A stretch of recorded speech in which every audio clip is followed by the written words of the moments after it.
to nagrać, bo z czego co wiem, to Tasiek już to robi.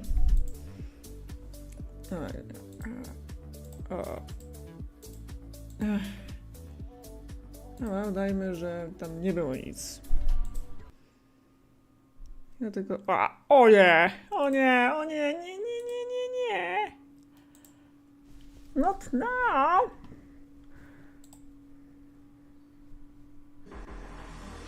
Dobra, zdążyliśmy. Musi tak zostać. Chyba nie będziemy robili dodatkowego okna. Może być problem z odczytaniem czatu. Ale witamy, no oczywiście w Lille we Francji. 2 listopada będzie Gdańsk, którego na pewno będę komentować, o ile będzie taka możliwość. Czasami jest taka sytuacja, że po prostu się nie da. Tak po prostu. Swoją drogą. Ja nie wiem, no może się zdarzy, że ja się nie wybiorę, bo to tak... Znaczy w sumie nie wiemy, czy będzie ten live, no ja nie zagwarantuję nic.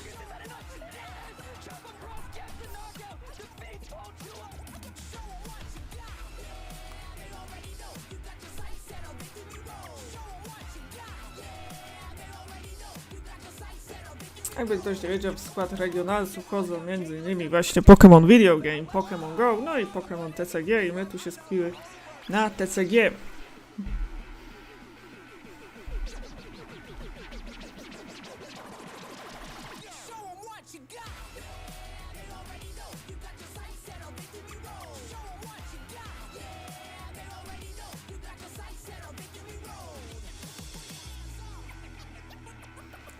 Ja muszę... Bonjour! Podoba mi się mówienie bonjour! No tutaj zawsze to day 2. Niestety to jest komentowane. No coś wypada. A mam nadzieję, że nie będzie wypadało nic tym razem. Mamy losa Bilderta i Bartona, no czyli chyba najlepszych komentatorów, jakich można.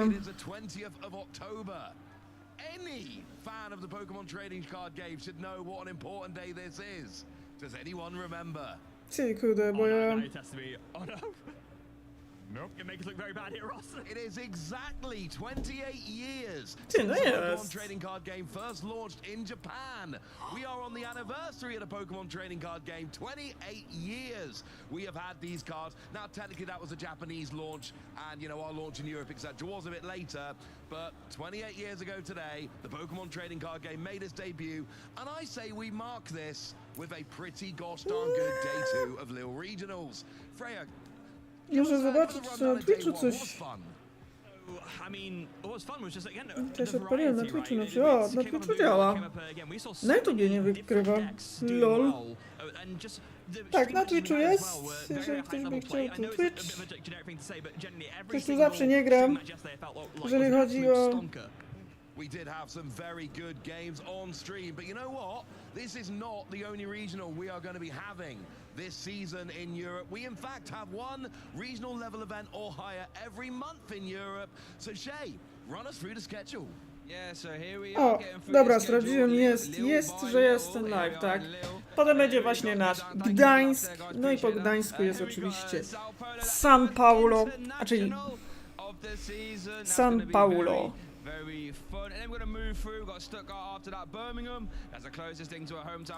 Ciekawe, bo ja się odpaliłam na... Cześć Koza, siema Wist. No, będę tutaj obserwować trochę na iPadzie. Zaraz też jeszcze przygotuję ładowarkę przenieść. Więc tak jak mówię, następne regionalsy będą u nas w Gdańsku. No i po Gdańsku jest oczywiście bardzo ważne International w São Paulo w Brazylii. Potem mamy niemiecki Stuttgart. No i potem Birmingham w Wielkiej Brytanii. No i Londyn International i to właśnie tam będzie pierwsza rotacja w bloku F. We got a lot of fun ones there, and look, if you're a fan of Clock Towers, the European regional schedule has you sorted. So we go to all these events. Więc drugiego w zaduszki będziemy mieli regionalsy. No i podobnie pewnie jak w wielu krajach będą tam dominować Polacy, więc nie zdziwcie się. No tutaj oczywiście przypominają o systemie kwalifikacyjnym, jest tutaj już system bardziej rankingowy, jak wszyscy wiemy, no już mamy pierwszych już na przykład osoby, które do rankingu nie doliczane już mają zagwarantowane miejsce na Worldsach, pierwsze 3 osoby. Kto będzie tą kolejną, która właśnie będzie nie musiała walczyć o rangę, tylko będzie miała już zagwarantowane miejsce. Tak, w Europie może być tylko 125 mastersów. Yeah, take that pressure off. It's always fun. And this is why we talked about New Orleans. That is the last big event of the season. That is where those last few spots are going to be won or lost. There's going to be some happy people and there may be some disappointed people. No i oczywiście, jak możecie też chyba w ogóle zauważyć, no całe studio już przygotowało się na Halloween. Mamy już nawet słoiczek z Gengarem. Jesienno jest, halloweenowo, strasznie. No i tutaj jeszcze przypominają oczywiście o systemie nagród, jakie tutaj uczestnicy mogą zdobyć za daną pozycję. W pierwszy oczywiście $10,000 i 108 boosterów, drugie $7,000, no i 3, 4, $5,000. Będąc w top 64, zdobywasz całego booster boxa.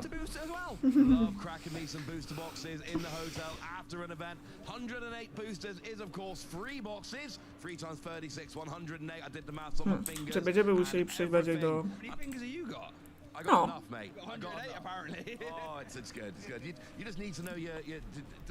No warto zaznaczyć, że kanał Koza Syryjska już niedawno zdobyła 400 subów po wypuszczeniu materiału o Behemocie. No niestety w robocie, ale ja muszę naprawdę przyspieszyć pracę nad nim przed koncertem, zanim w ogóle nad niczym nie będę dosłownie pracować. A to wiadomo już nie na temat mój. Akurat regionalsy w Lille mają o tyle taką przewagę, że tutaj mamy taki samą strefę czasową właśnie jak w naszym kraju, czy jesteśmy po prostu w identycznej strefie czasowej, dzięki czemu nie musimy siedzieć do północy.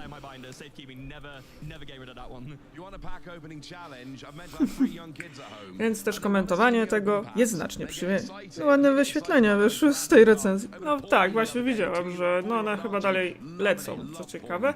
Większość z nich, jak patrzałem, to są przeglądanie. No zaraz zobaczymy. Nie dość, że wyświetlenia, to i suby przybyły. Czego już dawno nie było. Tak, no i to są już przedstawieni osoby, którzy się dostali. Między innymi mamy Luka Kirkmana, Macieja Chojnackiego, tego człowieka znam trochę prywatnie, Chojnackiego, Dariusza Wodarski, Brennet Torison, znany australijski gracz, Daniel Magda, wiem, ja miałem człowieka, który się miał na nazwisku Justyna, Eric Black, Oscar Rice, Costa Kalam, Stefan Ilanow się dostał do tej tu, mimo kłopotliwego matchupu ze Snorlaxem.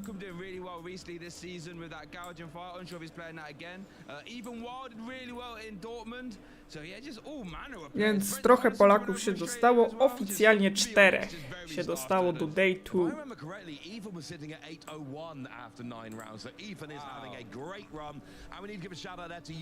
Tak, Ilanow, którego mogliście zobaczyć na streamie, który naddział się na Snorlaxa, dostał się do Day 2. Jak ktoś nie wie, Ilanow jest bardzo znanym graczem francuskim, który oczywiście ma na koncie podwójne zwycięstwo na NACA i to pod rząd. No, z czego co też można zauważyć, też trochę Polaków i rodaków się dostało. We saw Yellow repeating from a great finish last year to a great finish this year. Consta trying to, do that as well coming in. But look, I like seeing a big list of names as much as anyone. I also like seeing a nice ordered list of names. The standings from yesterday in a nice order with numbers. No i co ciekawe, z tej recenzji dalej lecą wyświetlenia jak z jasnego gromu. No, chyba to też wynikało z tego, że po prostu była taka pewna luka. Jest tu chyba na tym, że nikt nie omawiał groma i tu...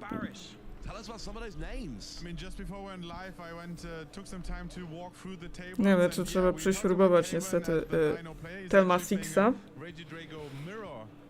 Co też tym samym może, o ile ja się wtedy nie wypalę. No, doszły też jeszcze dodatkowo komentarze, w których dostałam propozycję z epeczki Slagera. Ja o niej wiem, żeby nie było.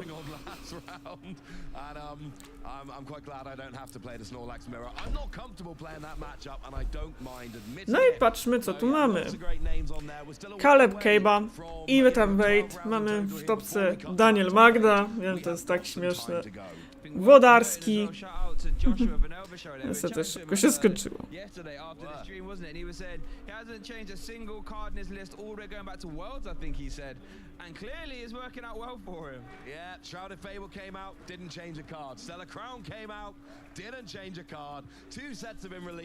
Znaczy, jeśli chodzi o Shroud Fable, to oczywiście zmiany były ogromne. Dużym game changerem tej mety właśnie były duchy wspomniane. Dobra. So we've had a look at the players. Let's have a look at the decks. Let's see what we were looking at in the tournament yesterday because the day 2 meta. Tak, mamy jeszcze Nika Parisa. No i mamy metę w day 2. Dostało się aż 16% lugi, czy tam 18 deków. Drugi jest Regi Drago, czy tam Regi Suka, jak to nazywam. Potem mamy Charizarda, potem co ciekawe mamy zaskoczenie, czyli Snorlax, który jest dużo gard i równie boltów.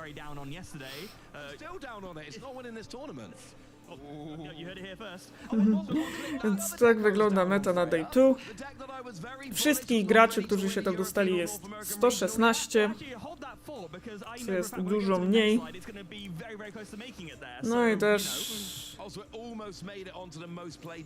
Ja też przegrywy tylko jak dla mnie używają Regi Drago, to jest deck, który jest dla mnie przehypowany zdecydowanie.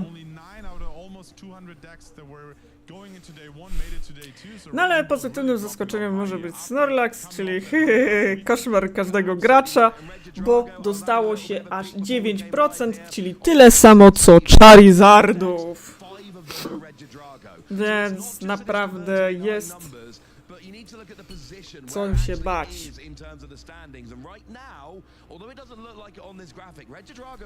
Bolty mniej.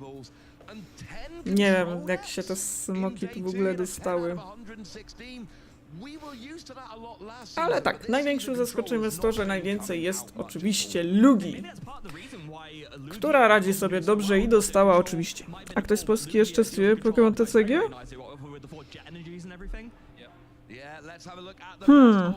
No jeśli chodzi o polskie, to jeszcze Tasiek. No tutaj widzę, że Terrapagosus też pozytywne zaskoczenie i nadzieja dla mnie jest ten Lostbox Bash 5%, no i Dragapultów też się trochę dostało. Palki z duchami. Co ciekawe, mamy 5 torców. No jak na razie jeszcze strajka nie dostałam, znaczy póki jeszcze będziemy gadać jak najęta Kataryna, to właściwie no nie dostaniemy strajka. No też trzeba pamiętać, że jeżeli będziemy ogólnie ciszę, no to rzeczywiście może być to już restri. No i co ciekawe, zaskoczenie, 2 Goldengo mamy. Tak, Dragapultów też 6%, nieźle. Terrapagos z duchami 8%.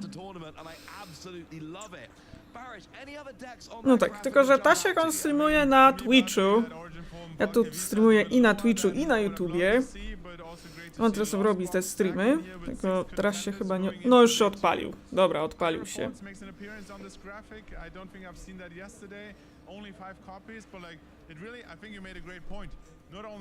Więc pultów ty dają radę. Losboxy mnie pozytywnie zaskakują, ja już muszę je odkurzyć. Ja jeszcze je schowam do klasera, ciekawe. Ale tak jak mówię, no jest jeszcze Tasiek na Twitchu.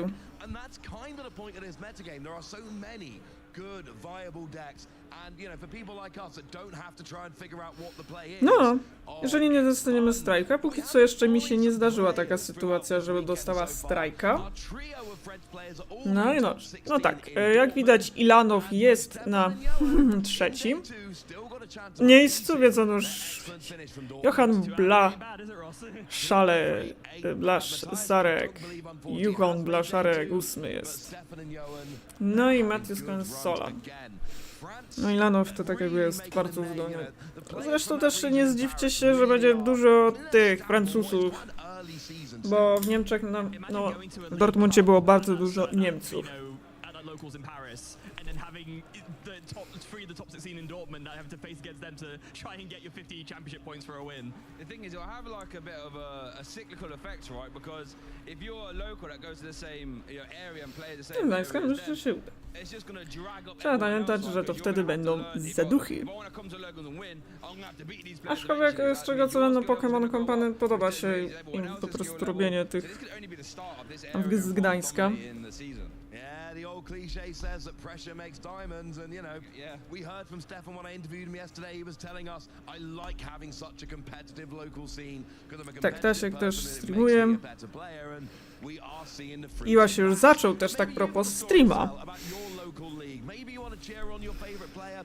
Maybe you want to show us where and with whom you are watching the regional championship. Kolejne luźne. Wonderful news. We've got X, we've got YouTube, we've got Facebook, we've got Instagram. Tak, tutaj oczywiście pokazują swoje social media na YouTubie, na Xie, Facebooku i Instagramie. Więc no tutaj na przypomnienie, no niedługo pewnie się zacznie pierwsza Day 2. No raczej jeśli chodzi o Gdańska, to zapewne Tasik wtedy nie będzie streamował, bo on sam jedzie tak oficjalnie. Tak, to jest promocja social mediów. No, jesteś ogólnie na Twitchu. They need to have Twitch getting ready because we get that Twitch, interaction where we have our community bracket, maybe some community choice. At some point, you gotta be on Twitch to get involved with them. So YouTube's great. I love YouTube. I'm a YouTube geezer myself, but you're gonna have to utilize Twitch to get full interaction with the stream. And I want the interaction. I want you at home to influence the stream here to get involved on Twitch as well. Yeah, we're gonna be having some community. Będziemy śrubowali już powoli. Telma 6. And frankly, maybe sitting around in a group. Maybe there's 4 of you, watching on Twitch or watching on YouTube. Have Twitch open on your phones. Make sure you all get your votes in. Well, I think that was a pretty good intro. I think we're pretty ready. I feel ready for the regional right now. Me too. I feel like we know the meta game, we know the players. So the only thing to say now is we're going to give you a couple of minutes. We're going to show you the format. We're going to explain to you the concept of a meta game. We're going to give you a quick recap of day 1 here in Lille. So grab yourselves a nice cold beverage. Lugi na pewno będzie dużo. My. Oh, it is zooming towards us. No i dobra, co tam będzie? O, Gengar, ja bym takiego pluszaka chciała, no. Po prostu ja chcę tego pluszaczka. To śpiący Gengar z języczkiem. Nie, no ja proszę, no dajcie już tu. Wysyłajcie już w końcu te rzeczy z Pokémon Center. Ja bym... O, no, tego Squishymallow da się pić, no bo mi się udało kupić na Shop Graczu. A on jest ciężki do zdobycia, tak swoją drogą, ten pluszaczek ze Squishymallow z Gengarem, no to mam... Ale zaskoczeniem jest dla mnie Chojnacki, który no właśnie jest z moich stron. No i...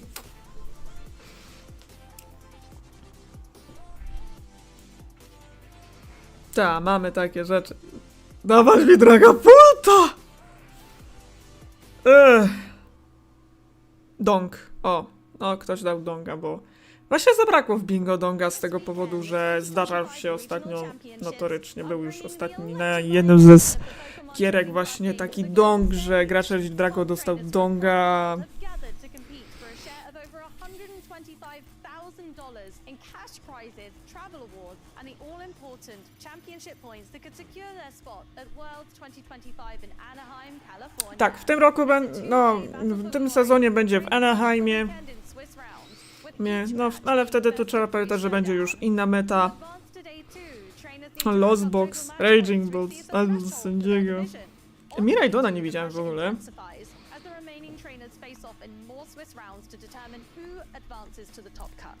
Gardevoir może być.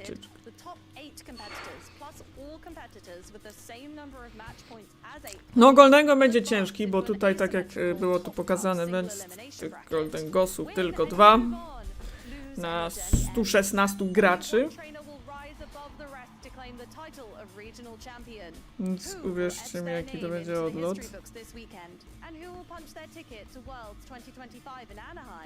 Don't miss a minute of the action. Stay tuned all weekend long to watch the battles unfold live. To stay up to date on future Play Pokemon events, visit pokemon.com/play.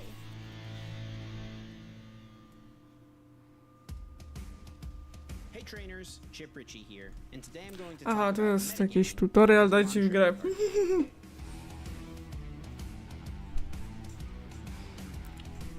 Że nie liczmy Bubble Nuka, to można edytować tak swoją drogą? To jest... No, przydałoby się wyedytować na przykład bez Bubble'a Nuka, Taśkę, żeby skupiać troszkę.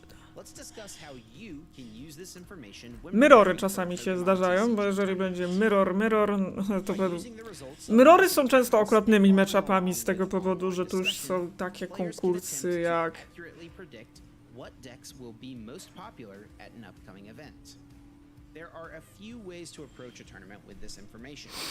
Mirrory są w większości przypadków. There's nothing wrong with doing this. There's a reason those decks were successful at the previous tournament. They are really good. It's easy to find successful deck lists on the Pokemon website. You can either copy one of these lists to use yourself, or use it as a baseline and O, to jest Aleksa Szymańskiego, kurde. put your own personal twist on the deck. Some players will look at what has been successful and try to find ways to take advantage of the anticipated metagame. This can be in the form of Ty, a nie wiedziałem, że Garda kiedyś używała Rotoma. Czy to jest po prostu dziwny deck Wójcickiego, bo Wójcicki ma jakieś dziwne rzeczy. This is called an anti-meta deck. Anti-meta decks can be very powerful, as they include cards that are good against a variety of popular strategies. But they also can be risky, as oftentimes these decks are less consistent. O, pamiętam kiedyś, jak się grało Mew. O rany, pamiętacie, jak się grało Mew w Celebration? Chyba wyszukiwało się, co się chce. Gudra. No, Gudra była też piękna. Szkoda, że Gudra umarła. Smutna żaba MP3. No, to jest Lugia z... No, kiedyś Lugia miała taką inną taktykę, na przykład no, tam się zmieniała taktyka Lugii, bo jeszcze tak wcześniej była single-strike'owa Lugia i potem ona znikła i teraz dopiero jak doszły te Chimchino, te Szynszyle, jak to niektórzy nazywają, to właśnie dopiero jak Szynszyle doszły, no to Lugia zyskała drugie życie, bo jeszcze ona była naprawdę dobrym deckiem, był ten Amazing Yeltal, który one-shotował wszystko, nawet Duradona, który był dość przeszkadzający. Chociaż też sam Duradon też wyrotował, więc też to spowodowało, że Lugia wróciła do łask. Ona już miała wcześniej duże sukcesy, Reklew ją wygrał. No i teraz właśnie dzięki Temporarowi zyskała, no jeszcze później w Twilightie. Welcome back, ladies and gentlemen. Hopefully that has given you all the information Ark you need 2 to Rodon. learn the format works. You know Pamiętacie Ark 2 Rodona? and you are ready to join both myself. No trochę wariantów Arcerusa się tam wyrotowało, no boję, że był Flying Pikachu? in total 4 more Swiss rounds to play today, or players are No dobra. in their second round, but a total of 4 more Swiss rounds. Gry ninja piu piu. Tutaj no niby był być radiat, ale i gry ninja jak też bym dała z tego powodu, że było piu piu, bo to jest też piu piu w sumie. Piorem w 3 poki to też zostanie widuję często. Kurde, to jest takie greedy już jeden człowiek, że w 3 poki, a potem zapomniał, że na ławce ma protekcję.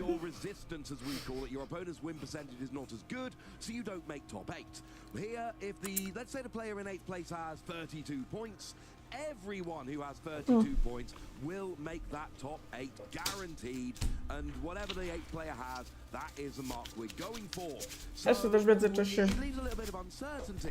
projekty We porobię. have, you know, between 8 and 16 players to have one extra round of top cut. Could we have between 16 and 32 players? It also makes a big difference with seeding, because let's say we have 9 players on the right number of points. 1 to 7, No, they're to in to top 8. 8 and 9 have to play for a space in top 8. So the highest Tutaj seed essentially szlifuje are jakiś exempt poziom. from playing this asymmetrical top cut round. So they Niestety have ten one extra win on their belt without cudnik even zaczyna się trying. kończyć. That's why it's so huge that Kaiven is the only 9-0 player at the moment, and if he proceeds to do really well in the next upcoming 2 rounds, he might secure a buy into that first asymmetrical top cut round. So it's really exciting to see if he can keep up that momentum. Currently at 9-0, Spadło! 12 rounds to be played, but I O, think ale mam if he ciepło. clinches that 10th win, any more ties or IDs would get him there. Yes, absolutely. 30 points is what a lot of people are talking about as the, you know, that mark to which you are aiming, but that is, you know, not confirmed, not guaranteed. Unfortunately, with ties available in the game, it makes it a little bit awkward to try and figure out what the cutoff is, because actually the number of ties is one of the biggest things that really affects what that cutoff is.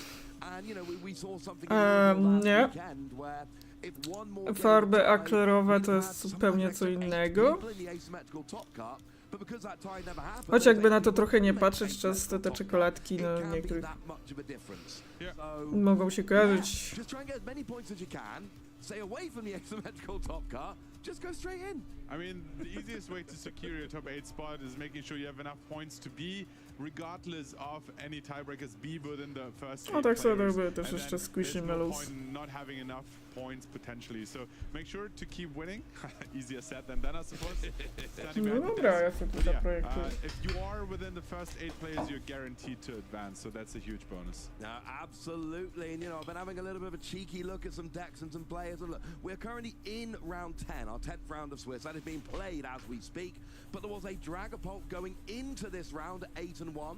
So there is still a Dragapult in position at the moment to potentially make top 8. Luke Kirkham with his unusual deck is at 8-1-1. So still very much got a No chance to to co, make mamy top bingo 8 bingo? there. Cohen Kababe playing at 9-0. Not yet finished that game, but we have a few 9-1s in Fez there. po I was wygraną. going to say, for all the God of War Jest, believers to out there, we jest currently tak have pewne. Matthew at 9-1-0 with 27 points, just won the 10th round.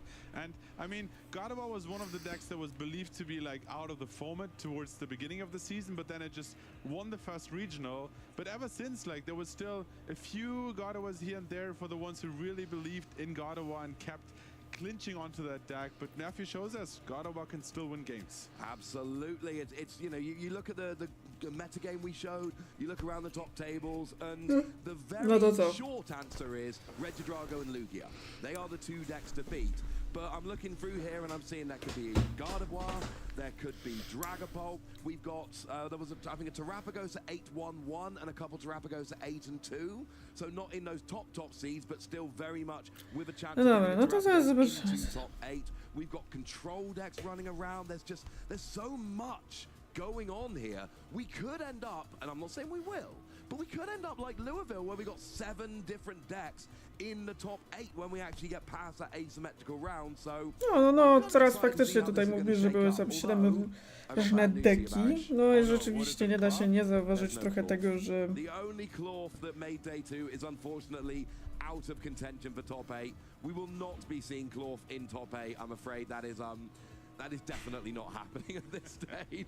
There is no way the asymmetrical top cut gets low enough. Więc tak jakby będziemy póki co walczyli o 500 subów, no i możliwość pierwszych sposobów zarabiania, a dopiero po 1000 już będą reklamy, tak? And I will say, unfortunately, Alex Northey has had 4 losses in a row since they won on stream to make day 2. Currently sitting at 6-4, but look, they went to 6-0 and made day 2 on stream with Cloth. That is an achievement, I think, of which. Ale w razie czego można opcjonalnie wpłacać na tipen, na tipli. Alex Northey ended up playing against Carl Blake in the final round of Swiss. Now, the reason why this is interesting, we introduced Alex Northey as the 2012 UK National Champion. Who did he beat in the finals of UK Nationals in 2012? He beat Carl Blake. No też tak, warto zaznaczyć, że już niedługo. And Carl won that, and he actually sent out social media post with the match slip and just the heading, if you know, you know. Got his revenge. It took 12 years, but Carl got his revenge for Nationals 2012. Yeah. Another interesting matchup that I brought up on the sofa was the Snorlax Mirror. Najśmieszniejsze jest to, że właśnie w aplikacji to jest to, tylko że w aplikacji to się glitchuje dosłownie teraz. Rowan actually defeated his opponent in the Snorlax Mirror, which is Oh, an man. interesting feat to see, of course. Yeah, it is always interesting when you have those control mirrors. Ties are absolutely an issue. No widzów tutaj jest na ten moment 5000. Znaczy też jeszcze z tych, co tam, z tych jeszcze bardziej zagranicznych, no to tam Tasiek z Polski, no z zagranicznych jeszcze streamuje Azul Griego Garcia. In a control mirror, unless there's just some truly terrible starting hands. So Tak to woli yeah, Azul it's not GG. really what you're trying to play against. Control is there to counter the meta. It's not there to play mirror matches against itself. But we have a control at 9-1. We have a guard. Czyli znany amerykański gracz, który ostatnio sobie odpuścił i skupił się głównie na streamowaniu. Oh, we didn't feature that at all yet. We haven't even talked. I don't think we've said Roaring Moon on stream at all. Nikki Pardis is currently 9-1 with Roaring Moon EX. Maybe I predicted the wrong Roaring Moon. Oh, Na here we have a Moon? quick reminder of the Roaring Moon deck. And A tak, really the thing is to jest you ten want Cal free energy. Spotlight, czyli co, You będzie z can't Moonem? Gravity Storm to Scarlet Stadium, Co tu 220, się that'll dzieje? be a lot. But if that's not No enough, niestety Moona nie ma w bingo, jeżeli tak it widzę. KOs everything. Yep. You Ale take pisze, Snorlax can damage in KO turn, so anything, what can counterplay lately still typically deals against the Roaring solid Moons is damage. play some damage early on, so if they were to use Frenzied Tutaj Gouging, Dark at least Patch, they would KO Profesor themselves in Sada, their tu turn mamy as well. jeszcze But there's a great support line with z Dark tych Patches ciekawych, allowing you no to Dark attach Patche nie extra wiemy dark czy one energies będą, from bo the to jest Regio reprint, that tu power trzeba the zaznaczyć, Roaring bo Moon, wcześniej Dark Patche już Professor były. Sada's Vitality, which also allows you combos really well with the ancient No i mamy jeszcze dodatkowo ewentualnie Baby Moona, no i Peczeranta, który oczywiście switchujemy kosztem jego zatruć. The second one is just ready to go. One Dark Patch, one manual attachment, and Professor Sada, and you're already there again. And you know what's played in that Roaring Moon EX deck? Single prize Roaring Moon. What I made as a prediction, which did not look like a great prediction yesterday, is actually in a deck 8-1 still playing. We got the Dostał other one, laga. 9-1, and I'm just saying my predictions, which I'll be honest, I was honest yesterday. My predictions did not look strong coming into the weekend. We've got a couple of No przez chwilę niestety rak był. in the pool in Lille this weekend who might be bailing me out. Kurde, widać, że ci goście... Ja, podoba mi się ten misio z zbroju Duskula. Da Sklopsa, kurde, nie no. A kiedy w ogóle KCDR wysyła do Europy, bo to jest takie na zasadzie Polska, widzisz mnie? A, to są chyba predykcje tego jury od Palkia oraz Greninja. For this tournament specifically, I wanted to point out that Moonlight Shuriken has really well placed in the meta at the moment. It is very well placed in the meta. We do have a Palkia at 8-1-1 and another one at 8-2, so there is still a chance for Palkia. And you know, my prediction of Dragapult, it's been on a bit of a whirlwind, right? Goes and wins in Dortmund, yay! Does nothing in lieu of, I say nothing, that's unfair. A i oczywiście predykcje Rosa to są oczywiście Dragapult oraz Baby Moon. Też ja bym chciał wyłożyć Dragapulta w akcji tak swoją drogą. Ach, to jest deck, którym ciągle gram i ja w niego wierzę. we're sitting at 9-1. Definitely, that is confirmed. They won their round 10 game to go to 9-1. A w Katowicach on osiąga zajebiste I sukcesy. went a little bit off the wall with my predictions this Ja weekend. jestem zawsze jakimś żywym przykładem, no niektórzy mnie trochę nie lubią za to. Gram z Look, moczkiem. I'm just saying, if both of them make top cut, I'm not saying I need like a medal or a trophy or anything like that, but I am saying I'm going to be proud of myself. Absolutely. I think a lot of people might be thinking those predictions are about what is the most popular, but I think these are actually niche picks specifically, and I love that both your picks in a way work out at the moment and are still in contention. They might not be the most popular deck or the most played deck, but then they're out there and they make a name for themselves in this tournament here in Lille. I think right now, I'm going to make a bold statement here for you, Barish. I think we are in one of the most interesting meta games. And I've been doing this since 2016. I've been casting the Pokemon TCG for the past 8 years. I've seen a lot of formats I was playing for many years prior. I think 2009 was when I got really into it. We are in one of the most diverse meta games that I can remember because we've got, you know, like, you look at the graphic. We had the day 1 and the day 2, but actually there were a bunch of the day 2, you know, all the best of the rest that were very close to being on that first page.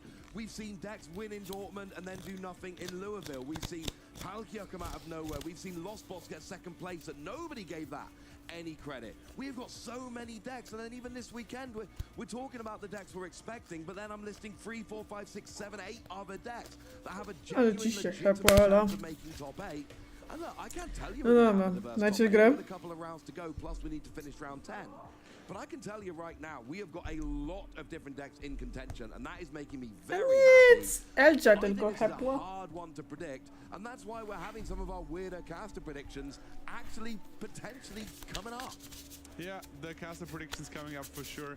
I mean, talking about a variety of decks, we had 7 different decks in top 8 last week in Louisville, and I'm really excited to see how, like, what the variety will look like once we are back into that top 8 position. Yeah. But, sorry.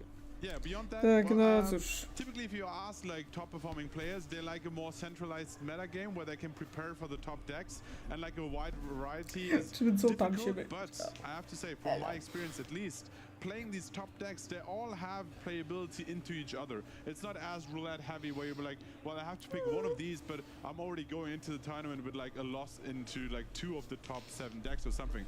We saw yesterday on stream actually how Terrapagus overcame that Neuven EX in that Regidrago. Yeah, that was a game. I was watching that game backstage. Jak już cudem te Regi chujasy się dostały, chociaż widzę, że chyba może to być też powód tego, że te Regi chujasy zaczynają powoli wracać do grania Neuvernem. Where we are trying to figure out definitively, with no argument and no room for maneuver, the best Terra Pokemon in the format. That is what we're trying to do, and we've got our bracket here. Now, yesterday Charizard took down Greninja, and Galvantula with a stunning upset against Dragapult EX. Well, right now, we're going to be arguing Terrapagos against a A to ciekawe, że Garvantula wygrała. Mimo, że Garvantuli chyba tu dużo nie ma. Czy jest to coś... Owszem, jest to mocna karta, ale póki co nie mam porządnej decklisty.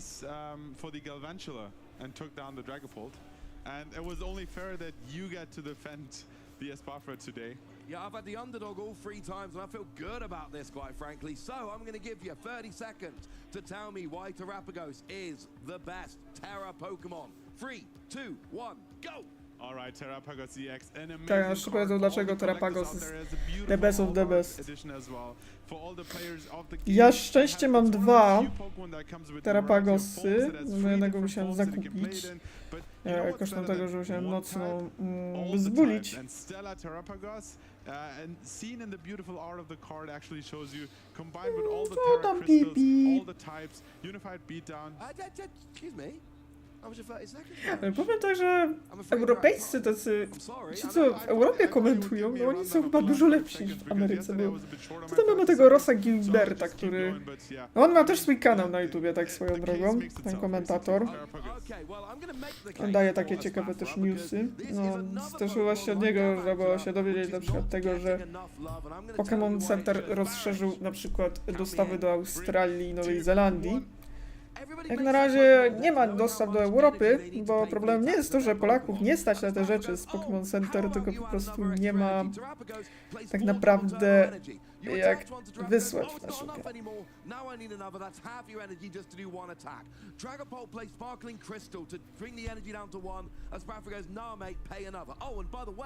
While you're paying more, I'm going to take advantage and do more damage for every energy you've got on you.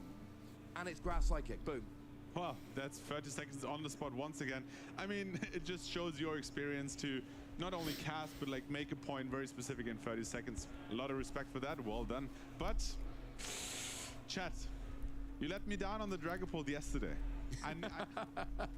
I need you to come through here and actually support me in the Tarapaga series. O It's nie, still one of the chances zasranie. to actually take down any of the remaining Pokemon. If we have Espafra and Galvantula in top 4, it's going to be really, really easy. We're not talking about the rest of the bracket, Barrage. Come on.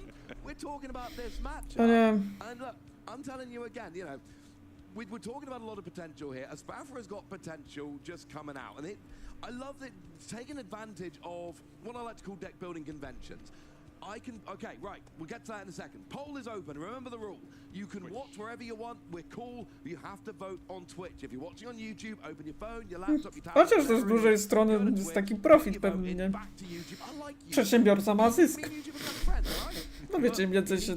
To się wiadomo, że... You could go for the easy answer, or you could be that person that goes, you know what? I saw it early. I knew Espafra was better than people were giving it credit for.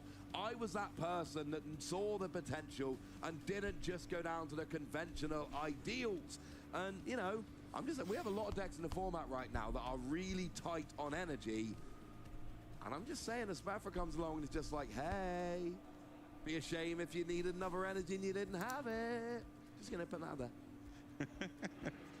All right, okay. I mean, I like Espafra. Not only do you need more energy, but then the attack also scales with energy on your opposing Pokemon. No, ale cię sobie I want to give leży. you, sorry, I want to give Espafra some credit, but like, But there's a limit, right? there's a limit. No, odpoczęło I po saw his wczorajszym. excitement in his eyes. He was like, you're talking about how great Espafra is? I was Wczoraj like, nie było, no bo...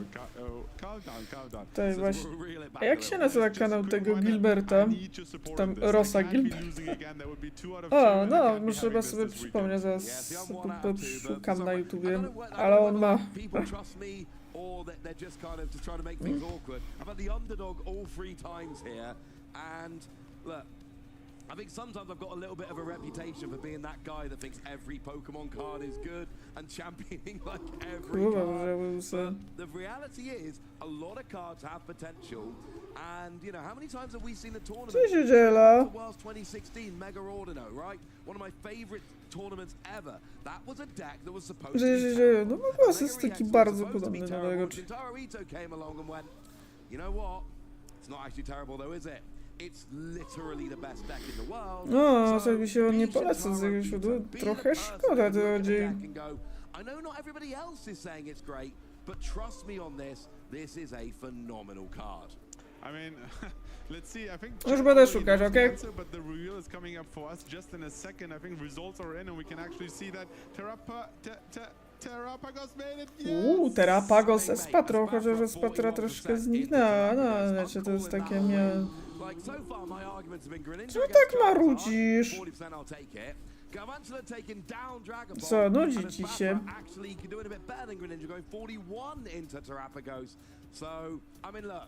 I'm not winning all of these, but I'm 1 out of 3, and I think that is very, Co jak very poszukam? respectable. Absolutely. I mean, we have to give some credit to Ross. He pushed both the losers to above 40%, made it quite a close race. But in this case, Terrapagos has been just too powerful and take on that Espafra.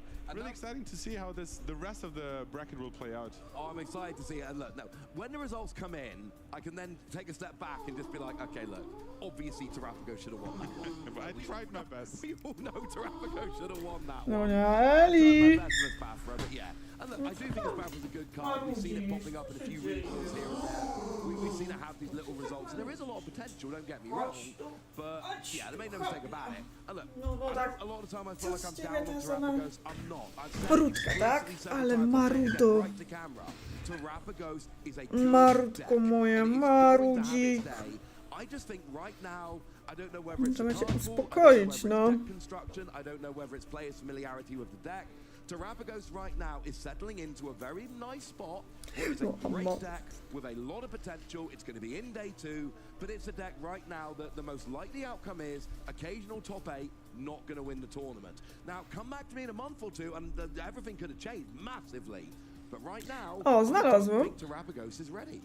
Yeah, I mean, you said that all Proszę weekend dostania, long, no. and it doesn't look well for Terrapagos No, at the tutaj też moment. widzę, że on ma te Not very rulingi. hopeful, but I think we still have a Tylko, few że contenders być in problem, the bo field that znalazła might take ten kanał. Terrapagos all the way. And even if not, No, że it's still znalazłem. so early on. It was just introduced as a card, so it has so much more time to shine in the upcoming formats. Maybe there will be more support.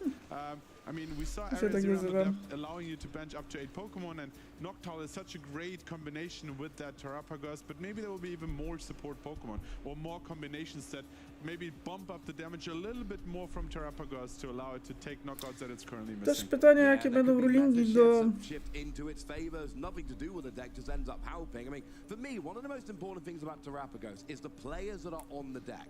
Też jest kilka newsów, tak swoją drogą. Nico Alabas. I think we saw Robin Schultz playing it in Dortmund. Alex Dow, our casting buddy, has been on the deck as well. We are seeing this deck over and over again being played by real top tier players. And these players are not people who just play a deck for the fun of it. These are players who go, I have tested, I am an expert, this is the deck that I think gives me the best chance. And when multiple top players all come to the same conclusion on a deck, that tells you that even though I don't think it's ready right now, that is a deck which at some point is going to be great.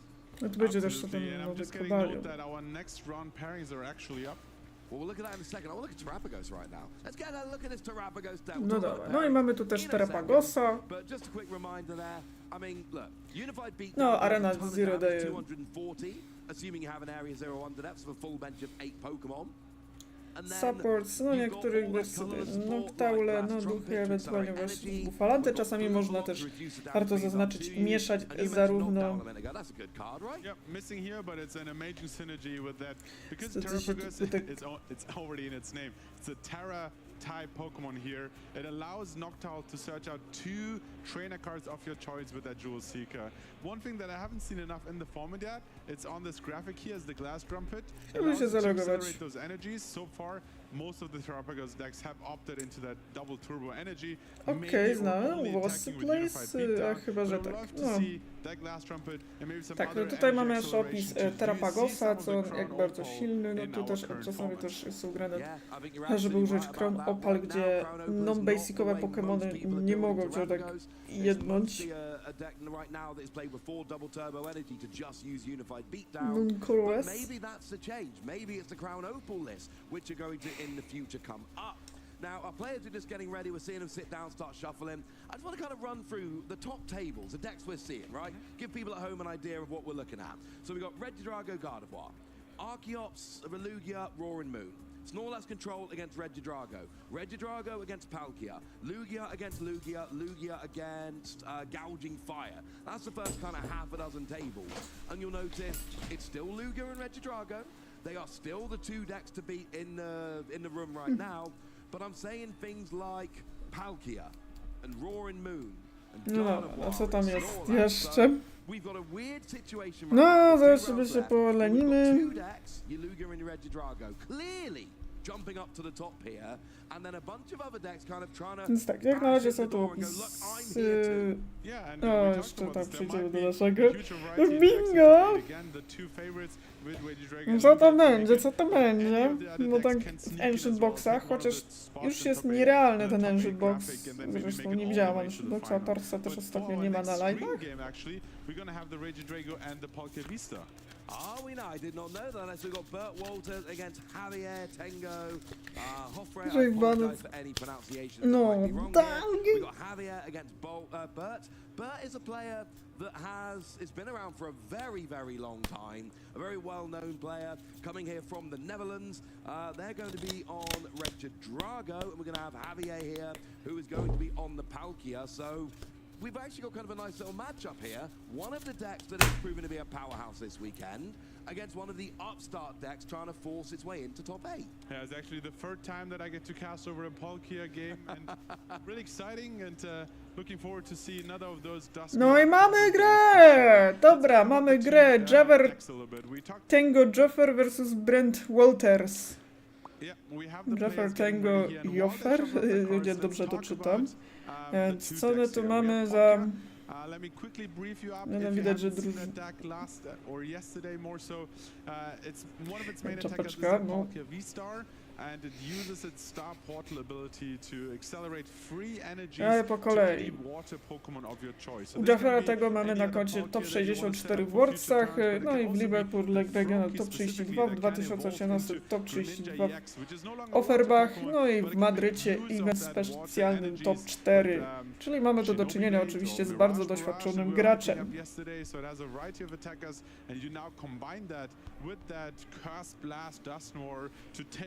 Knockouts on the bench, and on top of all of that you also have the rating. Za niebieskie to mi się wydaje, że Palkia, bo ja takie też oznaczałam, takie niebieskawe to zawsze ja tam jakieś wodne były zazwyczaj.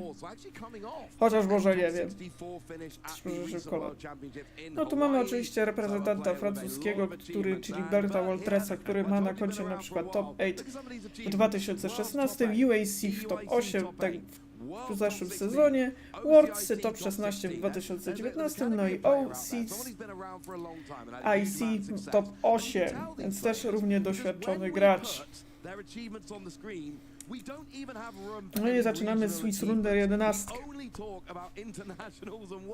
Więc tu mamy tutaj bitwę dwóch doświadczonych graczy. Aha, Reggie Drago, Reggie chuj jest. No i chyba widzę duszki, chyba Palkia z ducha. Tak, to czyli tak, Palkia. No to raczej chyba to było duszki. Dobra, Reggie chuj. No dobra, Palkia, Wistar jest. Czyli też będzie gwarantowane gry ninja piu piu. No i Reggie chuj. Gdzie jest Reggie chuj? Czemu nie ma Reggie chuja? Dajcie Cure po 3 poki, to gdzie jest Yeah, so we got the earthen vessel there. We're going to get rid of something. It is going to be an energy, of course. Star portal. Start oczywiście no z Frogiego. Akurat z czego co pamiętam, no ten Frogi był dodawany do tego boxa z Greninją, którego kupowałem. Jest też unboxing na kanale.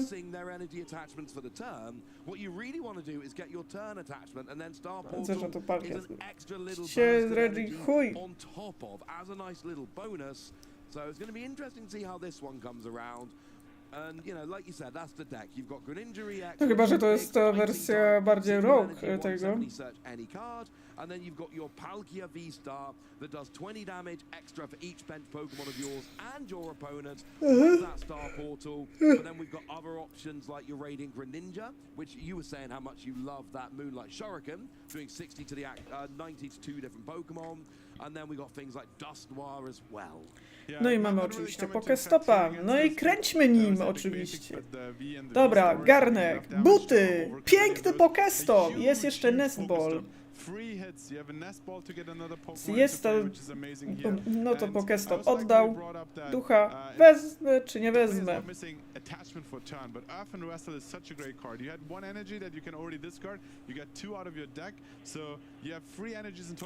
Wziął, tak, duch został wzięty, no i chyba będzie postawiony na ławce od razu, tak. This early on specifically. We'll see the nest ball, and I'm assuming that this early on you would probably want to get one of your Palkias into no, zobaczę, że Palkia chcą zaczynać pierwszy. Nestball po Palkie.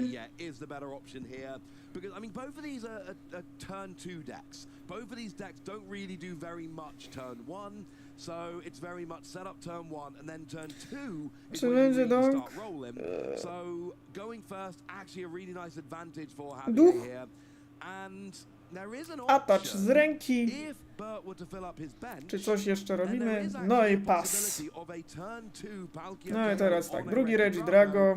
So Bert might have Mamy to control his bench a researcha. little bit for that reason. That's a Tak, very good point. I was bolesny just playing this troszkę, matchup, dwa bossy, last weekend chociaż at a czy League taki Challenge, and bolesny this w was przypadku exactly what my opponent tej did. sraczki, Limit to their nie bench wiem. space or the Pokemon, the number of Pokemon they bench, and then limit Tak, how much zagrany damage you został can do. And I research, was no just short chłop of nie 20 miał damage to najlepszej take out a ręki, Reggie chociaż Drago. czy And teraz that ma might be something that we see równie here. dobrą. Overbench early on. One Teal Mask Olgapon could be enough in the first turn. And Zaraz then też chyba pójdę prevent po the KO baterii and go really hard into that second turn. ładowarkę. Problem is No that widzę, magic że number chyba is grany three. jest If teraz Bert benches Nesbol. 3 Pokemon and Javier Po fills up his bench with Ogerpona. 8 bench Pokemon, that's 160 plus the 60 base is 220, which is enough to KO. So if Bert benches 3 Pokemon here, Javier Tam jest could sprękacze potentially czy get a Scoop Palkia Cyclone, tak KO swoją on drogą, the bo Red teraz Drago. niektóre smoki Good grają news is oczywiście Bert has Scoop a spare Cyclone, Red bo Drago. chyba był już Flip jeden one taki, goes tylko down, ten he's już got one, dostał. but you really don't want to give up Dunga. 2 prizes early, so the only No i się way daje, że to nie jest that doesn't Spellcatcher. happen here To jest is Scoop to fix yourself Cyclone. at a bench of 2 and no Więc more. no, złoto diament, tak. To jest Scoop Cyclone właśnie. Tak, teraz chyba widzę, że się zmieniła taktyka, no i się absolutnie, z czego co widzę, rezygnuje się z Spellcatcherów na Reprim Scoop Cyclone, który debiutował w Plasma Storm, no i niedawno w Twilight Masquerade otrzymał oczywiście swój reprint. Jeżeli ktoś ma starszą wersję Scoop Cyclona, to dalej może ją używać w tej mecie. Tak, no i co dalej? Mamy oczywiście Dragapulta, mamy Energy Switcha. No widzę, że próbuję skorzystać z Pokestopa, ale wyszedł tylko Erten Wessel i co najgorsze, wyszły 2 energie, musiały wylądować do śmietnika. Ale no ważne, że jest Erten Wessel. No faktycznie widzę, że jest Scoop Cyclone, czyli nie ma mowy o żadnym Prime Catcherze, chyba. Więc widać, że smoczki tu troszeczkę pozmieniały. Tylko, no, Bird is choosing to limit his bench to only 2 Pokemon because 3 was the magical number you brought up. Yeah, and we have an energy switch in hand, so you could move the grass energy over this dobra, turn. no I leci would tutaj imagine Till that won't Dance. happen because there is a very kolejny small chance of a Dragapult, gust okej. on the Regio Drago, and then, you know, putting a lot of damage on one that's already got 2 energy. You would rather try and make No i sure that tutaj chyba doesn't jeszcze happen, but wejdzie no, we ten are going to see Energy the energy switch Switch. coming over. Now, yes, okay, on to the active, and this is what I'm talking about. It's making sure that your energy No is tu mamy spread out, kolejnego so Nesbola. that if Javier No gets a chyba big widzę hit, Scoop there isn't Cyclone, no i one chyba obvious Nesbol po... target. Oh, we do have a third bench now. So Spoko. now we have a 4th bench. So this is basically Bert going, right, I've benched, I'm in range. No i super rod, żeby wystawić z powrotem 2 energie, skąd przyszły i Reggie Drago. Tego wcześniej już wywaliłem, no i chyba zrobi Squawk and Cease. Szkoda, że nie ma w bingo, że będzie Squawk.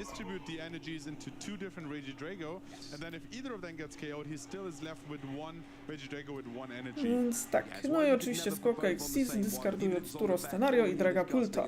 No a póki co jeden ataker jest tu Draga. No tu widać Neuver, no bo tak jak wspomniałem wcześniej, no tu się trochę już wraca do Neuverna na ten moment. Ty, jak tu pachnie? No i pas!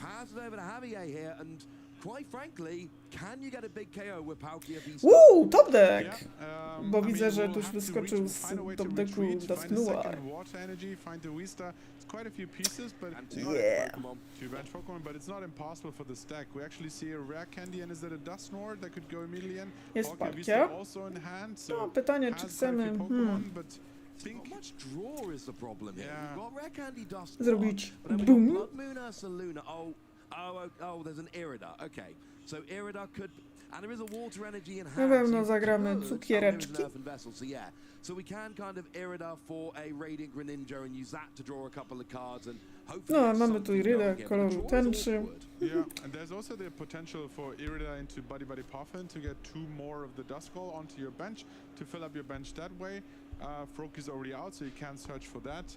There's the first evolution and Tak, no i oczywiście robimy Candy, znowu Pokestop, kolejne Candy, Nestball i buty, kolejny przepiękny Pokestop, którego chyba ludzie wiedzą, więc tak.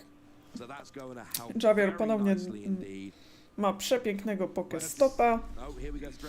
Kopiemy. No i kolejny duszek. Chcemy ducha? Jasne, że chcemy. No, jak na razie jedynym supporterem w ręku Xaviera jest oczywiście Irida. Now, we're actually getting pretty close to what we need for the KO. We've actually got Nest Ball plus Duskull in hand, so that's the 4 bench Pokemon needed for 8 bench Pokemon, which is the number. We do have an energy to attach to Palkia No, here. oczywiście każdy poziom jest musi być. Which you could do using Star Portal, but that is a very suboptimal usage of V-Star power. So you'd really rather not. So we get rid of 1 energy. Okay, now this is better. So now we got On 2 może energy nie in this wytrzymać card. przez najbliższe And if we can godziny. discard No, one more, I to don't wiecie, mind że using to Star trochę Portal for free and using pogarszającego one as a stanu pivot. baterii, ale If I can get to no buy coś actual trzeba. real attachments. No dobra, mamy tutaj Greninja, no i oczywiście Erden Wessel z... No i tak, Nesbolem wyszukał oczywiście Radiant Greninja. No, żeby też nie powiedzieć w sposób. No i co tu mamy? No w ogóle ma piękne droły, czyli widzę tutaj Prime Catcher. Czy tak jak mówię, jedyny tutaj... Znaczy tak, najpierw robimy BOOM. Mamy boom z ducha, co oznacza prize. Kolejnego ducha, no właśnie, będziemy wystawiać. Znaczy, że Javier robi dużo bardziej pewniejsze ruchy. No i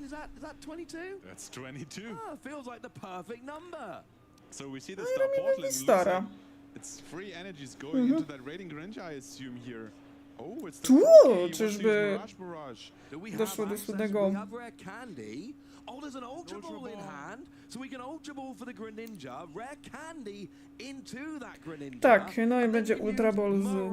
Czy on ma Greninja w... the same thing as Radiant Greninja, except instead of 90-90, it's 120-120. Ale zanim, to on jeszcze zagra Iridę. No ponieważ jest to jedyny supporter w ręku, to na pewno on będzie grany. Irida po drugą palkię, no i jeszcze jakiś itemik by się przydało. Tak, widzę, że Greninja akurat jest w deku, jest dostępny. No i chyba na pewno chce Ultra Bola pewnie. We're sitting here saying 4 bench Pokemon plus Palkia V-Star. That is not the easiest thing to pull off.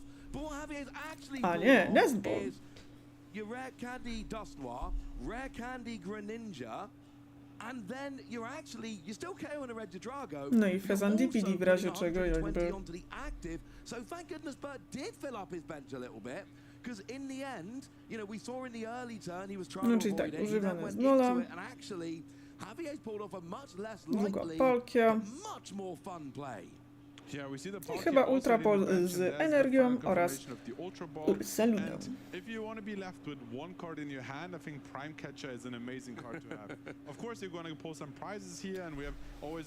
Ale wiecie, karta, no i oczywiście po Greninja, no i Candy Greninja i robimy Greninja Piu Piu, chyba będzie już wiadomo, że będzie Piu Piu. Piu Piu, Piu Piu, Piu Piu, Piu Piu. No i oczywiście Candy. No i robimy Piu Piu, Greninja EX. Tak jak wspomniałem wcześniej, również 120. Bardzo zależy, tak, czytamy 120 w tego, no i Xavier odblokowuje Heavy Balla oraz New EX-a. Not only that, but Shinobi Blade 120 plus 170 is 290. That is enough to take the Palkia Vista. It's a perfect Więc była setup. Greninja. Sometimes you're missing those crucial knockouts later on in the game, but with the 120 Aha, widzę, że on the Brent Regidrago, which is kind of szykuje forced to drugiego evolve here, right? Regidrago. Because you're still another turn behind, so and then just setting up the KO on the other side. Is there any way to take out the Greninja EX? I think No. with the Vista Mamy Pokemon oczywiście Giratina, Energy maybe? Switcha. You would No i need Regidego the Vistara. 10 cards in the lost zone. Oh in yeah, order to true, activate absolutely. that, so That's not an access. It's not the way Regidrago decks work, so I'm basing that, and that's not what they do. No i oczywiście on też chce skorzystać z Pokestopa. Palpat. Curem pójdzie do śmieci i Ultra Ball. No, czy będzie Curem po 3 poki? No nie, no bo w sumie większość tych poków ma więcej niż 110. Edź. Get around the Greninja KO here, especially with what is on the board right now. So yeah, Greninja will just have Oczywiście another mamy tu turn też that tego Shinobi Noiverna, Blade który also oczywiście się giving us protektuje, another ale card w out tym of the deck matchupu would be jest huge. on bezużyteczny. Z tego powodu, że Greninja to jest już Stage 2, a Noivern protektuje się tylko basicami. No ma Energy Switcha, tylko brakuje ognistej energii. Chociaż ma co prawda Energy Retrieval, żeby móc na przykład odzyskać energię, która została w discardzie. Ale pytanie, czy opłaca się? We do see the Pheasant Dipty coming down from Bert here, so at least gets to draw 3 more cards. Yeah, we were talking about revenging KOs here, but it's actually quite a long No way tak, to get oczywiście there because wchodzi you only Fez. have one energy in play, Mamy missing the fire energy, Erten which you now Wessel, have access to with the no Earthen z Vessel, Noivernem. but you will still need an energy switch this turn to actually get the required 2 grass, 1 fire onto your Regidrago Vista, and then Tak, another tak, option Erten would be Wessel a z boss Noivernem, play here szukamy where you'd be like, trawiastej, yeah, no I i can't oczywiście take out the wspomnianej Greninja, but if I ognistej. want to stay in that race, I might as well take out the Palkia Vista potentially with the 280 damage, or start setting up KOs on the other Pokemon. No i oczywiście Kill Dance. No, mamy Energy Switch. No dobra, mamy już gotowy. Czy i drugi Energy Switch, żeby właśnie drugiego smoka przygotować. I jeszcze co tu? No i chyba będzie boss order. Yeah, Palkia V, an easy target here, can take that out. Let's see, I think he's pointing out at the attack from his discard pile to make sure both players are aware which attack has been used No here. tak, było już Potentially piu set up piu, some było late game już. KOs as well. So let's see, he's actually pointing at that. Dragapult, so 200, not quite enough for the KO, but you No can i pick robimy up the KO on the Dragapultem, bench, right? pozbywając się Feza. Aha, przygotowujemy się na multi-knockouty tak zwane. Greninja here goes down to 280. Oh look, that's how much Giratina hits. That's quite nice. Pheasant Dipty goes down to 200. A Oh look, tutaj that's będzie how much twist Dragapult's fabularny.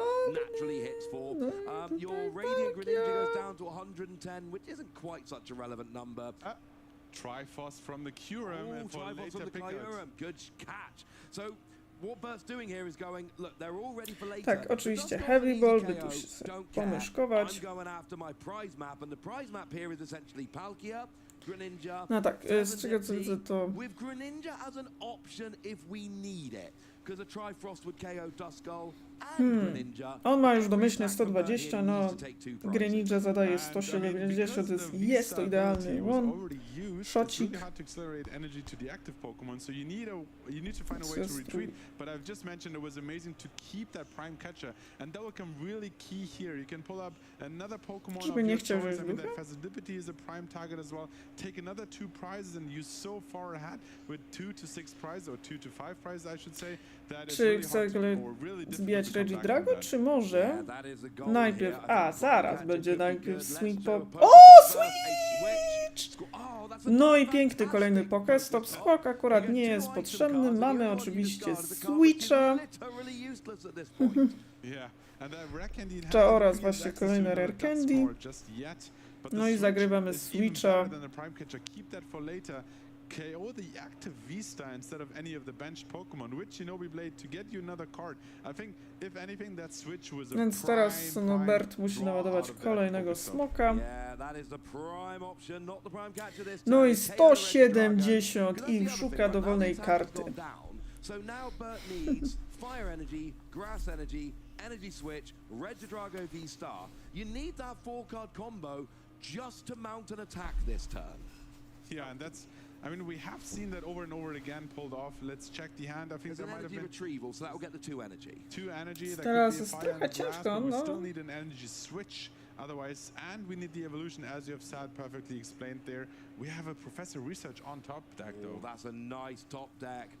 No, no tutaj oczywiście Berenet gra klefę, ale to jest zbyt duże ryzyko, aby nią zagrać.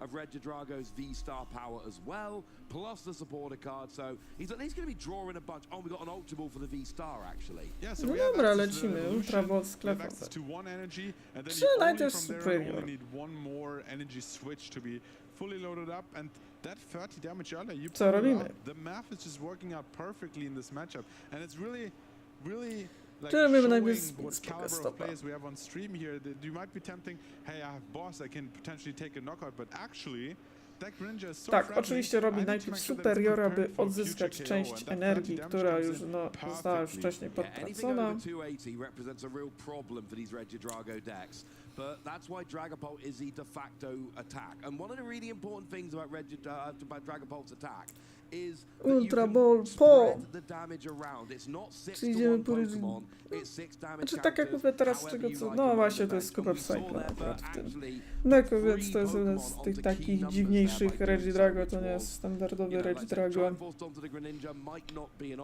not be an issue, but Ciekawe, it's czy tam w there ogóle as an jest option sowa, tak later sobie. on. No You jak need na it razie for Berenetowi Greninja, no nie you idzie need the zbyt one onto dobrze. Nifty. Might as well set up the Greninja as an option Ale as well. chłop się stara. I don't want to go too far ahead here in the game, but depending on which supporter is being used and if No there's dobra, one widzę, hand że disruption, chcę we Poké have seen Stopa the Prime użyć. Catcher, Dobra, we see Ogerpon, no Palkia to Vista, chyba and tylko there's dwie, Squirtle czyli Billy on the Skupa banks as a Cyclone. prime target to take out in the next turn. So on top of all of that, Czy Bird has będzie to potrzebny? overcome that potential threat as well. Yeah, he can see the Palkia ready to go. He knows Prime Aha, Catcher kolejna hasn't been used lista. yet. Now No he i does know tutaj that these Palkia decks don't play a Tildensik. huge amount of No to już casting. widać, Countercatcher komuś is rączki standard, się but of course trzęsą. he's not No i behind tutaj on widać prizes. tego. Prime Catcher is standard, but it hasn't been used yet, so that's an option. No, No bosses potrzebuję orders tylko i in the deck. wyłącznie tej So jednej. Bert is basically saying, I know I lose to Prime Catcher No if i I score skibidi Billy. łapapa. Can I get around this right Silstone. now? No ale Temple of Simons nie jest potrzebny, no chyba, że do gastu, ale widać, że chłop nie ma. To limit the options there, but yeah, it's really difficult to keep all of that in mind. Still has no energy. Więc chyba mu zostaje niestety V-Star, bardzo ryzyko, czyli chłop robi mega duże ryzyko na zasadzie, no Iono musi być, no bo inaczej zdechnie, no i Energy Switch. No niestety bardzo ryzykowny V-Star, no bo już na takiej końcówce deku. I mean, I'm really impressed with Bert's play in this game because what we needed here, like we said, you need the INO because at this you No i kind of Palpat know your widzę. opponent's got Prime Catcher, or at least is very I likely to boss. have it. You've seen No multiple tutaj chyba sztuki jeden. Pokestops, and you've seen them take prizes in a way that didn't need gusting. No tylko, że jak użyję Iono, no to tak, chłop już dobrał większość deku.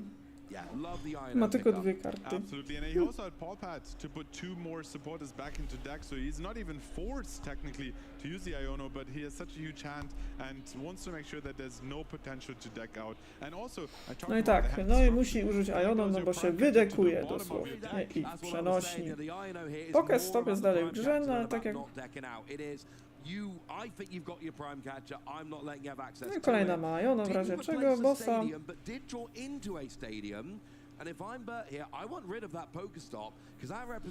trzeba też pamiętać, że Palkie grają noszydła, które pozwalają na przywracanie podstawowej energii, no i dowolnego Pokemona. No i w końcu się tam Giratinę da. Czyli...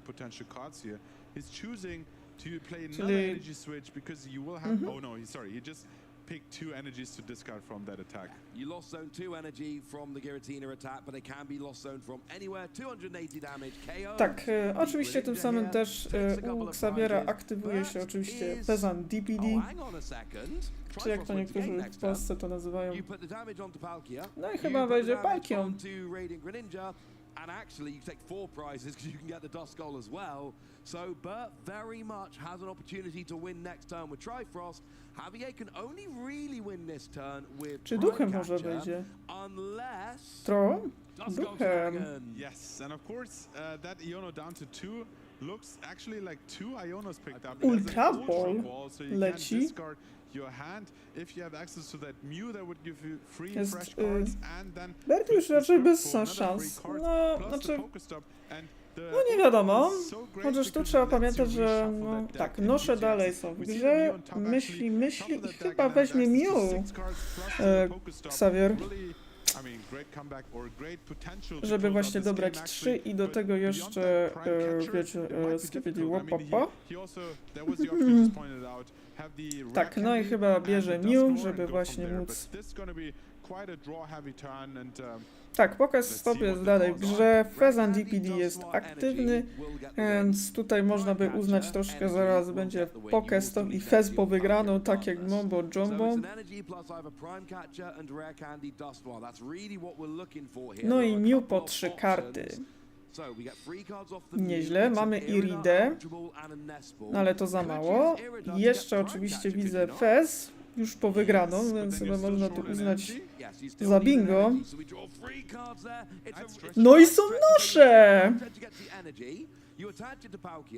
Wodna energia. No już Fez po wygraną, to już jest pewne. Tak, Prankcatcher! Tak, Xavier wygrał oczywiście grę. Irida, już można było uznać, że Pheasant DB po wygraną, więc no to widać mocno. Również Mew po wygraną. Więc chłop naprawdę dostał to, co chciał. Więc tak, Xavier no, wygrał. No więc, tak jak powiedziałeś, no już jest bez szans. No, znaczy wiecie, no też Bert musiał zagrać Iono, bo by się wydekautował. No, tym bardziej widać już na tych nagraniu, jakie miał Xavier, ogólnie Javier, piękne stopy.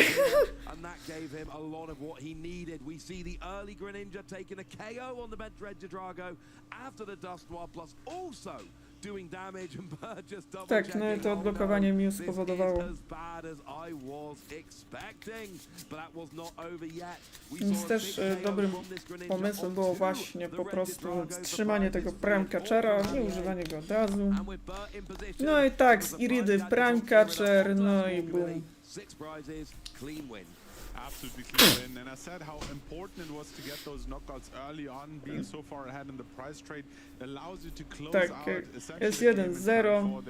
for Javier. And I mean, it took about 1/3 of our round Więc time. tak, no Fez po wygraną, więc tutaj faktycznie był Fez po wygraną. No Curema po 3 poki nie było, bo w sumie tak naprawdę nie było co tam robić potrójnych knockoutów.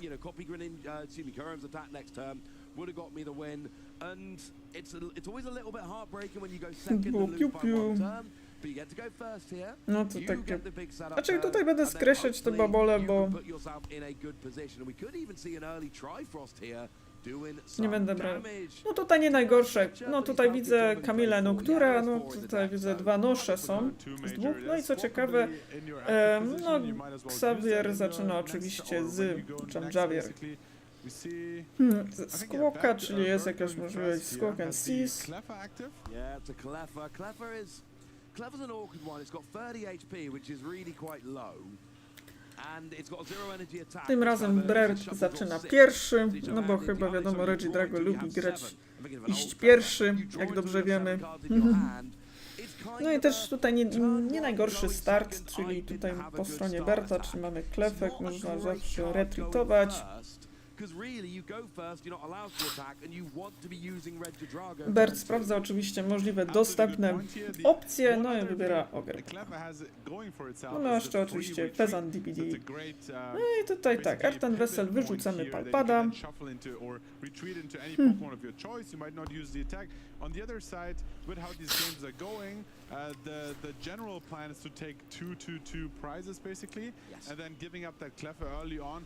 Yes, it's 1 extra prize, but might not really dictate the outcome of the game overall here. Was that an Earthen Vessel? Yes. That's an Earthen Vessel for Stormy, if you've heard this before, a fire energy and a grass energy. Yeah, and I'm wondering, I mean, was that giving up the Pheasant Deputy this early? I mean, No i mamy Kill Dance, no i Dragapult. comeback No ale card. mamy We też just Ultra saw Bola. how huge it was with the free Czy na extra pewno on draws chce there. wywalić So discarding it this early on, profesora? interesting choice. Yeah, there's one night stretcher in the deck. You can obviously also get it back using Red Drago's V-Star power. So it's not the easiest deck in which to recover Pokemon, but it is possible. And I think the thing is, it's not doing anything for you now. It's going to be a couple of turns before it I mamy turn sobie three Reggie is Drago, probably the Attach. earliest chance you're going to have to use it. No i So pas! let's just pass over to Javier. And look, you've got 2 energy on the board, including the Okej, fire. mamy You've tu got a noszę. Reggie Drago V, and you don't need another, because you know it's not No getting i po knocked kolei. out this turn. That's No, all they can really ask tak, for, no and of chłop course ma if you tu have access pokę to stopa. V-Star, you will have enough draw power anyway. So there's plenty of Ten options here. We see, Wesel. an Earthen Vessel being played, and that I think is a Dusknoir No to being znowu discarded sprawdzanie there. dostępnych So, możliwych 2 more water opcji. energies. I think there's a huge change from what we've seen yesterday. These Earthen Vessels, these early on, just allowing you to get 2 energies, potentially discard any of them, but also have, because you have 2 energies now, have the option to attach 1 for turn, which come in, very No i co tu szukać? close, or can be very important for the middle game. Yeah, can absolutely come in handy here. Dobra, Then no we i get a tutaj water energy wyszukujemy and another 2 water energy. wodne Love those energie. play. Pokemon Sparkling Aby energy. właśnie... We're talking a lot about leagues this weekend. Go to your leagues, get some prize A packs. Squawk ma też That's the kind bardzo of spoko energy in atak, there. może I nie love the zadający Galaxy dużo, ale Roll here. pozwalający It looks amazing. ładować Actually, ponczów like, got these we holders for Pokemony. my deck as well. I love the way they look. Czasami się Love używało it. So takiego here we ataku go with the 2 w energy in hand. We sytuacjach need some awaryjnych. Pokemon at some point. Maybe a Pokestop can get us there. Yeah, on Oh, top. actually, there's one Nestable. Sorry to cut No you i off tutaj there, mamy Barish. We've got no i one tak, Nestable, wystawiony but that's the został only way to get face Pokestop. Pokemon right now.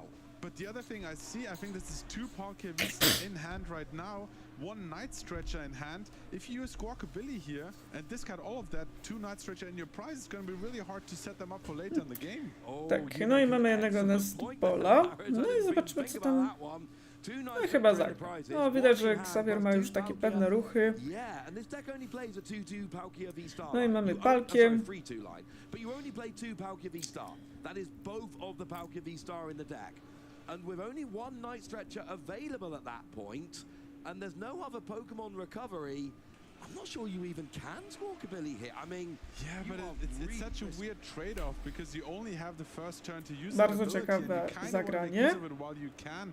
The question is, Czy I chcemy mean, robić Nestball Squawk and was used, Sis? so you had access to information Chyba that, będziemy musieli. 2 Night Stretches are gone, but there we go. No. Palkia V-Star hitting Czyli the no discard mamy pile. Squawk and Sis. No, we talked Bardzo yesterday trochę about the ciekawy fact that koncept. if you think you've got a big advantage going Mamy Mew, first, mamy in a best of grę 3, where you ninja, really need a win, co not też a tym tie, samym mamy dodatkowy it's draw worth distance. sometimes Grę conceding a ninja. little bit earlier, so you've got more time in game 3, knowing you're going first. No tutaj If I'm można Javier, I'm popsuć already troszkę. starting No to jedynym think potentially supporterem w along those ręku lines. I'm gonna be Xaviera jest struggling oczywiście to find Iono. V-Star this Czasami game. one potrafi Maybe I can do a couple of niemało turns with Greninja, popsuć. No i start getting my Pokesto. night stretcher Wodna, out of the no już prizes, takie getting my Pokestopy V-Star and rolling from there, już nie that's takie fine. fajne. But as it stands right now, I think Javier's had a rough start to this game. And you're looking at the clock, you've got 20 minutes remaining.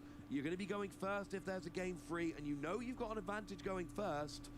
I am not liking my start if I'm Javier here. Absolutely agree with you here. Like potentially cóż, conceding as early as turn 1 or 2. Czy on could chce be a dyskardować huge Mew? shift and gives you so much more time for that third game. But Czy I może mean, chce it użyć looks Ion? like Chyba on this kind of supportera nie free używał energies w at tej least, turze. that's huge, but if you don't have access to Star Portal, O, sprytny.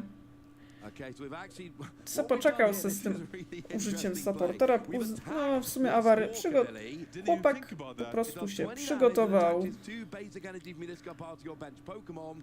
With no Palkia V-Star on the horizon here, that is a way to kind of get a pseudo Star Portal. It's not as good as Star Pokesto, Portal. no ten też jest niefajowy. As well, but it still gets 2 energy on the No, field. ale You had to chłop waste ma your jedną energy energy attached to Squawkabilly. switcha. Hopefully you can use it as a pivot. Jak na razie Here's the chyba problem. nie... But Ma. went first this game. Znaczy widzę, że coś The Reggie próbuje. Drago on the bench. No, Wistar tym razem w mniej ryzykownym momencie. Znaczy tak, jak na razie jedynie Neuver, no ale co ci da Neuver? A, on ma jedynie co Dragapulta. And you get those extra 6 damage counters being benched as well.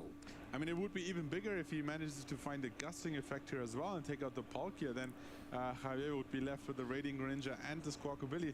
It's actually such a great turn. I've never seen Tak, czyli chyba Squawkabilly już used for both dostępu its do abilities and Ispika. its attack in the first turn here. So that played out really well. I was like, where are these energies coming from? But the attack not seen used often, but very No i dobra, powerful Wesel po in- Giratinę to struggling so much kolejny that you bardzo might have to use ryzykowny ruch. In a deck that doesn't have a good turn one play, it's actually quite good turn one going second. No i też But pytam, czy mogę if you zobaczyć. don't have a good turn one play and you think you're safe, and the Chyba problem chciał is a przeczekać lot z Iono, of by decks, mu pretty much troszeczkę every deck at the poukłócać. moment, if you have your opponent has a turn, you have a turn, and then they have their second turn, most decks can KO a Squawkabilly. It's why you don't want to use it very often, because most of the No i time tak, if you jest use a Energy turn one going Switch. second, it's not safe. No We see tutaj an Brent energy już tym switch razem ma dużo onto lepszy Regidrago. start. We see an energy switch onto the Regidrago. I didn't repeat myself. That happened Atak twice. We z see an ręki. attachment of the fire onto the V. We Wchodzi see a Mew. Mew being benched as well. I tell you what, we are seeing polar opposites here. Javier's start was not good. Bert's start is incredible. Do we have the Dragon Bolt in the discard? Yeah, we do. There we go. There's a Dragon Ball. No gusting here, but I'm honestly cool with this. You take 2 prizes on Squawkabilly, you put 4 onto the Palkia, 2 onto the Greninja. Greninja now, of course, in Trifrost range. And Palkia, I mean, you needed 2 on there. The extra 2 is quite nice, but bringing it to 200 was the key here. Yeah, No but cóż, I no want tutaj the już Wolf Draga goes up to punktem. 280, so It that's does. 240 then. Don't think there's an easy way to reach No i tak, 240 szykuję drugą. specifically, I suppose. But yeah, I mean, any extra damage can be helpful. There's the second Palkia V, but we talked about it. The 2 Palkia V cells are both in the discard pile, and we need to find the one remaining Night Stretcher to get access to that. And No that's tu not dalej gonna jest be an trochę easy nieprzyjemnie, no bo easy tutaj dwa ask nosze here. poszły, Of course, we tutaj technically Candy have access jedno. to a Pheasantipity because the knockout was taken here. No to but, to jest plan B, it's still czyli quite a long way. robimy We see the Gasta counter chyba. catcher that can buy you an extra turn, but, I O, mean, no żeby Cleffa też nie and było, Mew, free że retreat. pokaz One to Regidrago, do you want to pull that O, to the ciekawe, active? Counter Catcher onto the Mew. We're actually going to be attacking with Palkia V here. You're going to take 2 prizes with Hydro Break, does 200 damage. But the problem is you're now just in range of Dragapult's attack again. And it's not just the extra damage counters. Nie, może it's będzie that you Palkia just Wistar. got energy with Kyurem. You lost zone energy with Giratina. A nie, When you szykuję got the żabę. Dragapult's attack, you keep the energy. And one of the biggest issues with Regidrago is keeping that energy flowing. If you're not being attacked, 'cause Tak, Mew's no i being oczywiście attacked, Xavier and you're dokona energy, Disrupt ręki w postaci Iono. I know we're only a couple of turns in, but I think Bert is in a dominating position in this game. Very dominating position here. Iono is being played, 6 and 4 cards being drawn respectively. There's a Czy ma prime coś catcher. ciekawego? I think it's gonna come down. We Z see Greninja, the active Palkia okej. might be KO'd in return, No jest but oczywiście there's Ertem another Palkia PSL. ready. And if he finds it either through his deck or through the 2 prizes that Javier will draw, if there's any of the Night Stretches, then you have your Star Portal ready for next turn and having another attacker ready. And I said No this tak, before, tak jak in this mówię, no matchup, Pokestop ideally jest... you wanna go 2, No, 2, 2 in a prizes. aktywny Bert has done his duszek part. wypada. He's taken the first 2 Aaaa! prizes. Javier Tym might razem te return. Pokestopy no już tak Focus stop. It does at least get an energy in the Xavierowi nie discard idą to Star Portal, za dobrze. but That's about the best that we can say here.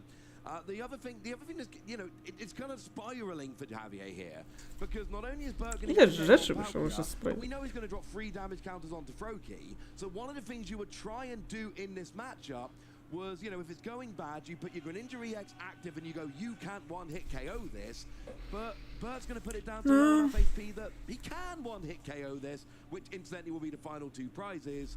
So I think Bert is already approaching a checkmate situation here. And if I'm Javier, I'm thinking there's 15 minutes. I'm going first in game 3. I've got an advantage going first because we're both set up decks. I don't think Javier's winning this game. And we know, especially when we're looking at top 8 positioning, there is a gigantic difference in a win and a tie. And we've already seen Javier win game 1. This is not a horrendous matchup for Palkia. It's definitely easier winning this matchup going first here. And yes, there's the second Regidrago, Noszę. there's a Night Stretcher to get another energy to set up. Actually, oh, is O that nie, to pinging for 2 halucza. damage? That is Oh, you pinging can for take 10 out the damage on the Froki with the Froki. 60 and 1 damage counter. So That's all- huge. Yeah, we're not bringing the Greninja into range, Barish. We're KOing the Froki. It's a one-off all each to play. Jakie bolesne, powiem szczerze. No niestety, no znoszę wyjął Frokiego. Javier has no Greninja reacts, no Palkia. He's clearly thinking about the concession here. You see him having a look I at czy the jest board. sens dalej kontynuować? Chyba będzie duża szansa na... Yeah, we'll go Tak, there. Xavier poddaje grę, jest już game. We're going to game Runda three, trzecia. and Javier will be going first. So Bert evens it up at No one jest- game apiece. And we're going Więc to póki game co three. jest Also 1-1. beautiful play. This is exactly how we expect this matchup to play out. You get your pieces on the board, you take the first No hit jest down, Holender, you're tak in the swoją driver's drogą. seat from that moment on, and you're basically asking the question, hey, Cenzus you na have a Holendera huge się. swing turn. Is there any way you can disrupt my whole setup? And if not, then I will just be drawing prizes back to back. You might have seen, not happy with that top deck here, and Javier's eventually No już realizing it's takiego really hard to farta, no come back niestety, here. I'd rather use the time in my ty, first no game. już nie You miał. see, I think, yeah, that was Na a dodatek small wchodziły decision. bolesne decyzje, które no też mogły jednak pogrzebać. It just wasn't enough. Even the KO on the Mew was just not really advancing you deeper into this game. I think without that Haulucha, it might have been a different story. Yeah, we see the KO onto these. No też dodajmy fakt, że chłop miał sprajzowane nosze. I to z 2 sztuki. No a Palkia z duchami gra zazwyczaj 4. The damage from Dragapult proving a bit too much, and then we see Javier just deciding, you know what, I'm not winning this game, let's go to game 3. Both of these decks need a turn to set up. But if I'm Javier, I'm feeling alright here. Now, the clock is an issue, but we've got 12 minutes plus 3 turns, so if you play at a decent speed, you can get through this game. But if I'm Javier, I'm thinking, look, I went first game 1, I won. Game 2, we have No dobra, tym razem no tutaj Fezan DPT i Greninja je na Palkia, już prizy dużo przyjemniejsze po obu stronach. No i co ciekawe, kurde, start Bardenta jest bardzo słaby, bo tu Skure ma. Problem polega na tym, że tutaj nie ma niestety, albo stety, Korolesa żadnego, co troszeczkę uniemożliwia, więc tutaj rough start po stronie Brenta. Yeah, it's a great play. To finish my point about Javier here, you won game 1 going first. Game 2, you went second, had 2 rescue night stretcher prize, had to discard a third one and both your Palkia.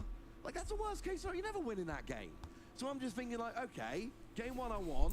Tak, no i tak, Artem Wessel z energią, no i po kolejne energie. I've still got a fair bit of confidence if I'm Javier going into this game because you're in a very different Niestety tutaj position Greninja, here. ale tutaj... Greninja and Vezina No, surprised. no i tutaj jeszcze Poki, Yeah, stop. the idea is that, you Może will by nie use może. flexibility a little bit Odkurzaczyk, later through the Greninja. game, and maybe, especially Ah. going first, you have the option to take prizes. We saw it towards the bottom of the prizes, I believe, or that was the Greninja at least. So eventually you might have access to that. But yes, missing that and Ale potentially boli. going behind and not having access to that could be huge here. On the other hand, do we see a No nie, pass pas. with just a Mew on the field? Oh my word, Kto? no Palkia No jest down, Giratinka, no aj, Duskull down, no Reggie Froki Drago down, you discarded poszedł. Greninja EX off the Pokestop. Oh my word, that was a rough Ale mam turn noszę. one. Here's the thing, Bert's gone first here. Basically going Javier did first. nothing of value on his first turn. No energy attachment, no basics benched which can evolve. So the Javier has no advantage in energy attachment, has no advantage in evolution here. So Bert Czyli is smrody powinny już zostać zdelegalizowane, chociaż się same zdelegalizują, no tak.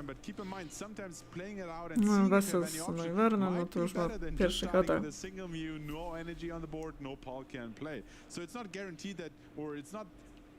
It's not impossible to lose a game going fast here.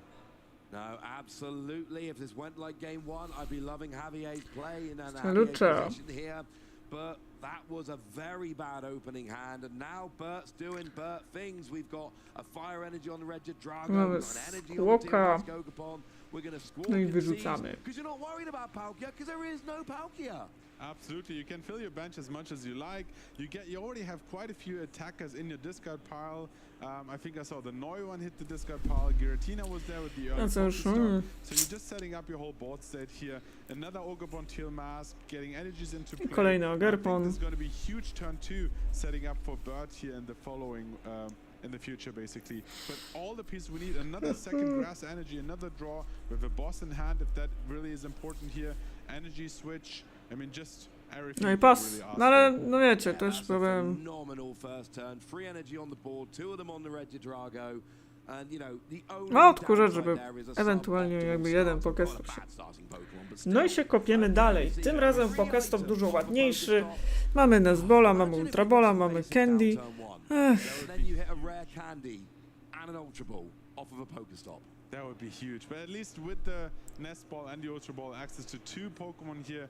Of course, you would have really loved to see that W końcu coś po stronie. maybe was looked for in the first turn, but is in the prizes.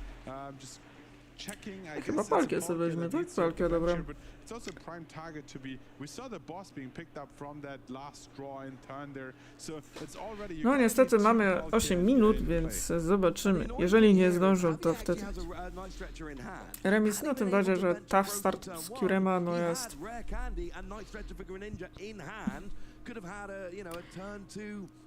Odkurzaczek. I co my chcemy podkurzać? A, duszka małego, no i Pokestopa, no. Czyli wystawiamy pewnie kolejnego, jeżeli mamy. Tak, no jasne, że mamy, no. No i tym razem trekking shoesy. No, Pokestopy tutaj już idą w tej trzeciej dużo ładniej. Czy bierzemy? Bo tu mamy nosze. No tak, bierzemy.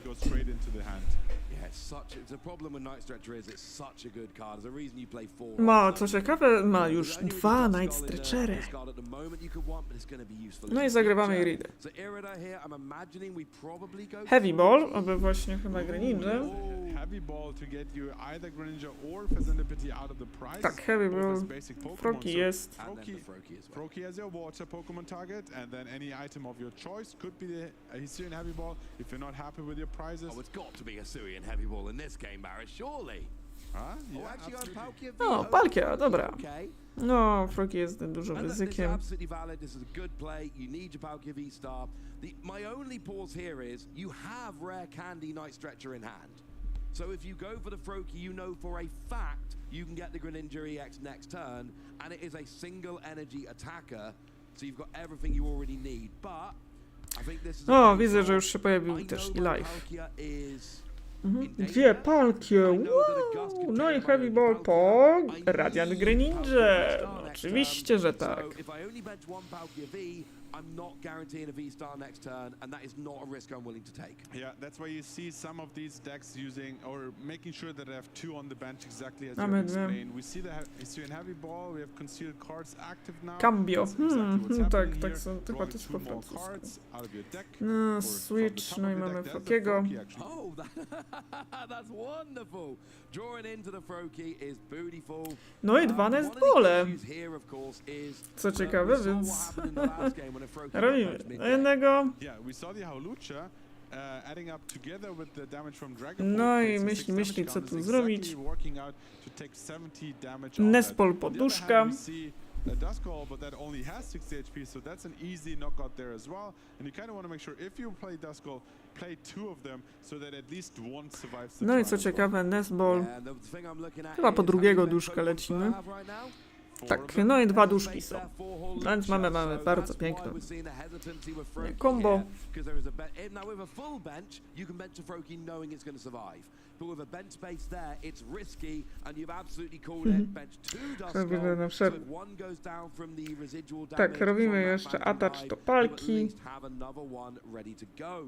But what we're seeing from Javier here is No i retreat I'm na behind. Greninja. Even though I went first, I'm Pass. behind. I've got to bench 2 Palkia in case one gets KO'd. I've got to bench 2 Duskull in case one gets KO'd. I've got to use my Hisuian Heavy Ball for raiding Greninja and ignore my Pheasantipity. And it's reacting to things outside of your control that you'd rather not have to.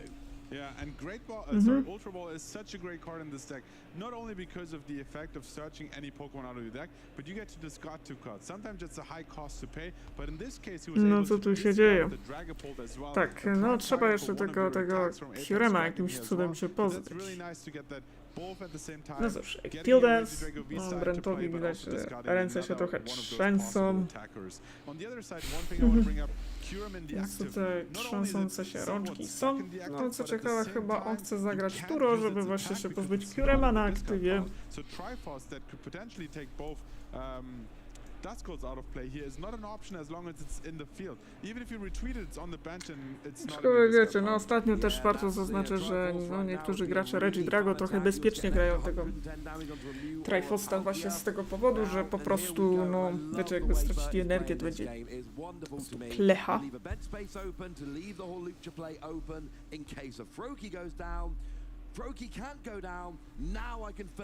No i po Kestowi to tak z tych ślicznych dosłownie.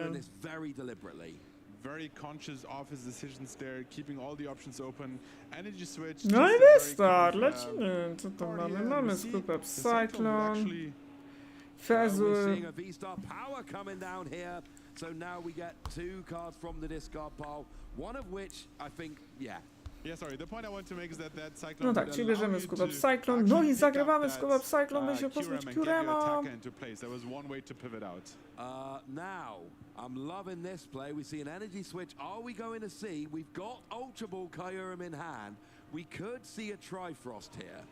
That would be an option. No, czy pytanie, czy się opłaca wziąć Trifosta? Any of the V-stars or any of the Vs into active and think about KOs. You just take 2 knockouts and set up a future KO because a 110 sticking on any of the EX or any of the 2 No tak, wiecie jak to trochę jest. A, idziemy bezpiecznie, widzę, bo idziemy Dragapultem. No, popatrzmy sobie szczerze, no. And I prefer this play. Trifrost makes you discard all your energy. That's really annoying.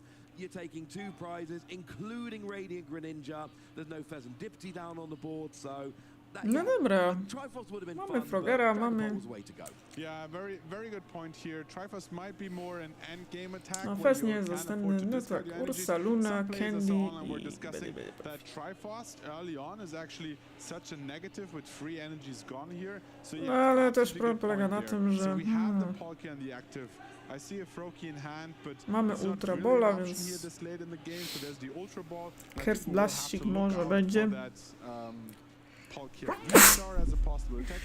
Popa, Finy i ponoszę. No i chyba lecimy po albo Palki Wistar, albo po Ducha. O, po Ducha lecimy. Czyli jeszcze mu bardziej zdupczamy życie. But yeah, the possible KO would be Subspace Roll plus Curse Blast, I suppose. No i tutaj Candy, Ducha. And it's not perfect, but at least that bench Regidrago, there's no fire Mamy energy, jeszcze don't have the Iono, evolution yet. mamy There is still a chance that the Frokiego, attack is w razie nie ma. We do see the Froakie hitting the bench here. Now this is awkward because if you use Dust Noir, that No i wraca Greninja. Froakie then becomes a really No i gramy single prize attacker. Myśli. But just 1 KO away. So that is potentially awkward, but you need to take the risk, I think, at this stage. So we see Night Stretcher for the Dobra. energy, and I think we're eyeing up as an Iono to actually tam, bum bum. A i oczywiście skracamy te prizy, żeby jeszcze gorzej było. No i Iono, lecimy. And there's no Pheasantipity yet in play, so that could come in handy and give Javier an opening here. Cards go to the bottom of the deck, as we know, and there will be 6 fresh cards from Javier. They also put the Radiant Greninja into play, so if there's a spare energy in hand, you can use that concealed cards to draw into even 2 more cards and give you the cards that you No i mamy Ultra Bola i mamy Palkię i to nie jedno na dodatek. There isn't any energy, so you've definitely got the energy. Oh, we got energy already. There's Night Stretcher for future. That's what I mean here. So here comes a KO and Javier here. Tak, no i knockoutujemy Regidrago. Possibility that Bert just goes energy, Regidrago V-Star, KO Palkia, get rid of all the energy off the board, and that is a very awkward situation because then it's 1 remaining. Oh, we've actually got fire energy in hand already. Do we have No tutaj już wchodził research, no i tutaj Pokestop. Mew, Regidrag. O, nie fajny Pokestop. Wszystko mi zdyskardował dosłownie. Oj, bolesny research. Czy coś jeszcze zostało?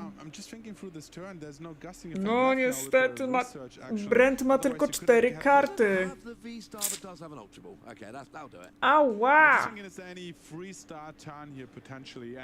Tu mamy wędkę. And getting these 6 extra damage onto the Froki could be free prizes in one turn here. Yes. But we need the Halucha. No, mamy wędeczkę, żeby można było jakoś jeszcze trochę podratować. Ale no nieciekawie jest, bo... See how this play actually turns out. Maybe want to increase the chances or making sure that the V-Star is hitting the deck, so you have an No tu mamy wędkę pod nogi stara. but just making sure the Halucha goes also back into the deck here, so that might be in play that Barrett was eyeing.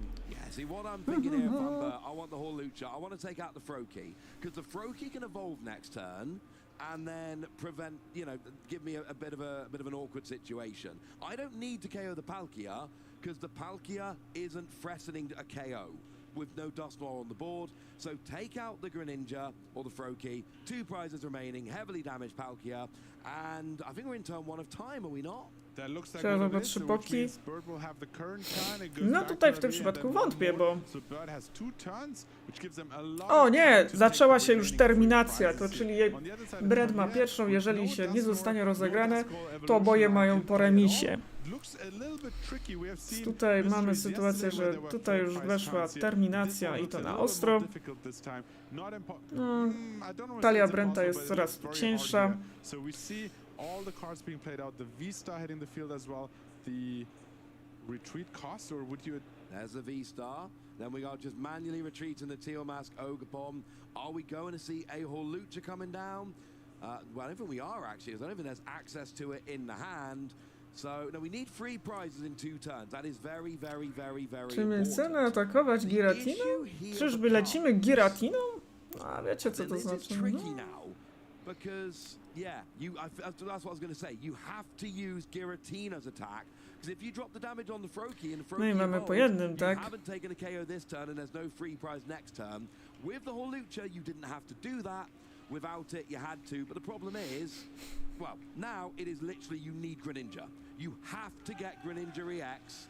That is the only thing that can survive a hit Dobra, from druga. Giratina's attack. Aha, widzę, że zagrywamy nosze po Greninja, tak?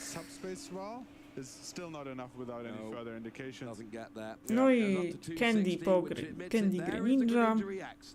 So, Mamy we've got chyba Greninja, kolejne we've got Iono w Mew, ręce. we've got Mew. Mew ma It will sam sobie force Bert darmowy into having retreat. some gusting in Switch order to aż finish tak the game koniecznie next nie turn. będzie. Bert's down to 1 prize, but I'm pretty sure I remember a boss's orders in hand. You're pointing excitedly, Barish. I think you agree with me there. O, mamy I think kolejną there's one in energię, his okej. hand. Yeah, so that possible hand disruption here. Bird is down to 1 single card, so I think I see an Iono in hand there that could come in very handy and limit the options. And there's also, I mean, I don't really think Javier can take Dobra, the KO robimy atacz z easily. ręki i chyba chłop będzie chciał chyba zagrywać at Iono. least, we see Tak, a chyba już czuję, że cover Iono jest There's już the Iono przygotowywana. play. Puts Bird down to 1 On single jest card. You have to here. 4-1 Essentially, Javier's going, look, na... maybe with a bunch of Dust Noir I can pull off an unlikely win. I don't have a No bunch tutaj of już Dust Noir, trudniejsze so zadanie do Javier's not nokautu. winning this game, but Bert's got 1 prize remaining. You can put an unKOable Pokemon Czyli into robimy the break active. up. So then the question becomes, does Bert have gusting? And here's the thing, there's no Pheasant Dipty on the board. You've No i already tutaj used your Beast Nestball. power, so the chances of hitting it are getting lower Czy on and ma jeszcze lower. duszka? O, Yeah, and we're talking Yeah. about the facility. It actually hit To the jest discard pile sprytnie, bo very to early on, skok. I believe, in the game. We're talking how difficult it is to get that back. We're looking for the discard pile to maybe get an eye on that right now. There's a facility in the Is there discard a pile. Night Stretcher in the discard? Because Yeah, it was there. and he only plays 1, so there will be no Pheasant Dipty there. There is a super Aha, no i that robimy played the previous turn. Ultra So Bola. Pheasant Dipty's not an option here. No more draw power and Pokestop, of course. Znaczy, no, teraz tych duchów nie będzie używał w ogóle Xavier z tego powodu, że on ma jednego prize'a, więc po prostu mu się to nie opłaca. No, oczywiście Ultra Ball po nic, no i Mew po 3. Oh no, he's being very cagey. He is not showing us Barish. We have no idea what that card is. Więc one się pozbywały wszystkiego. Fin your hand, take another Pokemon. Dusknoir, I mean, doesn't really Ale też tak jak mówię, no tutaj ten Dusknoir jest faktycznie on już trochę po nic, bo to by nie dało nic. You have your free retreat, you have a shinobi blade possible. No Let's i see po how the Pokestop Stop, plays out. Iritka out, Counter Catcher i Aspect. And Prime Catcher, so this is actually really important here, because now you can make Bert have gusting and a pivoting option. So, you know, energy boss's orders would now be potentially an issue. No, Now we do want weakness, 70 tak? it No, doesn't- knockout. Actually, it doesn't KO. Yeah, because of the resistance. O, sprytne. We need a... Oh, he's using that. Do we see any kind of pivot? Nothing useful there. We've got... Oh, Ale there's że nothing, ja I gdzie to don't think. dyskardował There's a przyszłem. pole pad and a Dragapult in hand. Now, we do have energy from the Earthen Vessel. We do Try to have thin out Power the deck. Pad. Oh, O and you can get kurwa, grass odchudzanie energy to draw deku. cards with Teal Jedna Mask. energia. One draw. Yeah, but you need a switching card for your Squawk Sprytne ability. zagranie. Nie atakował. Pokemon. Do you have any way of getting energy onto Squawk ability to then retreat it? Jezus. Don't think we have. I'm seeing... I don't see any To kind są of już energy 3 that- karty po stronie Brenta. Potentially. Not seeing it. Even Energy Switch would work here. You attach to the Ogapon, Energy Switch it over to Squawk I ability think and there was retreat. there was not the one in hand, and I don't think it was in deck either. Running out of option, that gusting option. No like, niestety, it ten looks like gusting Javier took boli. this catch 'em all very serious, got the counter catcher and the prime catcher off that Pokestop, and that might exactly what got him not back into this game. He went first, didn't have the best start, and if you can't win it, you might as well. I mean, it's not good for either player, but like you rather go out with the tie Coś than lose będzie, this jak match. And that dają. one No. match point from the tie could be what gets you To into chyba tak, being symmetrical kurde, top nic nie card. One zostało. point is a lot better than 0. Absolutely. Myśli. Bad is going through all the options. No I mean, i you have to próbuję. attach a Grat. I don't see any way to take a prize on the bench. There's nothing which is in Trifrost range. Czy on chce palić tą There's, energię? you know, you can get close with Greninja, but not enough. I mean, Horlucha plus Trifrost would potentially put Greninja 10 damage away, but that's not enough. You can do 280 to the active, but that's not enough. You don't have enough cards in the Lost Zone to be able to pull off Greninja's V-Star power, and even if you could, you've used your V-Star power for the turn. Let's see where the grass energy goes. No. It goes to the active to make it possible to retreat. There's no gusting there. Your hand is Ultra Ball Power Pad. Palpat. All pad, was there any more draw afterwards? I don't think so. Here's the thing, right? If there wasn't a counter catcher from Javier there, But you can put also- your boss's orders into the deck, attach your grass energy to Teal Mask Ogapon. It's not guaranteed, but you've got a decent chance there of pulling it off. With the Squawk ability in the active, and that's why Javier played the turn for so long with essentially no other option to win, because this was what you were hoping for. Now, Looking through, is there any option to get... it's Dragapult. You'll do 200 to the active, drop 6 damage counters onto the Squawk ability, but I think this is Bert's And we see last the fist turn. bump. There's the fist Oj, bump, and I niestety do believe remis that will be chyba. a tie, Bert. So close at the end of that game. Not able to actually pull off the win in the end, and it was the no counter catcher. We koniec. don't know if Bert would have got the Chyba boss mamy orders, remis. but we do know we could have put the boss back with the power pad and drawn with the teal dance. Ewentualnie There pod would deck. have been an option. Time management is so huge in these late game rounds here. I mean, Dużo we saw remisów the ostatnio second game jest, not tak going swoją well. drogą. Maybe scooping a little bit earlier would have given you more time, but it would also have given your opponent more time to give one more turn and potentially take you out there with a bad start. But of course, going into any game, you assume or you are hoping for a good start, even though that was not met in game 3. Yeah, and you've got to feel a bit for Javier there, because game 1 you played so well, you did such a good job, and then game 2 you had a terrible start, basically being locked out of Palkia V-Start for the game.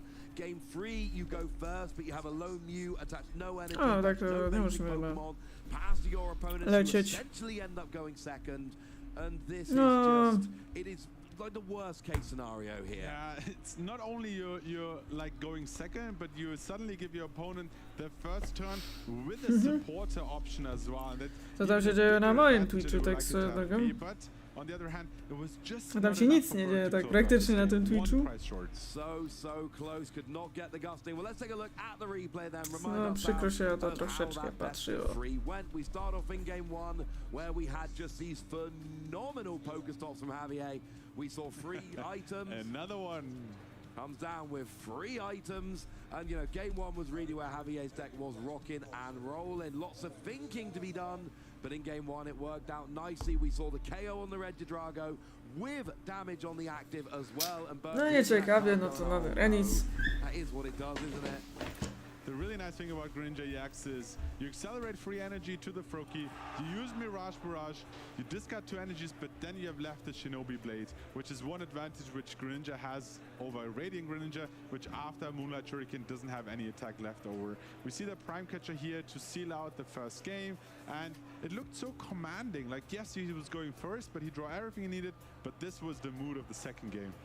Yeah, it was not a good start. We had that Squawk and Seize getting rid of both Palkia and a Night Stretcher.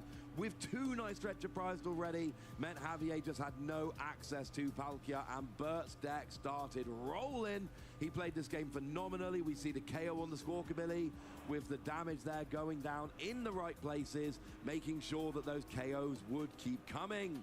Yeah. Javier did get a consolation KO on the Mew, but Bert just came up and it was too much. Javier conceded.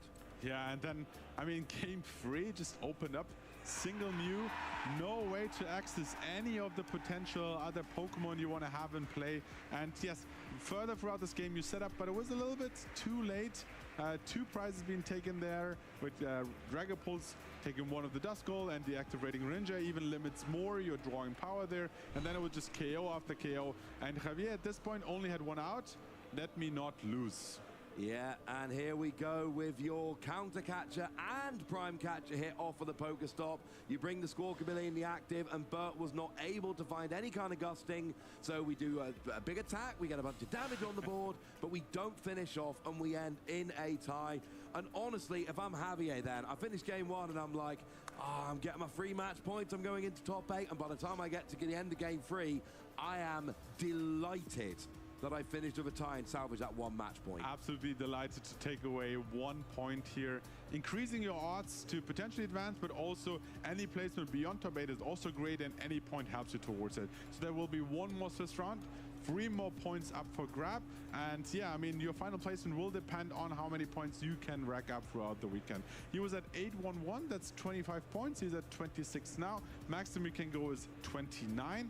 Potentially out of competition here, depending on how the rest of the field will play out. We saw 30 was like a benchmark to hit, but yeah, let's see going to this last round what the current standings will be, and then whether 29 or 30, 31 where the threshold will be.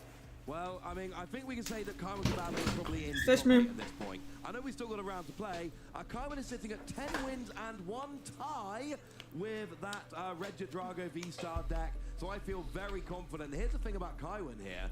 If you intentionally tie, and you may not have an opportunity to do so, but you may, you can probably even avoid any possibility of an asymmetrical top cut, go straight into that top 8. So Kaiwan in a phenomenal position. If you're following the UK players at home, I've got good news and I've got bad news. The good news is Ethan Wild won last round to go to 28 match points, putting himself on a potential winning in for top 8. No, shit. The bad news is the player that he played was Luke Kirkham with that Gaussian Fire deck. So Luke at this stage sitting on 25 points with 1 round to go, probably not making it into top 8. Joshua Van Overshout, got a lot of fans out there, sitting at 10 and 1 with Lugia, 30 points. I don't think they're guaranteed safe at this point, but I think they are in a very, very strong position. And of course, anyone with 30 points also has the option to ID, go to 31, and then most likely secure their placement in top 8 here.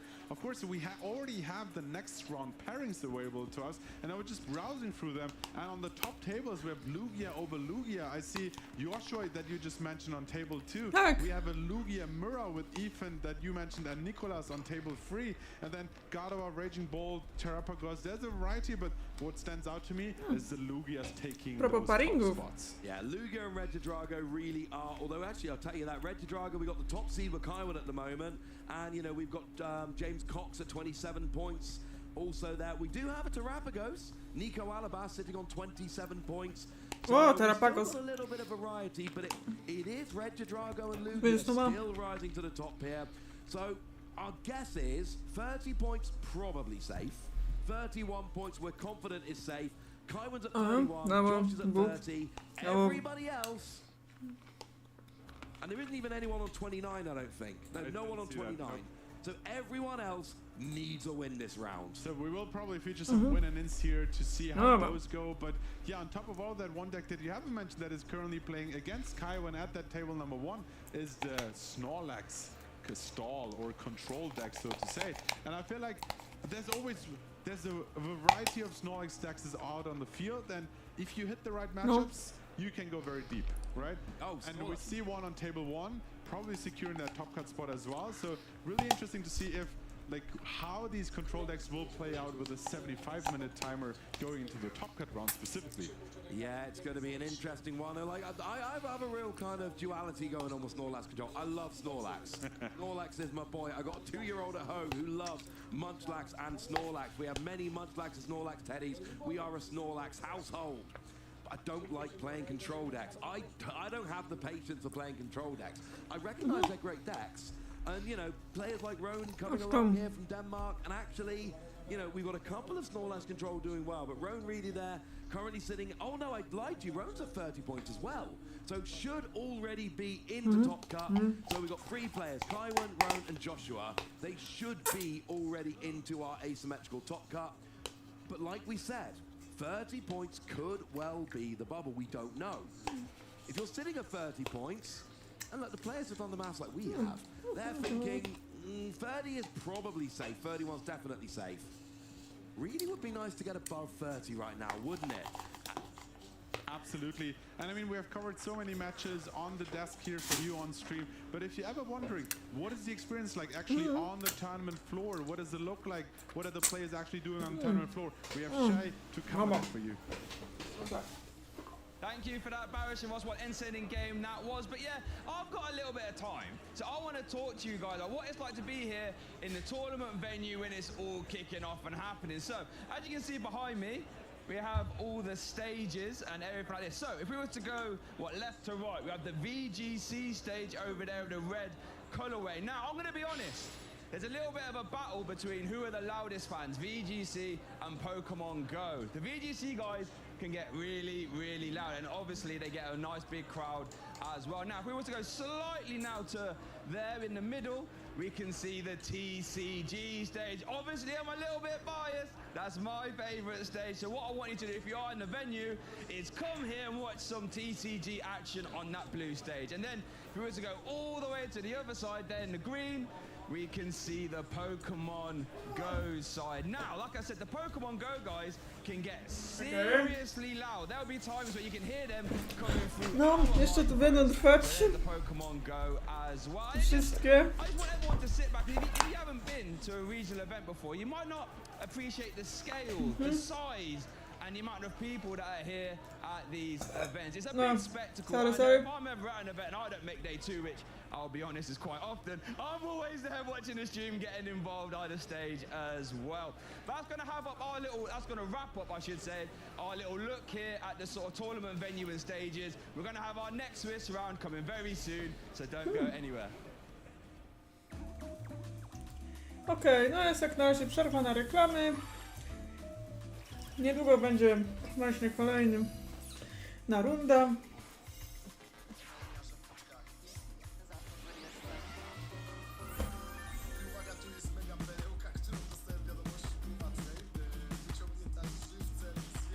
Ten dobrze mam takie lębamy.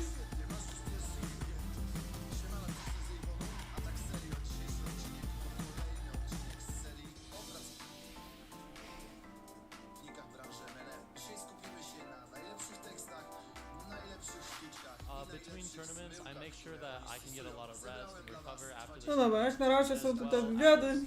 taking time to do lots of practice. A lot of it really comes down to A to jest Matthew and, Woodson. making On sure też that prowadzi I'm knowing what I'm playing is the best I can play with that No tournament. też ma takie ciekawe Look at the deki. meta, see what decks is performing well. You never want to play something that doesn't beat the top deck. Right now, Charizard is the best deck, and you want to play something that... Ale chyba ostatnio widzieliśmy okidoki na streamie w Knoxville. Tylko w Kentucky. Know your matchups and don't like last minute switch decks.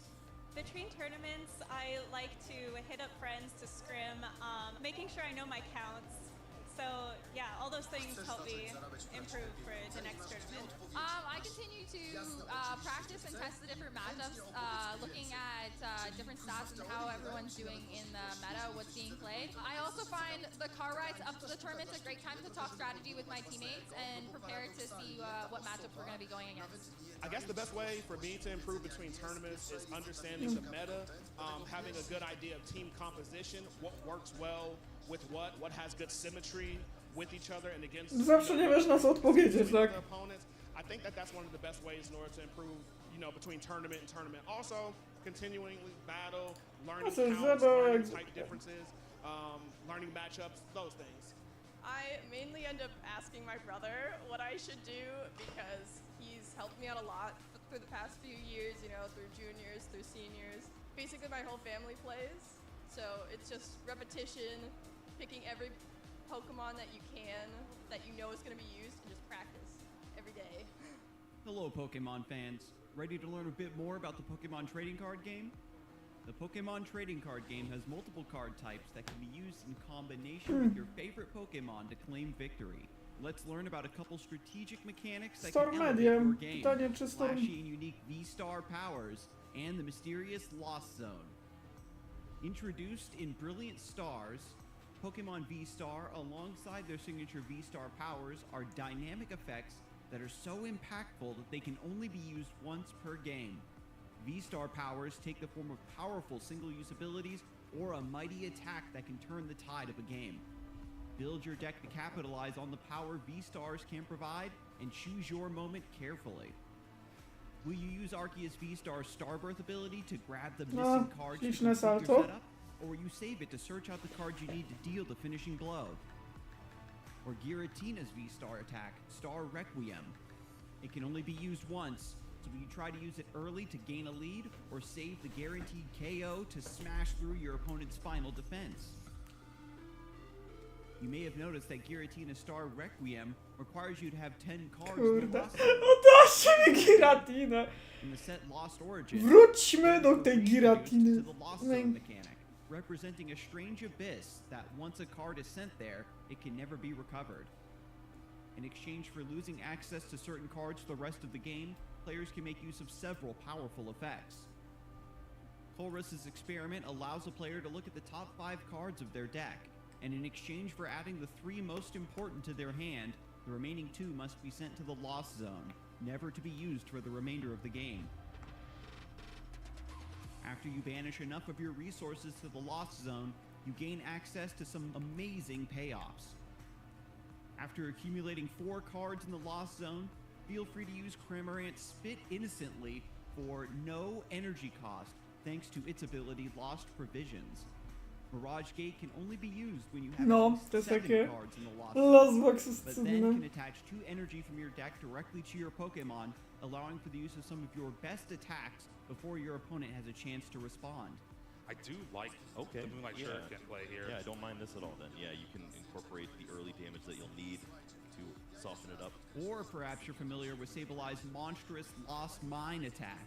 When you've sent at least 10 cards to the Lost Zone, a 1/6 of your entire deck, you can place 12 damage counters on your opponent's Pokemon any way you'd like, knocking out your opponent's support Pokemon or potentially setting up for devastating multi-prize turns. Now that you have a better understanding of Pokemon V-Star and the Lost Zone, get out there and experiment with everything the Pokemon TCG has to offer. Więc tutaj jest V-Star i Lost. Ech. Jezu, box super. One thing I would tell a new player before they do their first tournament is to watch previous tournaments. You have access to high-level players competing with one another. Klepiesz See a whole lot of zbieżny. ideas to build your team around. O, sumie Like, for koniec. example, the team that I'm running today was based off of loyalty Co to ciekawe, names widzę, at że USC. jest The też piece of kick. advice I would give is definitely to sit down and talk to the person across the table from you. They're not always going to talk back, but more often than not, someone sitting across from you is just as nervous potentially as you, And every time I strike up a conversation, it eases a lot of nerves and it helps you play a little bit better because you're less in your head and you're more so having a good time playing Pokemon. So something I would tell a new player for their first tournament is definitely reach out to the community. There's so many awesome people in this community. I definitely wouldn't be here if it wasn't for the awesome community. So I definitely say to talk to some friends, make some friends, you know, kind of enjoy yourself. No, w sumie ten chłop wybrał język fakt, no bo też często jest to takie, że to mamy, a potem się okazuje, że nie ma, no. Taka prawda, no. Pieniądze z powietrza się a nie biorą. Even if you lose your first match, first 2 matches, feel like you want to drop, there's side events, but you practice for this, just do your best, have fun. One thing I would tell a new player who's coming to their first tournament is to bring a team that they're comfortable with. Knowing your Pokemon, how the matchups play out, goes a long way. The first thing I would tell someone who's, jeszcze zaraz you know, getting ready poczekamy. for their first tournament is to Że za chwilę się zacznie kolejny mecz i będzie bingo, no. how many people are going to be playing, you're going to be new people. Idę odpalać. Million deck options out there, but just lock into whatever deck Bingo you're ma to. practicing with. Bring some extra sleeves in case you break a sleeve, whatnot, and maybe a water, some snacks. Other than that, just have some fun. O, Giratina, pluszowa kurwa! Dajcie w końcu!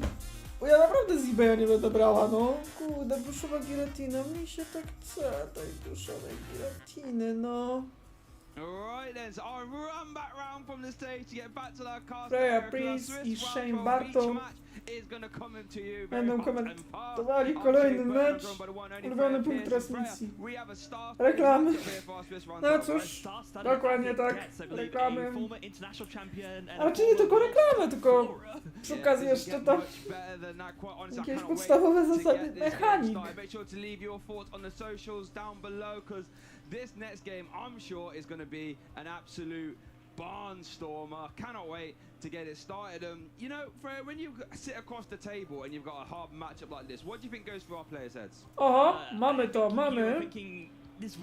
Mamy Jamesa Coxa, czyli bardzo znanego gracza, którego możecie kojarzyć z Gardy.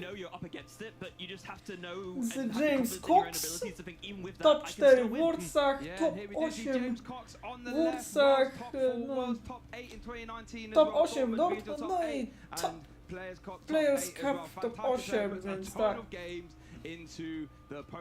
A po drugie jest Nico Albas, top 2 champion oczywiście w OEC w 2020, top 4 w Lille 2020. No, naprawdę grube ryby, to delikatnie rzecz ujmując. No to mamy Regi Drago, czy tam Regi Suka i Terapagos! Właśnie, gdzie jest Terapagos? Bo tu jest Terapagos! The prize is not too bad from either side, I think, but yeah, that one of Fortin, if James can KO and stop, you know, an evolution that could be a win and in for these two players. No i mamy Bady Puffin, dobre rozkręcenie. O kurda, gdzie jest Terapagos? Bingo, nie ma Terapagosa, no. No jak oni to tworzyli, to bingo. Nie ma Regi Drago, a za to jest Curel 3 poki.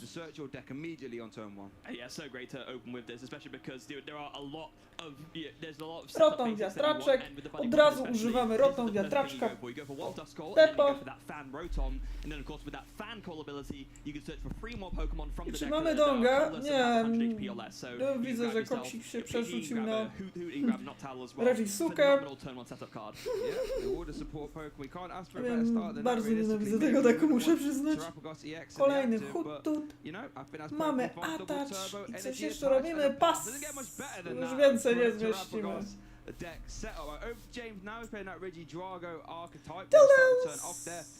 Lecimy. No właśnie, no są dwa przynajmniej Regi Smoczki. No to Donga nie ma.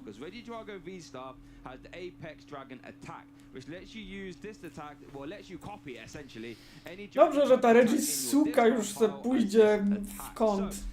That is what James wants to Więc do. We've tak, just impressive no, research musimy there, going to obserwować, discard co that tam się Guillotine dzieje. V-Stars. Now Lost Impact is available via Apex Dragon when it's online.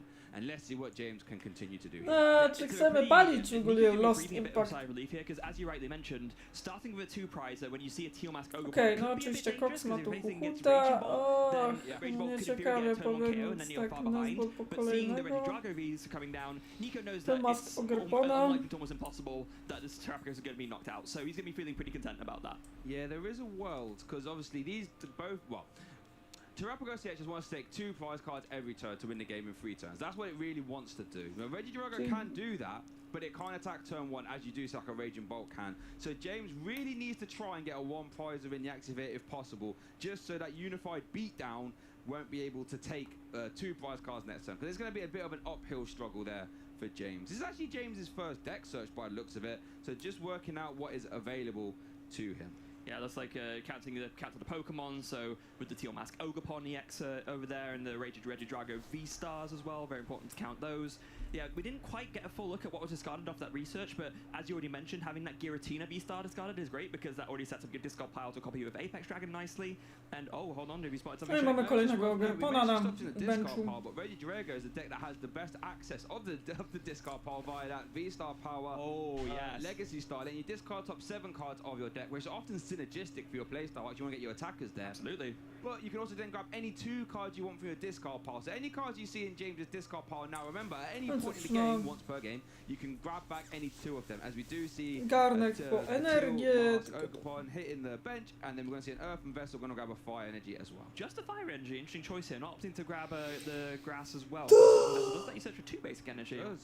Wonder what the thinking is there. I wish I knew.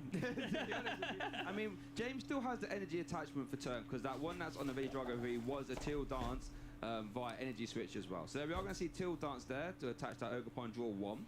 Let's see what it was. A little grass energy. Could have searched out of Vessel, yeah. Oh, yeah. Then we're going to see a turn attachment to the bench, energy switch to the other Regidrago V, into Cleffa, into Switcha i robimy Gaspin Draw, okej. He lets you end the turn and draw up to 7 cards in hand. So James intentionally searching for less cards so that you draw. Okej, mamy Federbola, co ciekawe. Na ręku Niko. I said he wants to try and end the turn with a 1 prize when active. How about little Cleffa has a free retreat card and lets you draw cards as well. Now over to Nico though. Na pewno potrzebuje giereczki. I know you played this deck a lot. Talk to us about Noctowl. Yeah, Noctowl, absolutely phenomenal card. With that Jewel Seeker ability, if you have a Terra Pokemon in play, once you evolve a Hoo-Hoo into that Noctowl, you can search your deck for any 2 trainer cards and Czy na put them pewno into your użyję hand. One of the Federbola strongest do search abilities we've seen wyszukania? in a long time. No niestety potem Federbol wyrotuje, ale spokojnie Ultrabole dalej w So grze. your Jewel Seeker can find you rare candy Pidgeot combo. And what does Pidgeot do? No Lets you chyba grab any chciałby... card you like from your deck once per turn. So all of a sudden, it Stadion, tak? starts to get out of hand. We actually haven't spoke Że too much przygotowuję... about No, the będzie się Terrapagos jeszcze deck tak yet. jak We do see ten... Area Zero Underdepths and Rare Candy. Let's talk to the people about Area Zero Underdepths, Freya. What does that do? So Area Zero Underdepths is really what makes this deck strong and work. So once it's No, in play, tak. again, it's one of those... Ja, mamy już Pidgeota, mamy też arenę, co oznacza oczywiście więcej.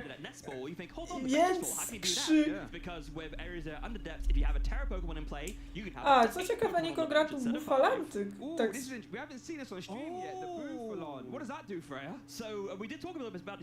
A jak już mowa, no to mamy trochę ciężko, bo mamy w grze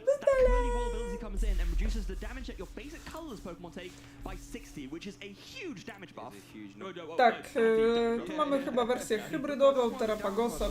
No chyba taką samą, jaką grał chociażby legendarny norweski gracz Torklekkrew, no, który oczywiście i research, no, czyli robimy research na pustą rękę tak zwaną. Więc dobry plan, czyli robimy tak. Crankcatcher już naładowanego, no i tu Pidgeot. I robimy research na pustą rękę. No więc tutaj Niko ma przepiękny start. Mamy ducha, mamy candy, mamy wszystko. Quickset trzeba po kolejnego Buffalanta, żeby nie było tak łatwo. gonna take a look through it over the quick search. Didn't Tak, quite więc tak jak see mówię, mamy tutaj what, hybrydę, w what dużym the skrócie grab Terapagos there, będzie so ciężki do next turn. zbicia. We did see off the professor's research, he already drew a body Stanie puppet, się so taki we trochę know tanki they were to get w the full swojej complement of prostocie. on the bench. That will mean that Unified Beatdown will do 30 damage to each of those bench Pokemon, minus 20 for the double turbo energy, 220 Warto zaznaczyć, że for an James exact również knockout on ma the Reggie Drago rozszerzoną V. ławkę, You don't get więc bonus points for hitting over the damage. All you got to do is hit that carry. We do see the second copy of Boothlock come down, so that means that curly wall is no i mamy now chyba już live. 8. So any colorless basic Pokemon that Nico takes damage with will get reduced by 60. That is a monstrous number. Effectively No co, giving jeśli Terapagos tu EX a jeszcze grand total of 290 czy HP, wystawiać but kolejnego what I'm doing ducha, as czy well, opłaca się we're actually working on a Terapagos? Blood Moon Ursaluna, giving it, what, Ma jeszcze jedno 300? miejsce na benchu. 320 effective, yeah. Tak, jeszcze jeden duch, Now, very clever here Retreat, from Terapagos Nico. Does put i down another Dusk Gold. 220 Find chyba the będzie. pieces to evolve into a Dusknoir. Idealnie. It's a bit of a vulnerability. Of course, that Dusk Gold does have 60 HP, so if James can get up Mamy that Reggie chyba Drago trochę coś restart, w get the top Dragon Ball deck. EX in the discard pile, you can use that Apex Dragon to copy Phantom Dive, and those 6 damage counters are always going to be knocking out one of those Dusk Golds. Yep. Więc... And that Phantom Dive, obviously, if A, to jest błąd. we'll get around that Tu curly chyba wall. dwie brał, a dobra. Yes, 'cause it's Naprawię damage to. counters not doing damage. Okay. No to trochę problemów jest. Till dance. Till dance. Till Till dance. dance. Draw one. That's 2 cards. Mamy support Switch, cards, mamy celebrate Reggie big Drago. Reggie Drago V-Star off that. So now Reggie Drago Tylko V-Star brakuje is tej energii, tak? online. Czy jest Switch We na get a pewno? fire energy and another grass on there though if we want to use Apex Dragon. Yeah, but I think he's got it though. There's an Earthen Vessel and an Energy Switch, so he's got all Więc the pieces tutaj to put Niko this się together. I rozkręcił, think chyba the last szukamy... piece he's missing is just getting that Dragapult in the discard. Problem is, with that curly ward online, Lost Impact doesn't take a KO now. No, it doesn't.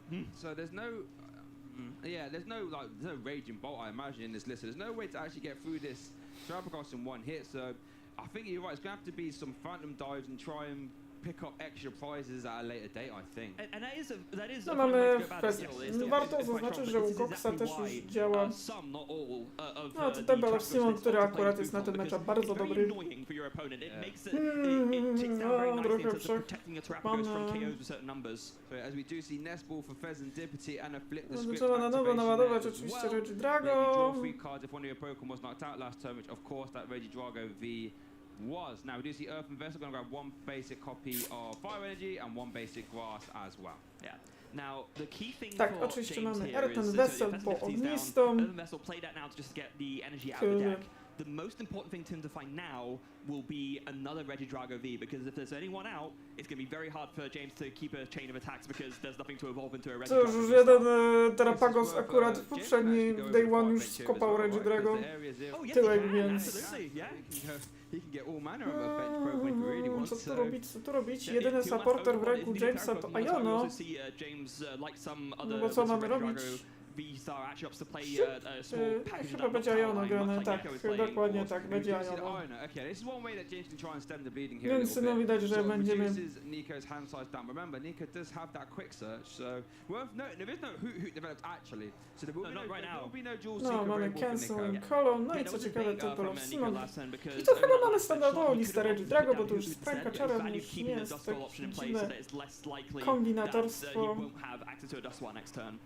I do apologise. Now flip the script has been activated. It wasn't activated before the... You just kind of nest-balled it a little bit diagonally. Nest-balled it a little bit diagonally there, but that's okay. So there's flip the script. So did draw into Prime Catcher. Okay. Apex Dragon is To nie currently jest takie live. przeszkadzające dla Niko, no bo spokojnie, ja się pozbędę. I only saw the Giratina and maybe the Dragapult EX at the discard pile. Now with that Prime Catcher, there's a couple of different routes you can take here. You can consider maybe actually just going after both the Co ja Dust chcę, czego się ja chcę pozbyć, to cholera jasne. Or if you want to prevent your future math no na pewno pozbędziemy się stadionu, tym samym też ukrócamy ławkę.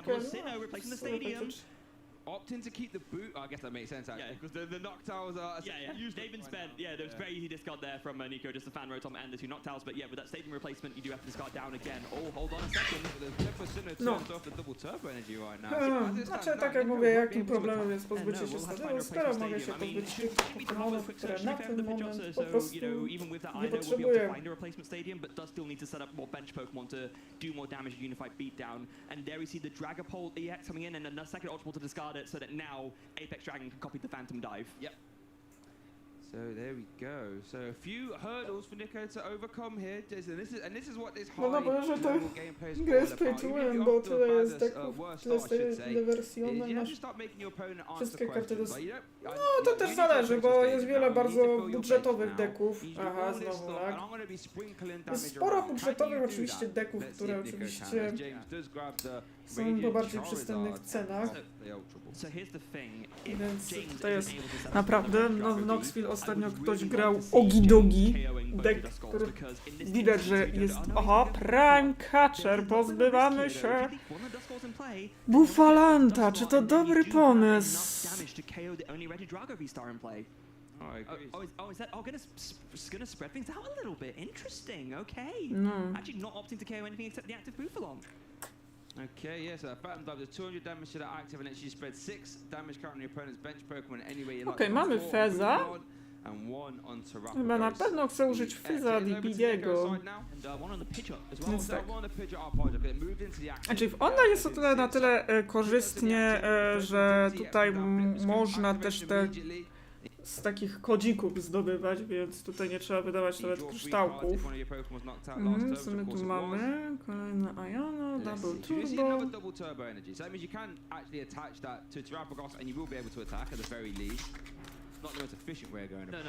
Znaczy ma aktywnego jeszcze Quick Search. It's tough because there's a few different things you need this turn, and Quick Search only gets you one card, so you really want that flip the script to find you some of the pieces, but I don't really think that was the case. And like you mentioned earlier, Znaczy jeśli chodzi o online, to rzeczywiście trzeba...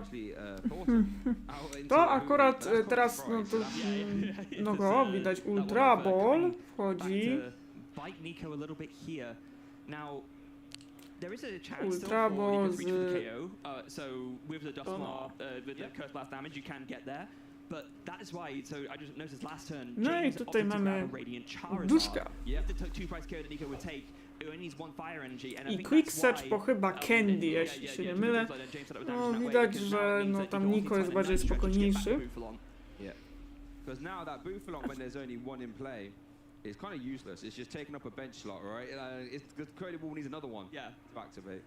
Yeah, so right now it's essentially doing... No chyba lecimy Candy Dusknor? Tak, no Candy Dusknor, Curse Blast. Robimy zamęcik. Robimy nosze. Nosze po Huhuta. Makes complete sense. Yeah, just opting for that's enough, isn't it? I think as long as there's a replacement for the... No i chyba będziemy musieli ataczować drugą energię. Tak, no niestety musiał, bo nie miał wyjścia. No ale niestety i tak... Both of these attacks are just 2 colorless energy. That means it's exactly enough because like 130 plus 150 is 280, which is Regidrago's HP. Tak, ponieważ warto zaznaczyć, że nie ma Double Turbo, to tym samym też on atakuje za 180. But now, without Curly Wall online, that combustion blast from that Charizard EX will take a big swing. No niestety problem, bo musimy zrobić kolejne Iono chyba. Czy ma jakąś energię ognistą dla Czarka? Yeah, I mean, we'll see to set up a bit Chyba more znowu bench będzie ball, so definitely not doing enough damage right now with Unified Beatdown as it stands, but yeah, this Iono is going to make things tricky as well, but that's exactly why Nico wanted to clear the bench space, both to use the Dustmar, but also so that Hoot is back online, so that Noctowl isn't out to this inevitable Iono. Czy jest? Nie ma! You do. And Quick Search as well. Chyba might not be as effective as James would like, but you have to answer those questions, or ask those questions. Yeah, and because it is a lot that Nico needs, so ultimately James is still playing the odd to the best visibility. There comes a Super Rod. Aha, zwiększamy szanse na wydrobienie tej ognistej. Czy jest ta ognista energia?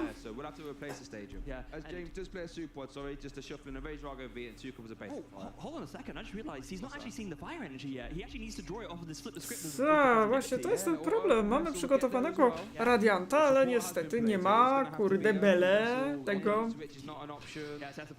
ognistej energii. Czy dojdzie? Czy skibididami nam...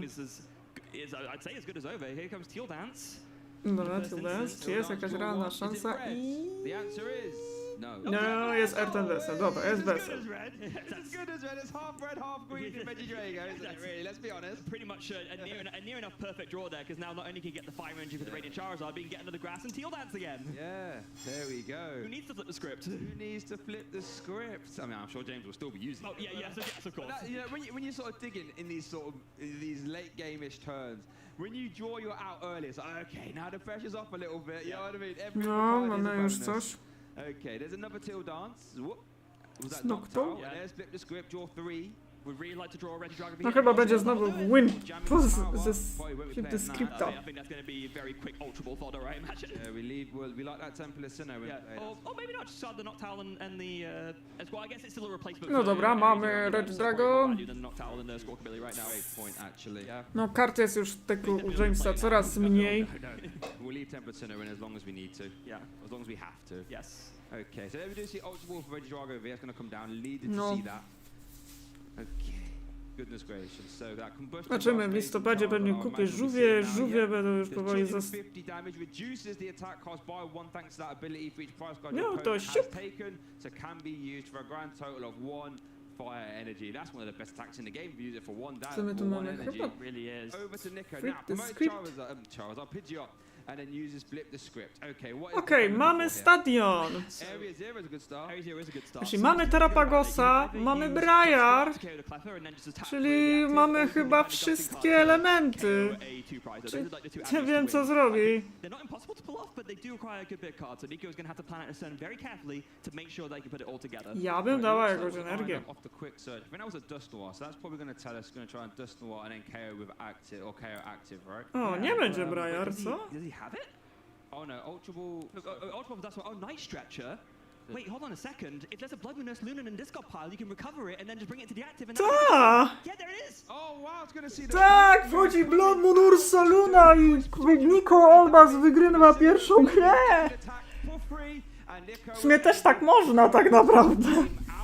James a little bit off to a slow start. Nico closed the door and is currently 1 game up here in our Swiss round 12 winning in feature match here at Little Regionals. Yeah, Nico able to put it all together, and this is why the Blood Moon Nurse Lunan is so important in this. Fest można powiedzieć, że po wygraną. Deck that it plays a very low energy count. You're playing 4 double turbo. Ta Ursa Luna w dyskardzie. Back at the replay of that first game, we see how it panned out at the start. Big aggressive start there with the W dużym skrócie Kesplas po klefę i feeling very confident with his set up absolutely perfectly, and then going back over to James's turn was able to respond. Yeah, had the Reggie Dragon set up, took some prizes of his own. It was just this back and forth, but every single time neither player really missed a beat, and Nico just had the first beat, so he just kept the advantage. Więc też, no tym bardziej warto zaznaczyć, że ponieważ specjalne energie też tym samym ten Terapagos zadaje normalnie 180. And James did a lot of disrupting. We saw the Radiant Charizard at the end. 150 damage'a. Normalnie zadaje. Co też ułatwia oczywiście. No, więc po prostu piękne zagranie. Duch. Klefę. Yellow. Winning game from the Dusknoir's ability, because not only did that KO the Cleffer, but that gave James a prize, which meant that the Blood Moon could attack with 0 energy. No i co tym razem? Nico nie najgorsze, a tutaj Jamesa niestety. Znowu piękny start z Terapagosa, no ale tym razem to James idzie pierwszy, no bo Reggie Drago lubi być pierwszy. A tutaj so James can get another Pokemon down, but if James didn't have another Pokemon down, Nico could have in theory won for double turbo on a fan rotom in a stadium. Yep. Yep, that is true. That what is it? Oh God, what's that? Ta, Nico ma wszystko. Wow! To musi boleć, bo widzę, że tutaj James zdyskardował 2 Energy Switche. Znaczy wiadomo, że gra 4, ale i tak to może na późnym etapie no jednak dosadnie boleć. You can't use Unified Beatdown on your first turn going second, so Nico won't be able to use any Unified Beatdown next turn, worth noting. No tu widzę, Grom już trochę osłabł, jeśli chodzi o zasięgi. Trapgos has that restriction, so it doesn't matter if you go first or second, Trapgos can't attack. Yes, exactly that. So, James did Ultra Ball 2 energy switch. A z czego co ja widzę, utrzymania całkiem niezłe. No, we did. I apologize. No, we did. So that means having him in Discord party. Zobaczymy jak Stelma Six będzie. No jest tyle z tragedii. Czasami też występują tak zwane rogue decki. Okej, pass, attach pass, coś tak deseń, no ale po kolei co tu mamy? Mamy Pidgeota, Ultra Bola z czym? No tam trochę... No dobra, Candy z noszami, ale my chcemy tylko... No, czego chcieć więcej? No, po prostu fan Rotoma. Znaczy, jak na razie nie ma tu takiej sytuacji, że mamy tutaj donga dosłownego. Już był fest, bo wygrano. No, tutaj co ciekawe nie było Curema, bo no tutaj chyba już niektórzy mniej agresywnie. No, tak chyba nie powygrano, nie. Że ponieważ to pozostałe no w to. Okej, mamy PJ'a, attach. No to boli troszkę. Znaczy, no dobra, mamy Bufalancika, no i gramy fan Rotoma. Kutu. Znaczy jeśli chodzi o prize Niko, one są naprawdę na dobrym poziomie, no tutaj się prawie nic mi nie zrealizowało, no Cox ma już trochę gorzej. Na razie nie ma Gardevoir, nie ma Milagdonas, no jeszcze Luki nie ma. No i cool! 3 hutule i do tego jeszcze Bufalanci. A wiecie co to znaczy? Tanki żółw, jak to się mówi. No powiem, że bardzo mi się podoba właśnie bardziej mi to mieszanie duchów z byczkami. Znaczy Terapagos ma tu tak jakąś realną szansę na przeżycie rotacji. To chyba też mało rzeczy. James is going first in this game, so there is a viability of a very scary turn to attack. Pasik. Buffalon makes the turn to attack a lot less scary, so now you're not worried about getting KO'd by Lost Impact, for example. Yes.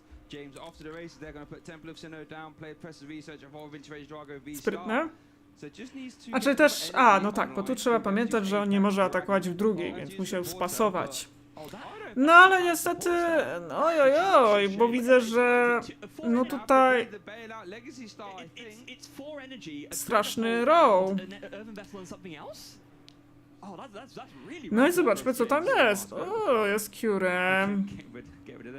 Prime Catcher, no dobra, no coś aha, no dobra, no i Energy Switch, co znaczy...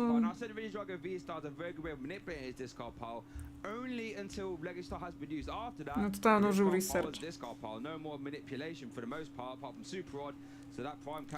No dobra, będzie Tildance. I mean, it's nice that at least with that James was able to just set up, but you want Legacy Star to get back the key cards. You don't really, in an ideal world, you don't want to use it to bail yourself out of the bad setup. Same energię. But I mean, this can't feel great for James right now. Yeah, you don't want your Legacy Star to get a tilt. No, to jest jeszcze no pewnie jakby się pozbył Pidgeota. You know, if needs must, at the end of the day, you have to do what you gotta do. Vessel does discard the Dragapult EX, Till Dance activation there, attaching energy, dual 1. Yeah, I mean, this is still a pretty decent turn, because now you can actually switch onto no tutaj wiecie, mamy Regi Drago. And you will be getting the K on the Pidgey at least, so that's something. That is true. We saw how impactful that quick search really is. So being able to deny that as early as turn 2 is very good. And still a turn 2 Apex. No, pozbywamy się tam mniej. Because the Phantom Dive places damage counters rather than doing damage, the Bufalon will not protect it for the Curly Wall ability from that. Znaczy mamy drugiego Terapagosa. Znaczy trzeba też pamiętać, że on też chyba jeszcze zagrywa Tortona, który...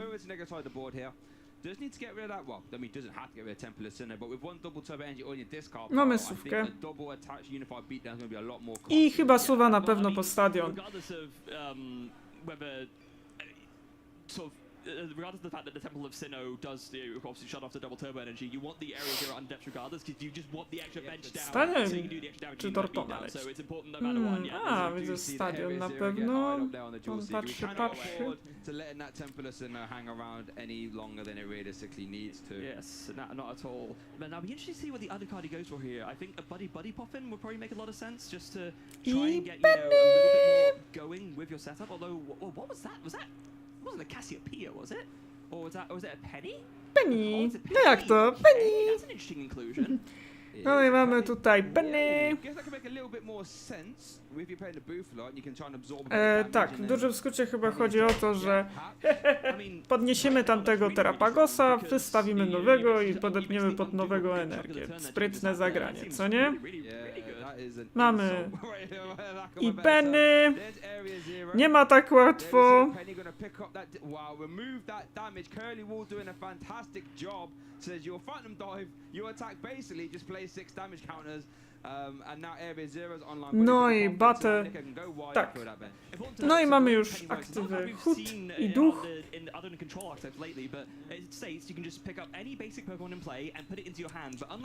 Więc to jest piękne zagranie. Penny. Żeby tego zranionego wystawiamy nowego. Teraz wystawię drugiego. Mamy Huhuta, mam jeszcze miejsce na jednego. Myślę, czy chcę stawiać kolejnego żółwia, czy może PS.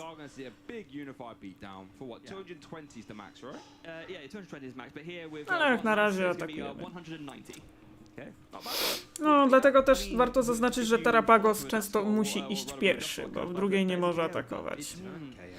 Prosta odpowiedź. No niestety.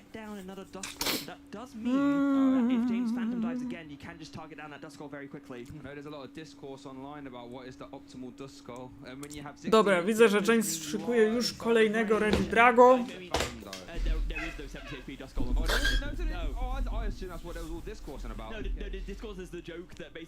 Znaczy w ogóle jak na razie ręka Jamesa no jest trochę takim żartem, no za dużo jest tu energii.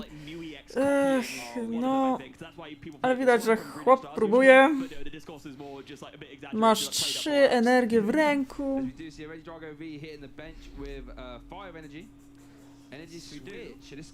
Siup, mamy. But yeah, worth noting, if that Duskull does stay on the board for whatever reason, that could be a mid-turn knockout. Yeah, but there's no way James is gonna allow tak, that. dalej, no niestety dalej bufalanty w grze, musiałby się ich pozbyć. Czy on ma bossa? No nie ma bossa, kurde bele. No ma gardce, co jeszcze więcej energii włapie, ojoj, ojoj.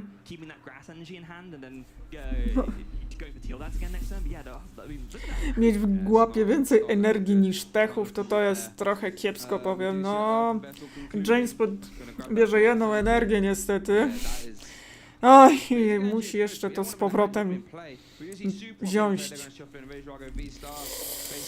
Ej.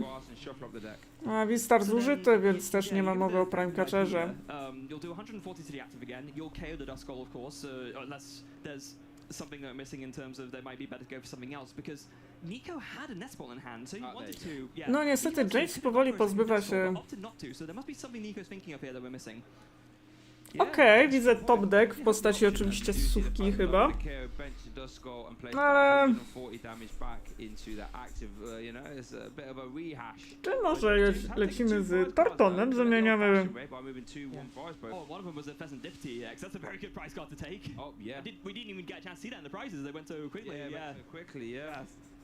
Właśnie, myśli. Let's see what Nico could do here. Probably just getting it, taking a care is the bare minimum. What else do you think Nico's going to try and do? If you see Dual Seeker, this might give us some insight into what his plan. I think this plan has got to be, especially given how James wasn't working with much, but had taken the price cut. No tutaj patrzę, co on... We could see Thornton Duskull. No chyba zagrywa już sowę, myśli co by tu zagrać. No, czy on ma dostępnego Tortona w grze?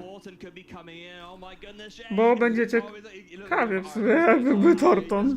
Bo wiem, że on gra Tortona, ten Nico. Torton pozwala na podmieny. Thornton can swap any of these basic Pokemon into a Duskar, which means Curse Blast is technically online at any point. Yeah, it's an interesting mechanic the way it works, because with the Thornton you swap one of your basic Pokemon in play, one in a discard, but it's treated as the same Ale wtedy nie można użyć. Tak, Torton jest... No i... No tutaj inaczej, Palpad i Iono. Yeah, for sure, 100%. Tam Enigmara. And let's see, Nest Ball going to be played as well. I imagine this could be finding a Duskar, right? Or I mean, you got to think, right? Either that, or it could be that Pheasantipity, of course. No, też może być. Scripts get some more cards drawn in. This has been such a format-defining card, I think. No, chyba byś chciał postawić kolejnego żółwia w razie czego. Pheasantipity just completely changed the way our current format is played. Should have called this set Pheasantipity Dusknoir. That's what that should have been. No dobra, też tak można. O, widzę, że postawia kolejnego żółwia. Gramy Palpada. No, czyli tak, z powrotem Penny, z powrotem Research. Więc tutaj będzie kolejna powód do użycia Penny. A chyba zaraz dojdzie do potężnego disruptu. Chyba się, mam nadzieję, że James ucieszy. Is there a world in which you want to try and just dig for the penny? Prawda? I guess it's fine, just put it back into the deck and use it later. You can always dual seeker it out when you need it, I guess. So, 6-draw Divino, flip the script, drawing 3 more. That is looking like a very, very good hand. And you're just happy to... Tak, no i nokautujemy. I mean, we put James on a 4-card hand.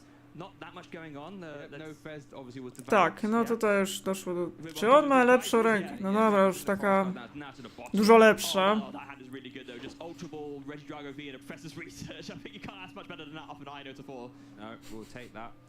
So let's see what James... Oh, and a Dragapult as well, just for the easy discard. Yep, we'll get rid of that. Obviously, I think there's one already in discard. Kurde, no widać, że James trochę chaotycznie.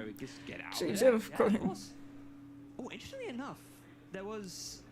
So he's not going to put down the other Regidrago V, because there was another card to discard in hand. He could have discarded another Ultra Ball instead of the Dragapult, but he's opted to keep the Ultra Ball in hand instead with the Research. So no co to two będzie? cards in hand right now are Professor's Research and Ultra Ball. Interesting. Yeah, so could have... O, i mamy Researcha. Się dokopiemy. Columbus. Makes sense. Perhaps, yeah.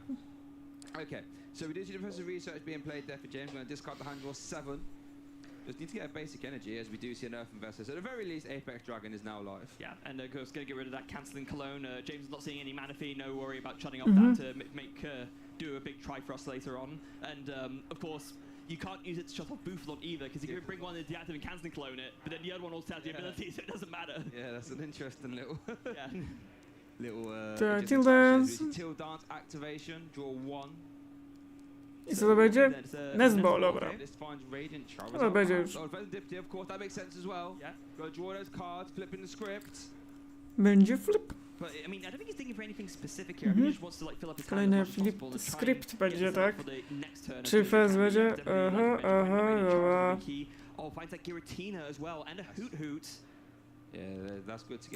Dobra. Sowki nie ma oczywiście. Yeah, there's no way for James to get the Giratina V-Star in the discard pile, but that Hoot bench is going to be really, really good. So, Cleffer goes to the bench, retreat, bring up the Regidrago V-Star, and I guess it's just going to be... O, tak Dragapulta wykorzystywany będzie. No, you want to take a double knockout here, actually. There's nothing to put 6 on, so yeah, 1 on the Rotom set up for next turn, and then I guess you could put 1 on the Hoot as well. Like, I'm not sure how you want to spread this here. No, 1 on the Trapghost, 2 on the Hoot, and 1 on the Pheasantipity. Okay, fair enough. Oh no, maybe not. Changing his mind. No dobra, zmieniać zdanie, dobra. Damage spread. There's so much to think about in terms of how you want to, bring things around. Guessing it just helps bring stuff down into range of other attacks. I guess. Chyba co to There's a Pidgeot robimy? draw, not very useful to Nico right now, given there's no Pidgey in play. So the script comes in straight away through 3 cards drawn. What's he find? There's a double. Okay, jest double turbo. It's a good part of the puzzle. Could this be a Thornton turn, perhaps? I think that would be incredible. Jest Torton. It would be really good, because then not only with the Thornton, you could swap out that Fan Rotom and stop it from being a Phantom Dive target, but then also, you can evolve it to Dusknoir. No, it's if there's any turn to Thornton, I think it's got to be this turn, and I'm sure... Oh, it's in hand as well. It's in hand as well. Oh my goodness gracious me. I didn't even realise it was Andrew. We're going to have to do a dual Tak. sequel. We can't even do that. We'll have to try and find it the old-fashioned way.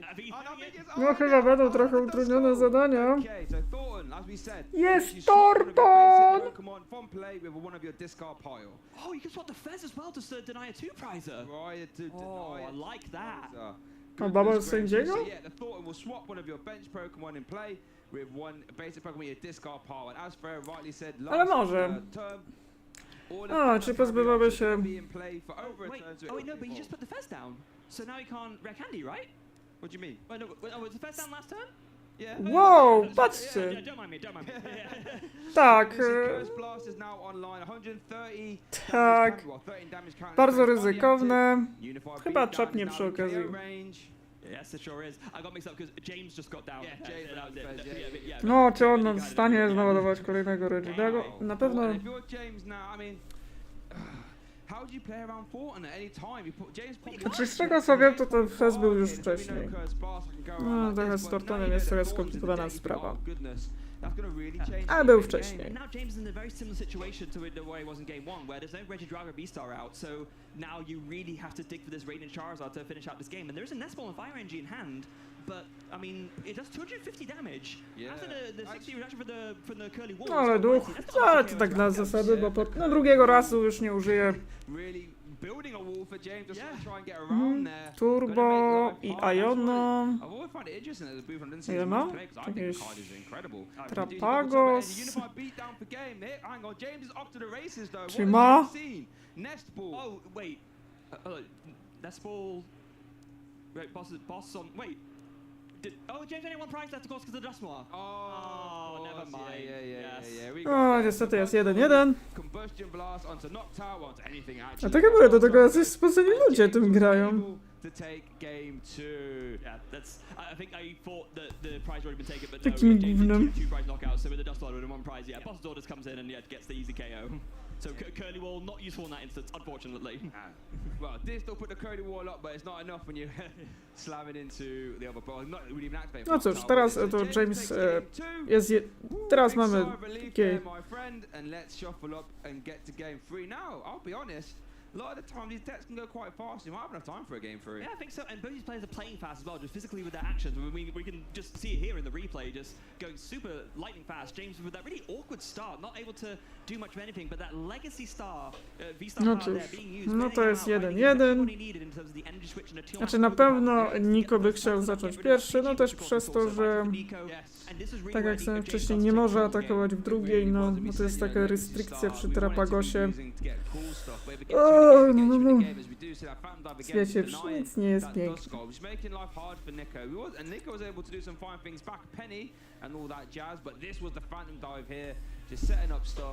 No i mamy 1. No dobra, mamy 14 minut na Tu mamy już tym razem Penny, znowu Fez Antipi i 2 energie trawiaste. No, lepiej być już nie może. Okay, Nico starts off there with a buddy puffin. I imagine we're going to see a fan Rotom getting grabbed with that. And fan Rotom basically says, right. Czy tutaj dojdzie do Donga, bo widzę, że znowu coś ma James... No nie, no chyba teraz ma coś jeszcze. Znaczy no jest...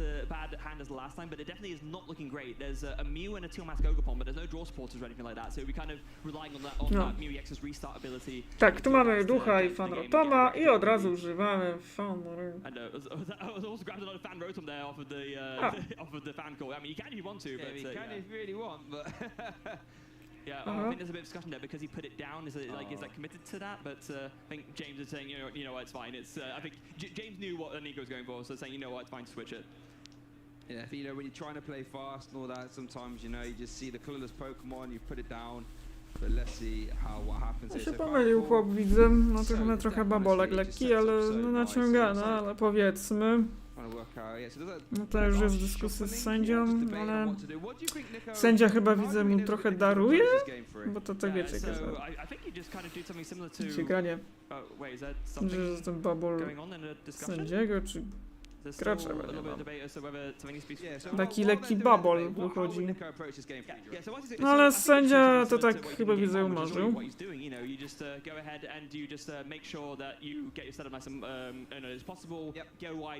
Tutaj widzę już dyskusja.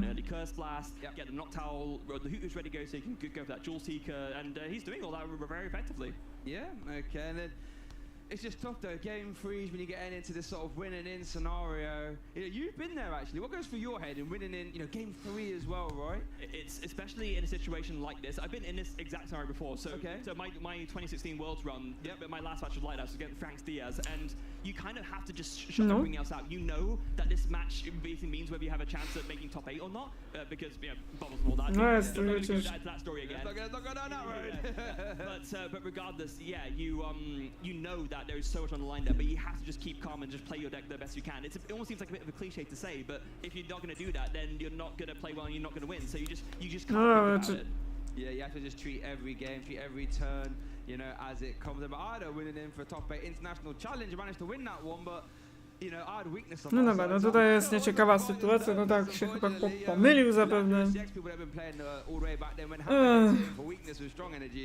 All of a sudden the games feel quite easy. But yeah, winning in scenarios, but the thing is, here though, when you've got all this cash prizing, they got this harder invite, I think, you have to place in the top 125. Everything matters, It does. Every SCP matters, and when the pricing scales exponentially in that top 8, you really want to make sure you get there. Co jest trochę do online'u, no to mamy też te kodziki, które dostajemy w każdym boosterze, takie. Tego jest dużo. No i można właśnie kupować gdzieś w formie fizycznej.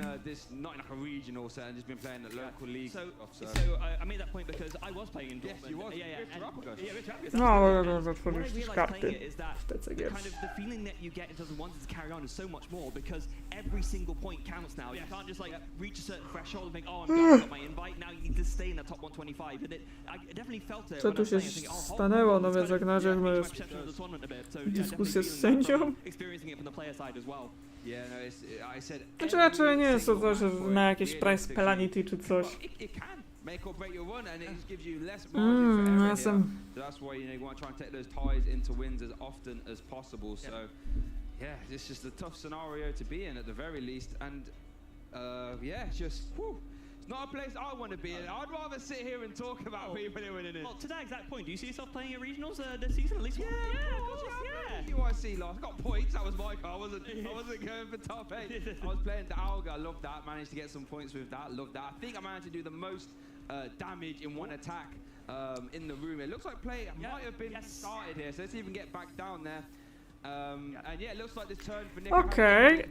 Score a hoot hoot and another hoot hoot in play. No widzę, że chyba... Just to give you guys a quick update at home, the reason why that happened. So there was a 2-minute time extension due to a slow play warning, and there was an appeal. And there was appeal going on for that warning. That was why we had a little bit of a call there. Okay. Thank you for that. No, czyli widzę, że nie wziął tego Pidgeota, bo się pomylił, czyli bubble gracza. But anyway, it's up to James now. We're going to start the game off. Remember, we have got a 2-minute time extension. Yeah. Oh, looks like there was a Red Drago we found. Okay, either it was already in the hand or he drew it off of the Teal Mask. I didn't see it there, but so James is going to be pretty happy with this turn 1 in that case. Mew down for drawing extra cards. There's one Teal Mask Ogapon down. In fact, this is probably going to be a pretty ideal turn 1, because with going second, of course, you can attack on your first turn, and now you can just you play out your hand as much as possible. No, to grasping draw from the Cleffer to refill your hand. Yep, that Cleffer I think got led in game 2 as well, right? So Cleffer's really getting involved. Look to see that little Cleffer. We want to see a Teal Dance activation. Gonna attach your grass energy and draw one. There's the fire energy. Need to see that. Mew po 3-2. You know what? I think the Dobra, Mew po 2. For turn actually. Now that I think about it, like just the way I definitely didn't see it in the hand before. So I was saying you had to dig for it with the restart and the Teal Dance. We just found it off the top. So okay. Oh, okay. No clarification. The appeal. It was to that mix-up with the fan rotom. That's what it was. So it was just that mix-up with Nico getting on the fan rotom and the fan called said the thing. So it was just appeal to basically. To reselect that, so that's all squared up now. Okay, yep. Yeah. Many thanks to our table judges and all the staff. They'll be keeping a tight on what is going on. I'm sure they're doing a fantastic job. Shout out to them. Without those judges and staff, we wouldn't be here right now. You wouldn't be watching. We wouldn't be talking about it. So shout out to them. They do a terrific job. Now, James is going to do an Earth Investor. They're going to get rid of a boss or 2 bosses. All of the discarded now, might I say.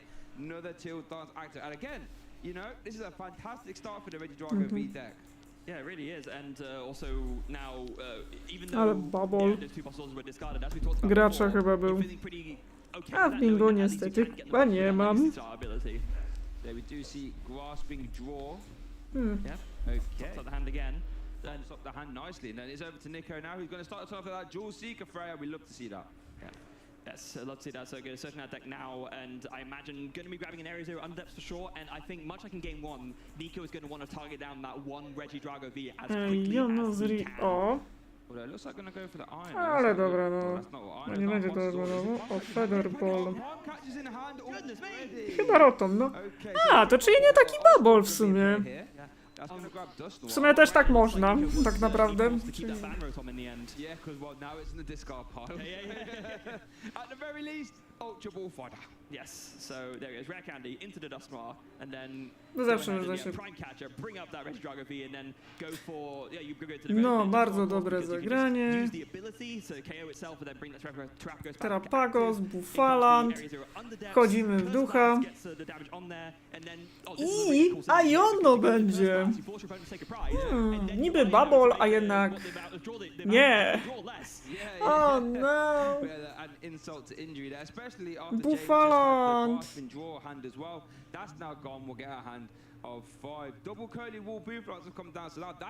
No niby bubble, a nie taki bubble, co nie? No i znowu wraca duszek. I nokaucik, ja. No i cały plan poszedł się tu troszeczkę kopnąć. Niby bubble z tym rotomem, ale okazało się, że nie taki. To zawsze można mieć plan B. I mean, yeah, what can you do here? I mean, because later on in the game, maybe you can use a Radiant Charge to get KO, but there's only 2 prizes taken, so you need free energy attachments, I guess. Ma Radianta. Yes! But now we see this energy switch going to the Reggie Drago. Very surprised to see Tylko that now, też nie ma energii, kurde, Oh, he's thinking about it though. Znaczy on chce. No tutaj znowu jest dyskusja z sędzinami. Siema Luke. Tak, no tak, użył... No ma research, ale chyba to będzie taki bolesny.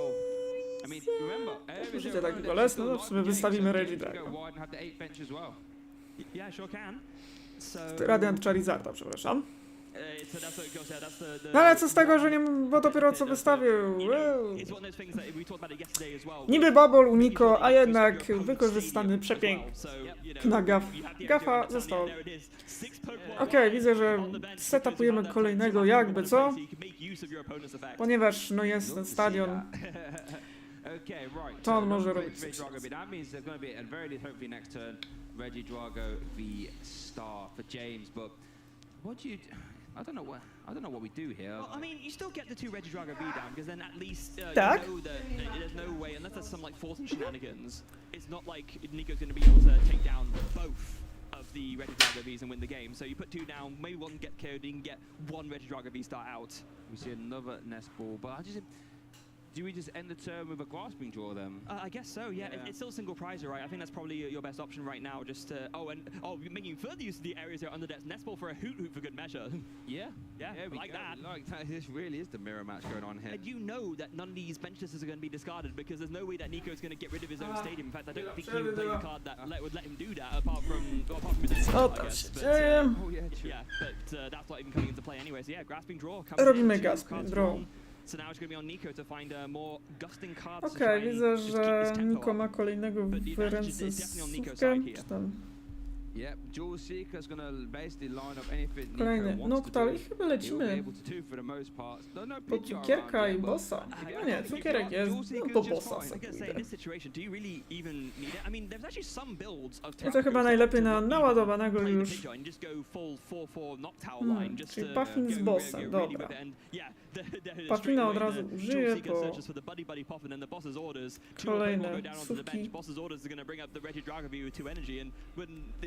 Get the KO, and what do you do if you're James here? This is the scary thing. We won't even need to use any Curse Blast. Actually, get a 2-prize KO here, so those Duskull can just sit there, Ben. You can't get rid of them all.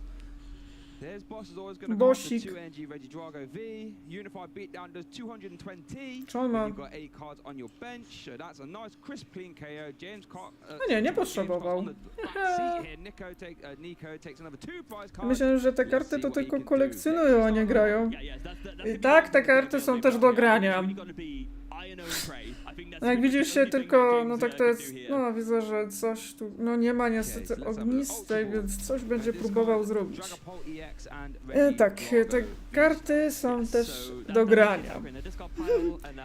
No niestety problem polega na tym, że no ja nie mam.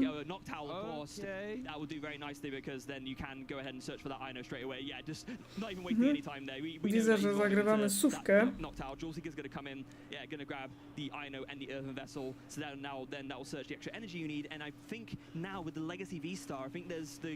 No tak, no Niko idzie mocno w agro. No tylko, że jest taki faux pas, bo przypominamy, no tutaj mamy...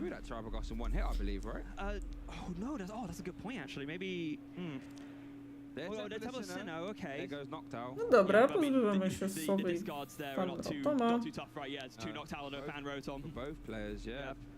Oh, but there's the prime catcher on the Hoodoo. Okay, this works, because then you can just get a double knockout with a Phantom Dive. So this is sort of like said, I'm going to Iono you, and you Aha, próbujemy gastować, dobra. The only Pokemon that can evolve Hoodoo, I'm going to get rid of it. Oh, so we beat Mr. Prime Catcher, but that completely changes his turn, because now this is how James makes the comeback here. Yes. You KO the Hoodoo and a Duskull, and now it's very, very hard for Nico to take the comeback and win.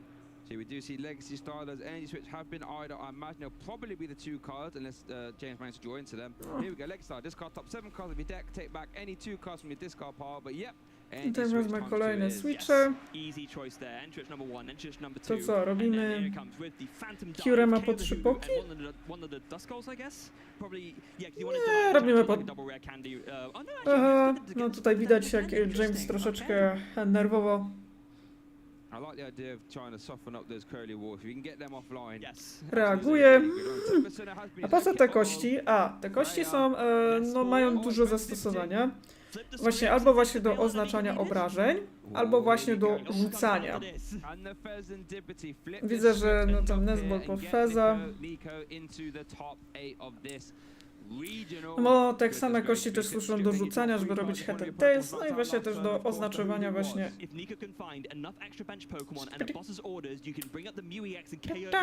O, Torton. No nieciekawie powiem. No, mamy 5 minut. That would work. That would be incredible. Thornton times 2. Let's get eyed up Thornton. Ooh. I think he's thinking about it. He just wants to make sure that he's not, misinterpreting the situation, that he can put this all together. So yeah, there it is. Zamieniamy jednego z duszków na sówkę. Duszek był już wcześniej, więc robimy Night Stretchera po Sowę.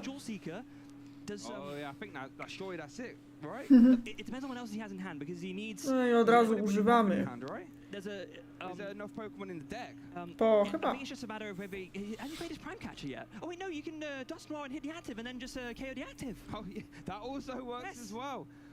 I think we need to replace the stadium, of course. Yeah, we need to replace the stadium. We need to get one more Pokemon down, because 130 plus 130 won't be enough for the double turbo in effect. So, oh wait. No, you just need one more Pokemon. No i co? Arena Zero oraz Research. No na pewno. Chyba, że Research do samego pozbycia. Tak, Torton był dobrze. Masz swoją kolekcję tych kart? Tak, bardzo dużo. A wiesz, że znasz się na tym? No, dużo. Już mam trochę stażu. No tak, wchodzi już ten Arena Zero Understep. Okay, looks like that's not just going to attack. Nico wanted to do. I mean, to be fair, it's like Nico can lose this turn. Przygotowujemy kolejnego Terrapagosa. No, widzę, że chyba chłop zostawił Researcha na później.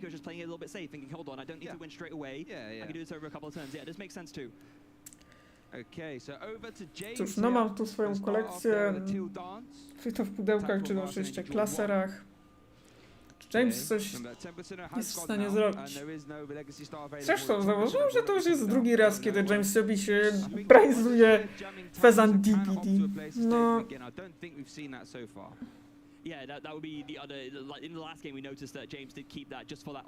No kurde, no spokojnie, no widać, że James jest trochę zdenerwowany.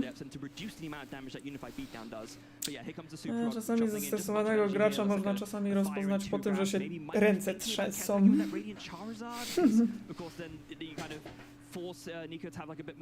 Bo w końcu wystartował Reggie Drago, no trochę za późno.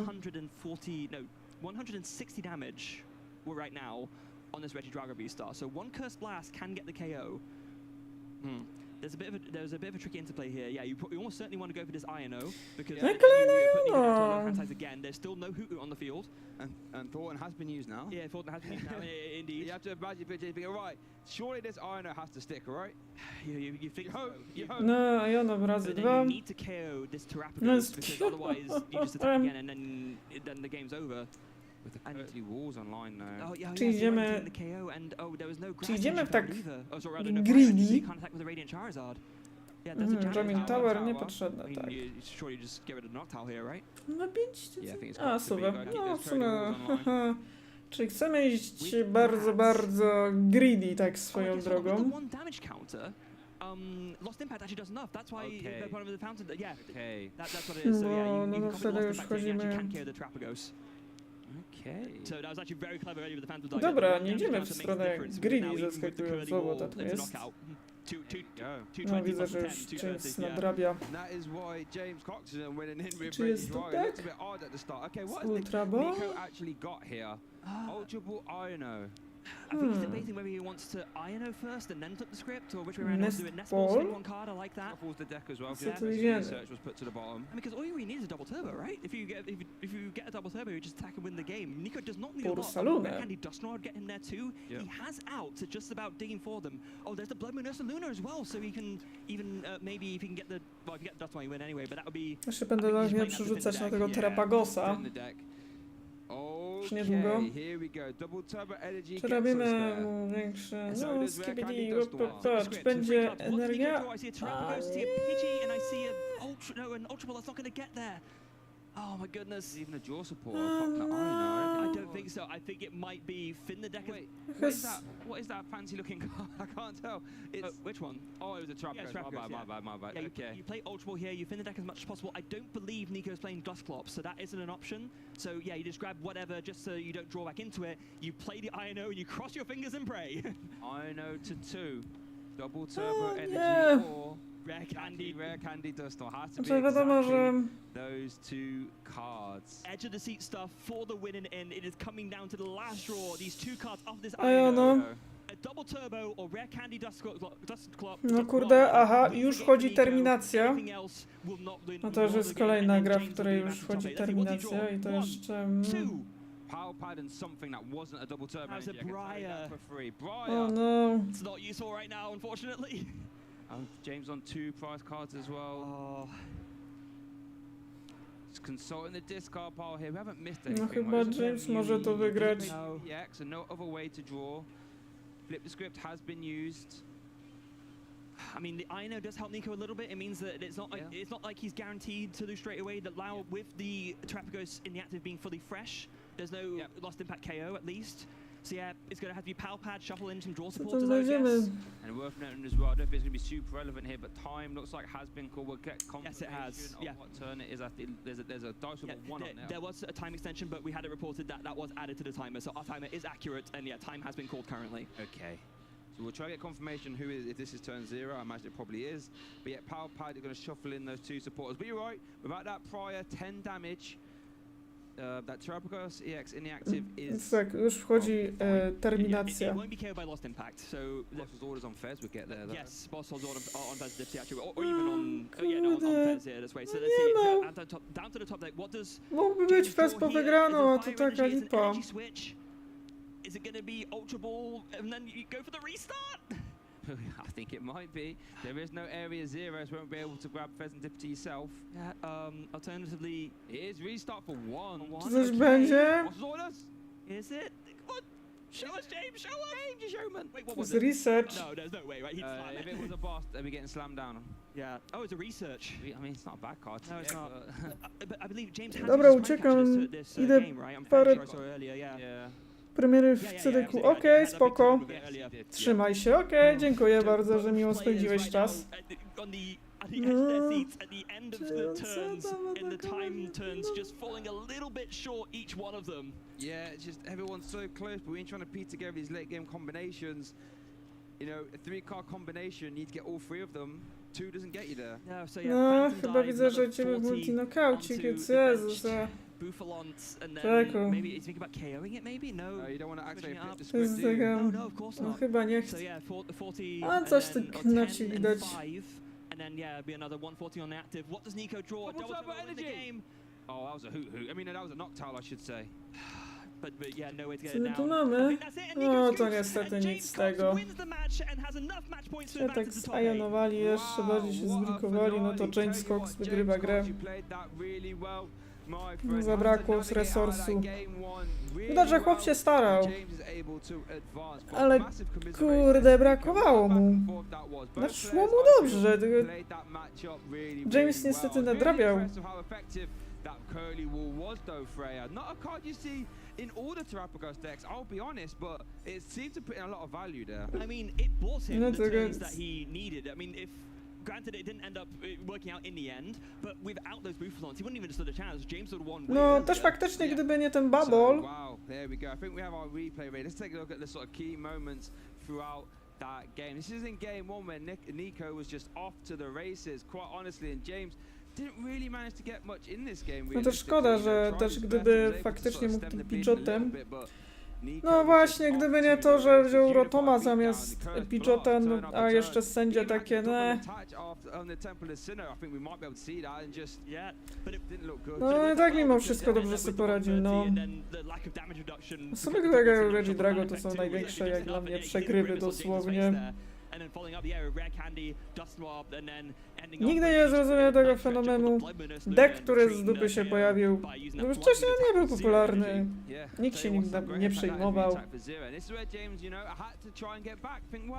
If I need to win both games to get into the top 8 and I'm 1-0 down, I have to win this game. I've got no ifs, Aha, już chyba przechodzimy do top 8.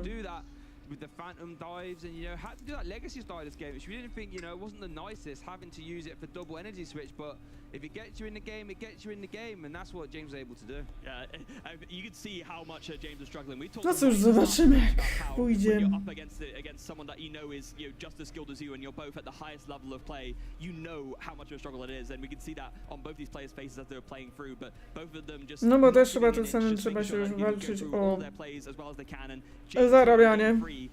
O pierwszy próg. Was able to take that really key knockout on the hoot there, spreading the damage perfectly with this follow-up attack then with the lost impact, but the 1 damage counter means it can get through that curly wall. And that's exactly why we saw that 1 damage get put there. Looked a bit No trzeba zobaczyć jeszcze ten próg numer 1, więc... At the end of the day, those Ionos were gonna stick eventually, and that's exactly what happened. James didn't take a KO in that last turn. Co, że jak się skończy, to tak, no będziemy się już powoli zabierali za Noreckę, bo trzeba to już w końcu zrobić. Kolejne 3 utwory, bo to już będziemy mieć lecieli, żeby przyspieszyć pracę.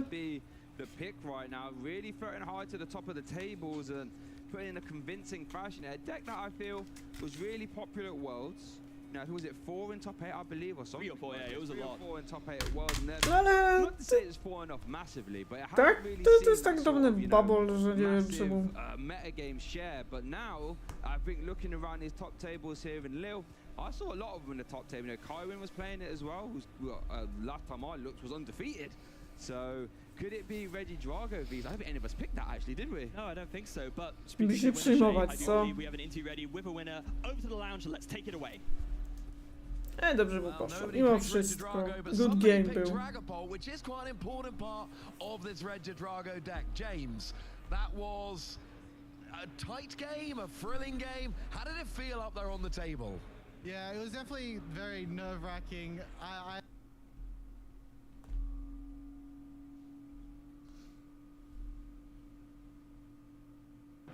Since he made the mistake and couldn't get the Pidgeot, it like gave me a chance, and obviously I've played the matchup a ton, so I know like you get rid of the draw engine, that anything can happen, and yeah. Tych Reggie... And you made some fun plays there. Tych boltów mało. Bolty, starajcie się! Pawa, jesteście takie... Ale teraz Pagos! To jest taki typ, który... A tylko jest jedna wada. Te terapagos są takie. Modli się o to, żeby było jak najtaniej, no. When your only Drago dies on turn 2, you're in a really bad spot. But yeah, like a lot of the time when you're going second, like the reason you're favored in the matchup is because when you go second, you have like some opportunities. Czemu to zblurowano, lol? Yeah, no, that Buffalo did put in some work in that game. You got through, you got the Ja naprawdę się kuszę o tego terapagosa. which we believe should be enough for at least the asymmetrical top cut. Obviously waiting to figure that one out entirely. You brought Red Drago V-Star, and you know, you look at the last couple of regionals, Dortmund, Louisville, it wasn't the deck to beat, but it seems like it is this weekend. What's changed? Yeah, it feels like actually the format has gone pretty good for it. I couldn't explain why. It just seems like a lot of the good matches are doing pretty well, it seems. And yeah, I mean, it generally just seems like it's the only deck I'm No, comfortable bo with jest in teraz this przerwa, format. Wiedzik z I really don't like all Jamesem the other decks like Foxem. Raging Bull, even Zard, I don't really like them. Considered Lugia, but I don't really want to play Lugia, so yeah, I think that's why I play Drago. But yeah, it's pretty good, I think. Feels like you might have made the right choice here, honestly, given your record today. And, you know, there's a lot to be said for being comfortable with a particular deck. So, do you think Reggie Drago, you know, is it poised to potentially take down the tournament this weekend? Are there any major hurdles to it that are still in the field? Yeah, well, Raging Bolt is the main hurdle. I don't know if there's many left. I don't know if there's any left, so that'll be the main one. But I think Drago definitely should be winning. Either me or Kai win at least. I'm really hoping one of us wins. Well, you've had a good weekend so far. Any shout-outs you want to be giving out before we finish up here? Shout out to Zul for great streams, and yeah, Kywin and Brent for absolutely helping me like so much with like everything and testing and building a good deck, and yeah. That's it. Yeah, your group's been pretty successful this weekend, I think is probably a polite way to put it. Thank you very much for your time, and casters, let's send it back to you. Thank you for that there, Ross. Love hearing from James. We chat quite a lot online. I tell you, when we talk about Pokemon, it's very clear to me to jest takie już takie wierzenie typu... No w sumie sumie równie dobrze tej pani słowa Lady można skrócić do pieniądze spadają z nieba. Wystarczy chcieć! James said that the Raging Bolt is the biggest hurdle, and we saw we talked about the sort of day 1 to day 2 conversion rates in our intro. We saw how quickly that Raging Bolt was tumbling down the graph, literally like that. So, what are we thinking, Reggie Drago? Could it be the time again? I mean, I think so, right? And no dobra, jak na razie będzie trochę zajmowało. James Cox z ostatniej chwili wygrał rundę. Szkoda, zabrakło dużo. Jakby był ten pitch, to dużo by to zmieniało. What's going on? I mean, we definitely could. James mentioned the sort of testing group that I've got written down. Taylor, you want to hear a stat testing group? You mentioned that sort of French area over here. How about this one? So you got James Cox, Natalie Miller, Henry Brand, Brent Tonneson. I'm missing off some names as well. You know what I mean? You know, currently James should be in the top cut there, and I feel Kyron, I'm sure, is locked up in there as well. And I tell you what, we mentioned it at the start. I think in the interview with Kyron yesterday, I was like, you know, an EU player didn't win Stockholm. That was 2 regionals ago. Our last regional was Dortmund. A Japanese player won it. Could an Australian now come out of nowhere and just, oh, yoink that title, thank you very much, and take that back home? It could be on. So, one thing I really like is talking about these sort of testing groups and you know, how it can really increase your game. You have like so many different high-level players all thinking about the game, working on a list and all that. And one way you can sort of get your own testing group, Freo, I feel, is by getting involved in Pieniądze spadają z nieba. Build up your friendships, build up your testing groups, and try and get to a big regional and do well. And I believe we have a quick video here to run us through that. To jest reklama oczywiście tych lokali. No bardzo spoko. Bo teraz też widzę, że bardzo dobrze, że no, Pokémon Company promuje też lokalne turnieje, bo kto wie, może będzie kilka przyszłych ludzi, którzy pojadą na regio.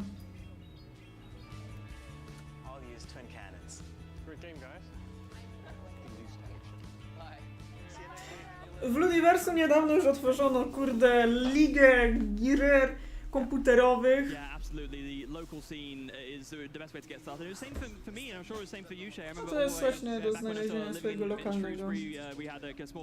Wpiszcie wtedy oczywiście na swoje miasto i wtedy znajdziecie much like by myself. To jest and I think bardzo fajna if I'd had something rzecz. like this back then, it would have been really, really nice. And I think it's really great that now more and more leagues are popping up and more people have the chance to get involved with their local communities and like build up each other's player skills. And then suddenly you have these areas like in Australia or here in Paris where you have these absolutely phenomenal groups of players. Yeah, realistically. So try and scan that QR code now, and if you're a bit slow off Yes. the draw, don't manage to scan it, just get yourself on Google, type in Pokemon TCG event locator, find yourself your nearest league and get involved. I love going to my Friday night league. I go all the time. I'm known to play the sort of out there stuff, probably not the stuff we'll be seeing on stream. Like I said, sort of Turret, yes, was the last thing I played, but it just depends on how you enjoy the game, right? If you want to sort of increase your competitive knowledge and play skill, you can go do... practice against meta decks. If you Chyba będziemy się zbliżać już powoli do top 8.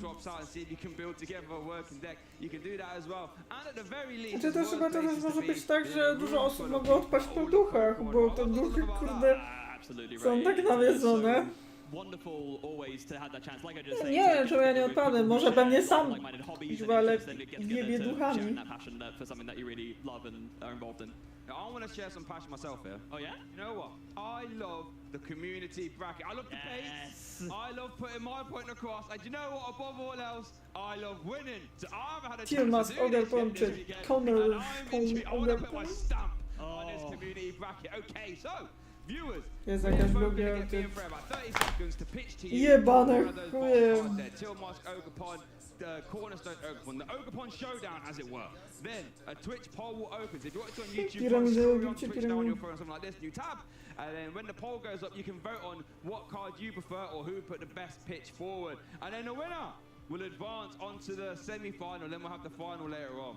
Okie, so but then you've got Tiamat Gogawon. I've got back against the wall here, but should I count you in?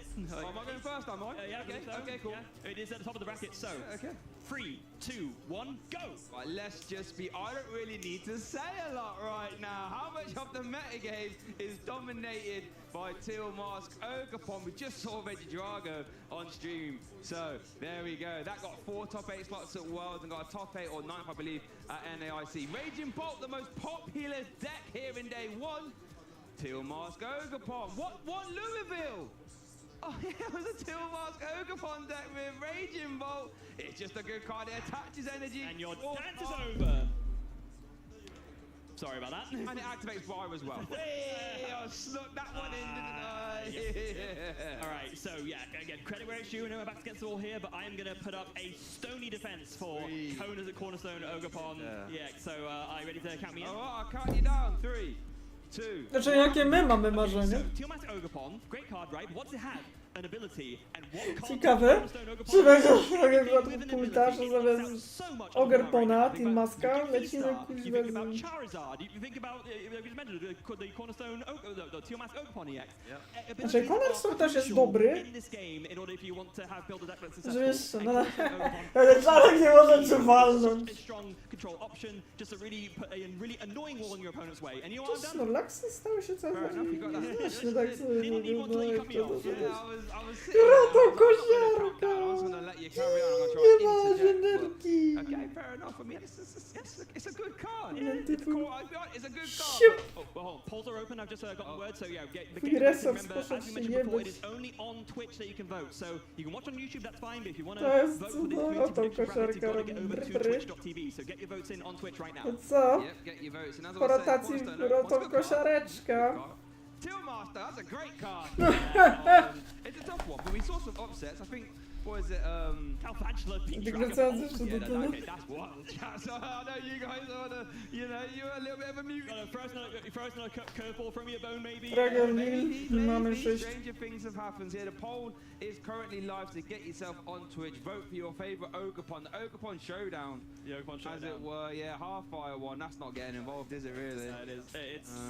So it is interesting with the Cornerstone Ogerpon EX because it has seen some use, but some control archetypes, but I don't think it's been used to the full extent that it could be. Yeah, maybe that's just because there are ways around it. Of course, you can kind of dismantling my own argument here. Yeah. But there is the cancelling clone thing.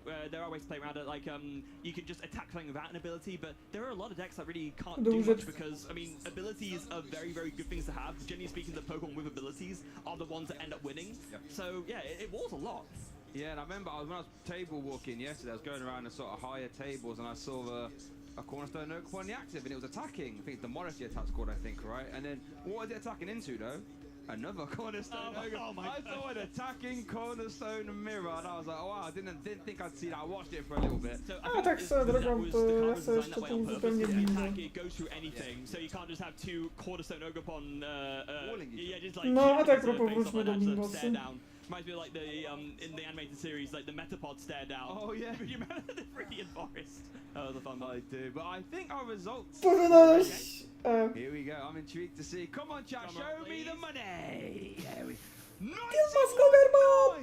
Someone clip that, screenshot that to me now. Send it me. That has to be the biggest A tak propos, we have ever. Ty, a jakby brać pod uwagę tylko, no tu Dong też był, tu był Archops, ja, Stal, Lostbox, Instant Charge. Już nie dadzimy rajda, nie będziemy. Aj, to dobra, weź pytanie, już podjąłem całe, to ja już pamiętam. I got nothing. Yeah, no, that was. Oh, dearie me, I just. To idzie na litość boską, jakieś wroga płuca, nie? Jakieś redzi chuje, bo to jest już nudne. Tak mi się bardziej, tak wolałem tego.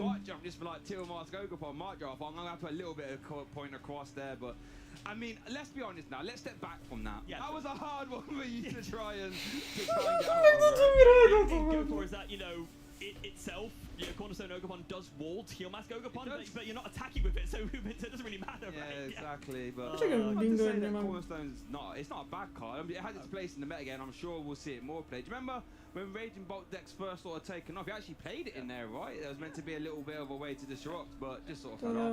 I'm not gonna lie, I think I need a bit of a break right now, if nothing else, just to go hang my head in shame a little bit. You guys don't go anywhere, because we're gonna be back very soon. Przy okazji mamy zabawy. Top cut, you're definitely not gonna want to miss that. Aha. No, przechodzimy już do top 8? Nie, teraz przechodzimy już do top 16. Czy jesteśmy bliżej niż dalej? No, tylko robię za 10 minut, więc panie panowie, zobaczymy kto będzie w top 16.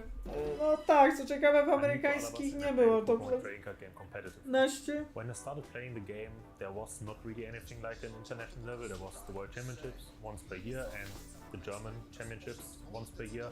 And then once the season, or like once the game got more serious, once we got cash prizing international regional championships back in 2016, I decided to take the game more seriously because I was already among the best players in Germany, so I thought, okay, ciekawe czy nasi zdominują turniej w Gdańsku, a to się zobaczymy. Parę lat temu w Street Fighterze oczywiście jakiś życzę ci, żeby też kiedyś przebiła dalej. Tak, dziękuję bardzo. A to też jestem ciekaw, bo zeszłoroczny turniej w Gdańsku wygrał Łukasz Mazurkiewicz ze swoim Snorlaxem. Więc no, znaczy Polaków na pewno będzie dużo. Pewnie będzie dużo takich, co raz na ruski rok idą na takie regio. Ale też będzie dużo bardziej topowych graczy. Więc no raczej jest pewność, bo czasami jest tak, że no we Włoszech na przykład też, jak był ten special event w Bolonii, no to bardzo dużo było włoskich graczy na przykład. Kurde, bo na przykład w top 8, kurde, 6 było z Włoch, tylko był jeden Słowak, jeden Brytol. Chociaż ostatnio, z tego co zauważyłam, Polakom idzie bardzo dobrze. Przecież podobno będzie Łaszkiewicz w top 16. To jest takie osiągnięcie. Starsze będą inspiracją dla innych. Plisz Baneta! So my biggest accomplishment was winning the 2020 Oceania International Championships in the 2019-2020 season. Ever since then, or even before that, I've been striving to win the World Championship at some point. I think every top player has the same goal. So that's what I'm jest tak, no jak na razie jest to but that doesn't mean that I'm not taking top 16, zobaczymy co tam, kto tam będzie w tym top 16. Ciekawe jakie będzie top 8 w sumie.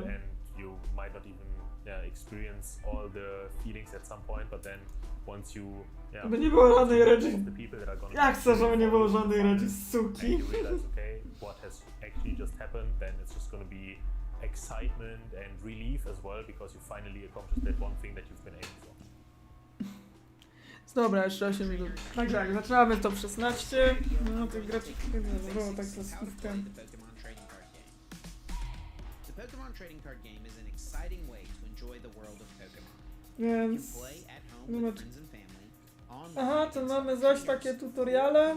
No wiadomo, trochę już stare. Ale wiadomo, sporo rzeczy się nie zmieniło. Swoją drogą, no 500 to już mamy etap. No jeżeli osiągnę 500 subów oczywiście, no to mam dostęp do wspierania kanału, stwórz fanklub dla wspierających, którzy będą płacić co miesiąc za dostęp do wyjątkowych bonusów. Supers mamy. Utrzymaj kontakt z fanami, którzy wspierają cię i tak interaktywnych zakupów, no i same zakupy, można ze sklepu. Muszę otworzyć. No i dopiero po 1000 mamy te reklamy na stronie odtwarzania. Check the top left corner of your card to see what stage your Pokemon is, and also what Pokemon it evolves from. Pokemon have different attacks and abilities that they can use. Most attacks require a certain amount of energy cards in order to use them. We'll go more in depth on this later. Pokemon also have HP, which lets you know how No much tutaj jest wyjaśnione podstawowe zasady gry. supporters, items, tools, and stadiums. It's very important to include. No tu mamy takie klasy, no wyjaśniamy podstawowe zasady. O tak, to jest największy klasyk w każdej lugi, czyli Ultra Boss, Archeopsów. You need energy in order to use a Pokemon's attack. You can attach an energy card to one of your Pokemon once during each turn. Some Pokemon require specific types of energy in order to use their attacks. Each basic energy provides one energy of its type, or one colorless energy at a time. The main areas of the game. No bo to są trochę szefowie, poza tym są ludzie. The deck, the discard pile, and your prize cards. You may only have one. Znaczy jednak większość ludzi nie jest w stanie raczej bez szefa być dobrym. You can have up to 5 Pokemon on your bench. To start No, należy tutaj 4. to determine which player will get the first turn. Then each player begins by drawing 7 cards. You must have a basic Pokemon in your hand in order to begin the game. Place your Pokemon face down in the active spot, then set out 6 prize cards to the side. Now you and your opponent can begin the game. In the Pokemon TCG, players take turns playing their cards. On your turn, the first thing you do is draw a card, and the final thing you do on your turn is announce an attack. The order in which you play cards between these two steps is up to you. During your turn, you may play trainer cards, attach energy, and place Pokemon on your bench. It's important to remember that the player going first is not allowed to play a support card or attack that first turn. Every time a player knocks out an opponent's Pokemon, that player adds a prize card to their hand. The first player to take all 6 prize cards wins the game. When a Pokemon is KO'd, it and all cards attached to it are sent to the discard pile.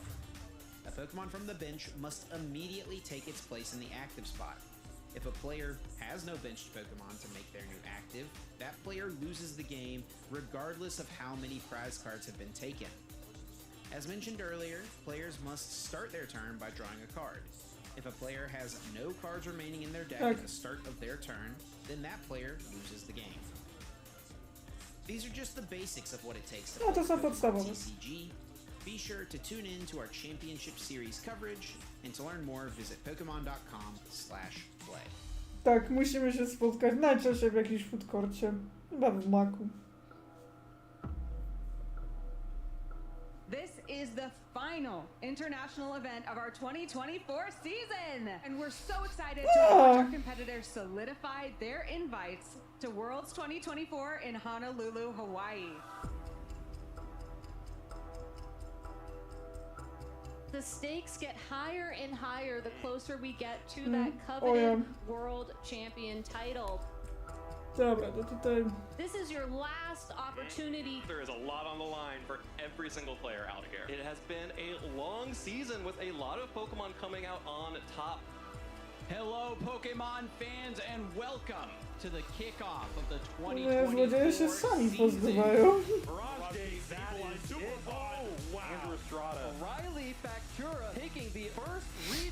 Nie, chyba coraz... W sumie dzisiaj nie ma dobrych włamań, w sumie dzisiaj złodzieje sami się eliminują, tak no. No jeszcze dużo top 16, zobaczymy co to. Dajcie droga pulta, akcji droga pulta.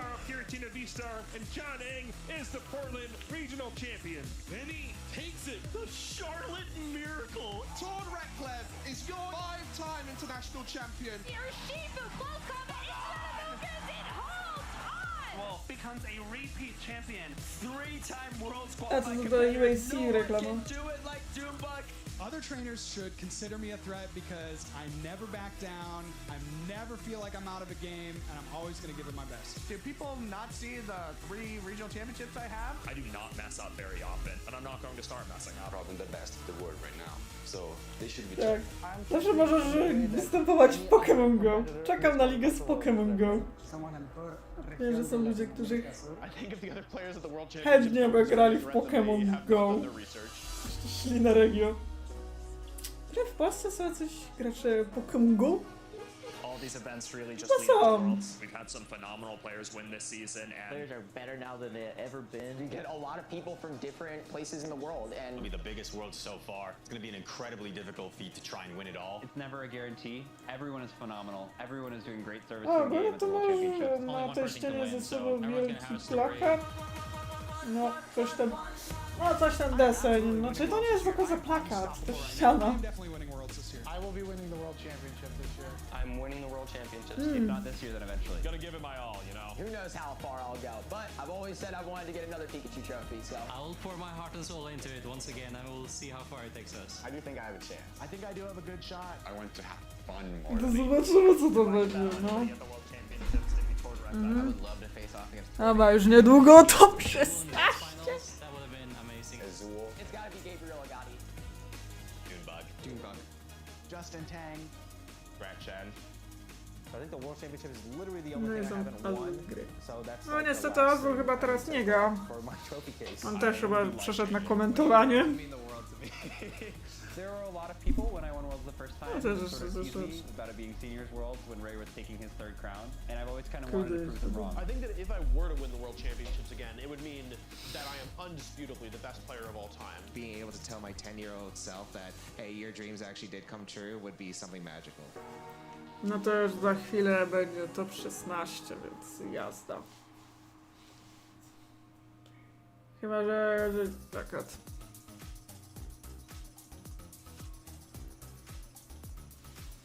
No jesteście gotowi? Top 16 się już zaczyna.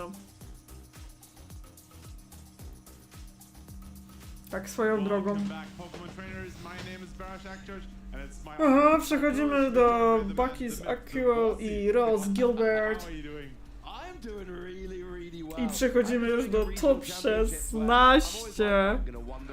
Tego ostatnio jest top 16 dołączane.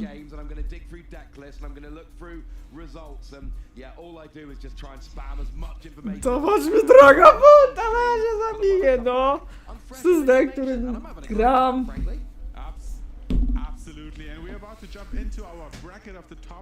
Oho. Oficjalnie mamy Jamesa. Ninę Edinburgh widzę. Po kolei. Co ciekawe mamy Ninę Esztelberg, czyli no Niemkę. Mamy jedną dziewczynę swoją drogą. Yeah, and that's why those extra points are important. 7 of our 9 players are just in top 8 and sitting chilling for a bit. Albert Kotin, to jest tam, no to tak wygląda troszeczkę wstępne. No i właśnie, wracamy znowu do Jamesa Coxa, no i mamy Ninę Streamer. Więc znowu będziemy oglądali Jamesa Coxa. World's top 8, Dortmund regional top 8, 2020 Players Cup top 8. I mean, that's pretty good. No i oczywiście mamy Ninę, która ma już na koncie top 32 w Dortmundzie. No jest to osoba, która dopiero co zaczęła, ale widać, że idzie jej dobrze. Chyba można zauważyć, że coraz więcej dziewczyn już gra w karty.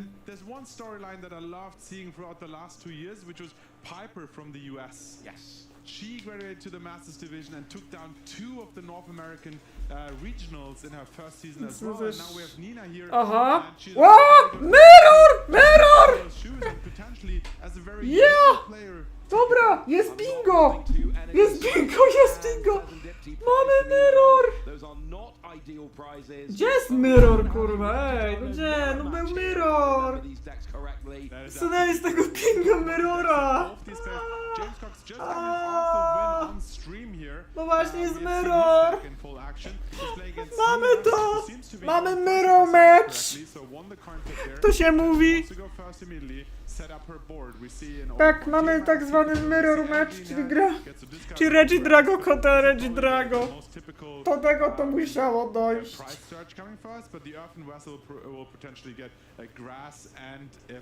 Trochę jak w bijatykach. You see how, even at this young age, how experienced and how versatile, how quick they are with this deck search, but getting all the pieces to the front, making sure that they have them ready, or more so check that they're in the deck because they have no sight of their own. Mamy to. So making sure mamy mirror. And then potentially going back into the deck to get out the 2 Żeby nie było energies. zasadzka z tym Reggie Drago, bo ja się zys. You want to have your Ogre pawn ready, you want to set at least 1 Reggie Drago. Your opponent is not really in a position where they can take out a knockout on their first turn, so 1 Reggie Drago early on could be enough, but if you have a second one, even better. Niektóre Reggie Drago też no szkoda, że z bingo usunęli Mirrora, bo byłoby bingo. Nie wiem, bo akurat już mamy sytuację, w której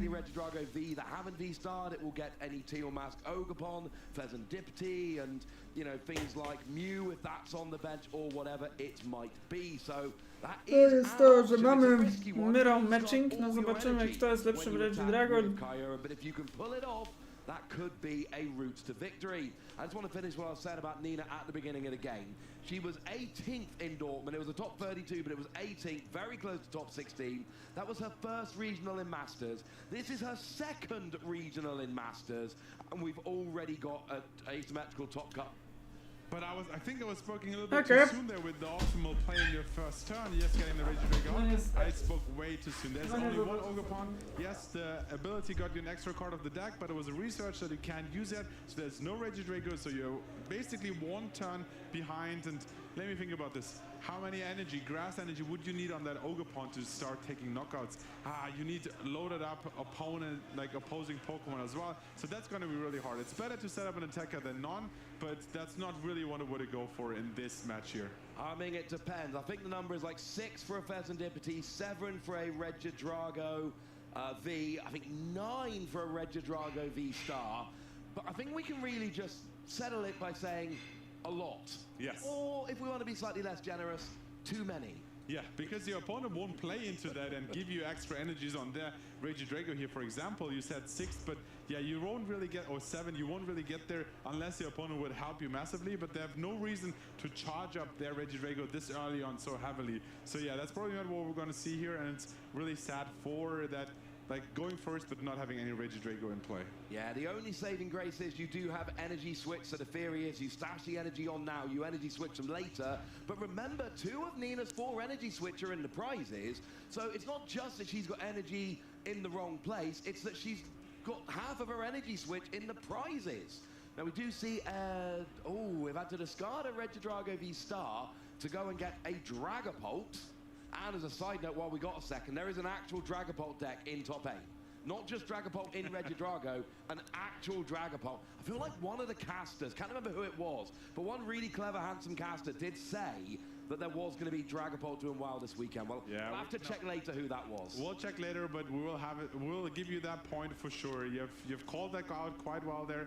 But let's focus on this game right now with the Regi Drago V-Star mirror here. We see Squawkabilly hit the bench. You only really bench it if you want to use that ability as well. So that's something we might see here. You talked about the Dragapult hitting the hand there with the Ultra Ball, if that was correct. And then a Professor's Research popped it in the discard. So it's already discarded. There's another... So some dragons already on the discard pile. I think that's a Regi Drago V-Star already. That's the V-Star we got rid of with the Ultra Ball early on, which was not ideal. But look, we've got a Regi Drago V on the bench with a Grass Energy. We've got a Regi Drago V on the bench with a Fire Energy. So not a terrible start. You know, James went second here, but he's going to get the first Regi Drago V-Star, and that is huge. Nina, again, going straight for a Grass Energy onto the Teal Mask Ogerpon. Does have an Iron-O. And an Ultra Ball in hand. So at least has some options for this turn. Yeah, well, I mean, this has to be a Regi Drago on to start setting that up. Yeah, picking that out. And then we have the Iono to draw into more cards. Yeah, a little bit behind, especially in this mirror. You probably want to go 2-2-2 on your prizes as well. And not being able to have a strong attack ready here right now might put you a little bit behind. And it's not easy to come back in these heavy hitters 2-2-2 prize races. The only saving grace is that it's actually got 210 HP, so the usual attack that James will be trying to copy is that Dragapult, which would actually be, so if you attack with Teal Mask Ogerpon, James gets the Regi Drago V-Star in the active. The Dragapult attack only does 200, so you would need something more to actually go and get that KO. Oh, there's actually Fire Energy hitting that Ogerpon as well for manual attachment here. So not even trying to set up that Regi Drago for future turns just yet, and goes heavy on there. 4 energies, I think that's 120 plus 30, it's 150. Yep. I mean, it can spread that damage for sure, and then maybe later a Triforce can pick that knockout. But yeah, it's interesting that she chooses that route. We have the Cleffa in the active position, free retreat, so that won't be a problem to get your Ogerpon in the active position and attack. And then that is some damage that will stick on that Ogerpon for sure. There's even an argument here to not attack, because you're probably not going to bench any other single prize Pokemon in this game unless you go for your 1-1 knockdown line, or maybe a Radiant Charizard way down the line. So there's even an argument here to just set up as well as you can, draw cards with Cleffa, except that you're giving up that one prize, which is going to be going at some point during the game anyway. But no, it does look like we are going to go for the attack with the Teal Mask Ogerpon. 150 damage. It's not amazing, but you know what it does do? Leaves Teal Mask Ogerpon on 60 HP remaining. How many damage counters do you drop with Dragapult? 60, exactly. Very good math there, actually. So it does work out. The 150 plus 60, very well recognized there. Well, as a future setup, I was thinking about the Triforce. That would have been enough for sure. But this even better. You can potentially boss that Squawkabilly. And 200 and a 60 on the bench, 4 prizes 1 turn, and that would be one way to get back into this prize race. Yeah, I mean, this is not how Nina wants to play the deck, let's be perfectly clear. But she has at least set up an easy KO with the residual damage counters from the Dragapult, which is really the best she could have done at this point. Here comes an Ultra Ball for James, presumably, yeah, for a Regi Drago V-Star, because we didn't have one of them established yet. So that's going to go down there quite nicely. And then we're going to have a quick decision as to where we are going. Looking for some energy switches as well, but yes, even though they started with like 2 Regi Drago, 1 energy each, they will need some extra energy switches to set up these Pokemon. We have, Super Rod putting both, there was the Pheasantipity and another Regi Drago V-Star, I believe, going back into the deck. Can be important for the late game, especially once KOs have been taken. And of course, you want to have access to your second Regi Drago V-Star as well. Oh, and here we see Mew restart, drawing 3 cards, emptying out the hand nicely there. We get a fresh 3 cards. What are we going to see? Energy, Teal Mask, Ogerpon, and I believe it was a Nest Ball. Yes, so those are the 3 cards we've got. You know what we don't have? No energy switch. No energy switch, unfortunately. And we don't have any grass energy either. Could it be time for the V-Star power? Is it too early? It's not too early, Barish. It's never too early if you want to get your attacks going here. We actually see 7 cards being discarded from the top of your deck. I see an energy switch actually as one of them. So that could be huge. But we said, what was the energy situation in hand? Because one fire and you need 2 grass. Correct. So that doesn't happen necessarily either. We have the Professor's Research, but I mean, that is rough. If you're using Regi Drago V-Star what you really want to be doing is picking the best 2 cards out of your discard pile and going, this is perfect. What you don't want to be doing is going, oh, it's not got what I want. Guess I'll get a Professor's Research and hope. That is not how we're supposed to play this. And you see how James has picked up the pace here. It's going so fast through his deck, through his cards. Another Ultra Ball slammed down, 2 cards discarded, another Regidrago V-Star in play now, both active or both ready basically. They're just missing their energies, and it was the Ultra Ball and Professor's Research being picked up there, so you'll probably see a perfect hand played down and then a Research. Love to see 0 hand into 7 with that Professor's Research. We have now Fire and Grass. We need 1 more Grass Energy and an Energy Switch. I don't see the Grass Energy, so even an Energy Switch at this point wouldn't really help. No, because you could only just switch the Fire over, and it is 2 Grass and 1 Fire. Of course, we generally play more Grass in the deck because it fuels Teal Mask Ogapon, but sometimes you just hit the Fire instead of the Grass anyway. It's not ideal. Temple of Sinnoh comes down, but it's not really doing very much, and James is passing over to Nina. And actually, with 2... Now, this is asking a lot, I'm going to tell you. But if you put another energy onto that Teal Mask Ogapon, it actually hits for 180. And that will KO Mew. Yes, that's one way. We actually see a Regidrago here in play now as well, with the Prime Catcher drawn off. And of course, we still have access to the V-Star power on Nina's side, which can give us more access to more cards, both from the top 7 deck cards and the discard pile. This is why you will see Regidrago V-Star players checking their discard pile so often. Nina could win next turn. If Nina KOs Mew with your Teal Mask Ogapon this turn, then next turn she can just gust up the Squawkabilly, use Dragapult's attack to KO the Teal Mask Ogapon, and after a truly horrendous start, and her hand still isn't great, let's be honest, Nina could actually win next turn. And there's the attack, and there's the first knockout in this round. Who would have thought that Ogapon Teal Pass with a Fire Energy and 4 Grass will take the first knockout in this mirror here? It's really interesting.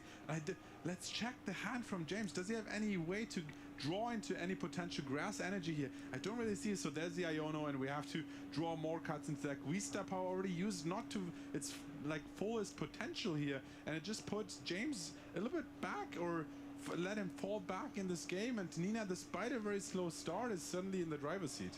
Yeah, it's unfortunate. I believe she had the Prime Catcher in hand before that Iono, which is a little upsetting.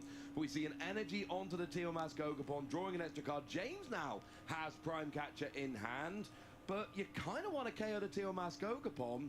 But like I've said, the attack you want to use on Dragapult doesn't actually work here. Well, I mean, it works, but it doesn't KO the Teal Mask Ogapon. Yeah, you would have to find another attacker, actually. You need the Giratina. Yeah, and we see plenty of energy, but I don't see any energy switch. There's a second Teal Mask used for another card off the deck. Is that potentially the energy switch? It's an energy. Again, there is 1 energy switch in hand. Wait, are we going to see an attack? Whoa. Right. Nina has only attacked with Teal Mask Ogapon so far. It looks like James is going, you know what, I like that plan. I'm going to attack. And remember, it's 30 for each energy on both Teal Mask Ogapon. So that will get a KO. Don't make me... Okay, fine. 270 was plenty enough. So... That was an amazing... I mean, we said there's a Regidrago mirror, but actually it seems like it's an Ogapon Teal Mask mirror based on these attacks we've seen so far. One problem, despite having 2 Regidrago V-Star in play here, there's no Ogapon Teal Mask, so you would have to find 2 of them, then attach 2 Grass Energy, find 2 Energy Switch on top of that as well. It's a lot to ask for, but there's a Research, and we still have the V-Star power, so yes, there's quite a potential for this turn to work out. What we really need here is energy for turn, Teal Mask Ogapon, Grass Energy, Energy Switch, Gusting. Oh no, you wouldn't even need to gust. Yes, you would take 4 prizes. No, you wouldn't. Yes, you would. No, I've decided, Barish, you would need Gusting. I've had a good think. You definitely do. Okay. The only problem is Prime Catcher, I think, was sent to the bottom of the deck. It was. Professor Research was already used. No access to boss, and you're not behind on prizes either. So it's actually 4-4 on prize at the moment. Counter Catcher, if that was played in the deck, is not an option either. So it's going to be hard to get that Gusting effect. And I think that KO on Nina's Ogapon was so huge. All the energy was off the board, and you don't have any Ogapon Teal Mask left at the moment. It's really hard to get access to those. So the game is literally going back and forth through these Ogapon Teal Mask attacks. There is an option here where Nina could just go Teal Mask.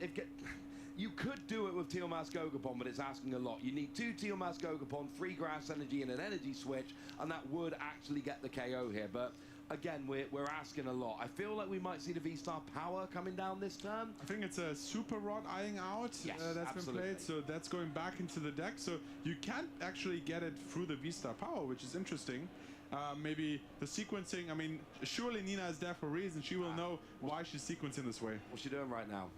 Super Rod, 2 Grass Energy. Yeah, but what's she doing? What's she literally doing? Shuffling the deck to get the Prime Catcher back.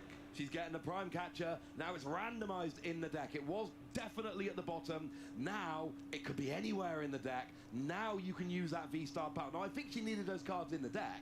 I'm just saying that was a very nice bonus. Absolutely, and you're right, because if you use the V-Star Power and you want to the Prime Catcher, you would only have 1 more possible target. So you rather want to have it in deck, but it's just an attack to draw up to 7 cards from the cover. Yeah, I kind of like this, honestly. This is absolutely fine by me. I don't see James taking 4 prizes this turn. Anina said, look, I've got my V-Star Power ready to go. I've got a Hoot benched, which can go into a, into a knockdown next turn. Now, you would need, obviously, a Tiamat Gogapon, but you shuffle one of them back in. There is a possibility next turn where Nina could even potentially go Pheasant Dipty, although that might, I think, still be prized. But, she could have a big turn next turn. She needs 1 big combo to win. James isn't winning this turn. She's just going, I'm going to draw the 7 with Cleffa. Next turn, I've got more options. Let's do it next turn. It makes you wonder if Triforce is an option here. I think it will be discarded. 110 would pick up the Cleffa and the Hoot for 2 prizes and set up any of the other remaining Pokemon up for an KO afterwards.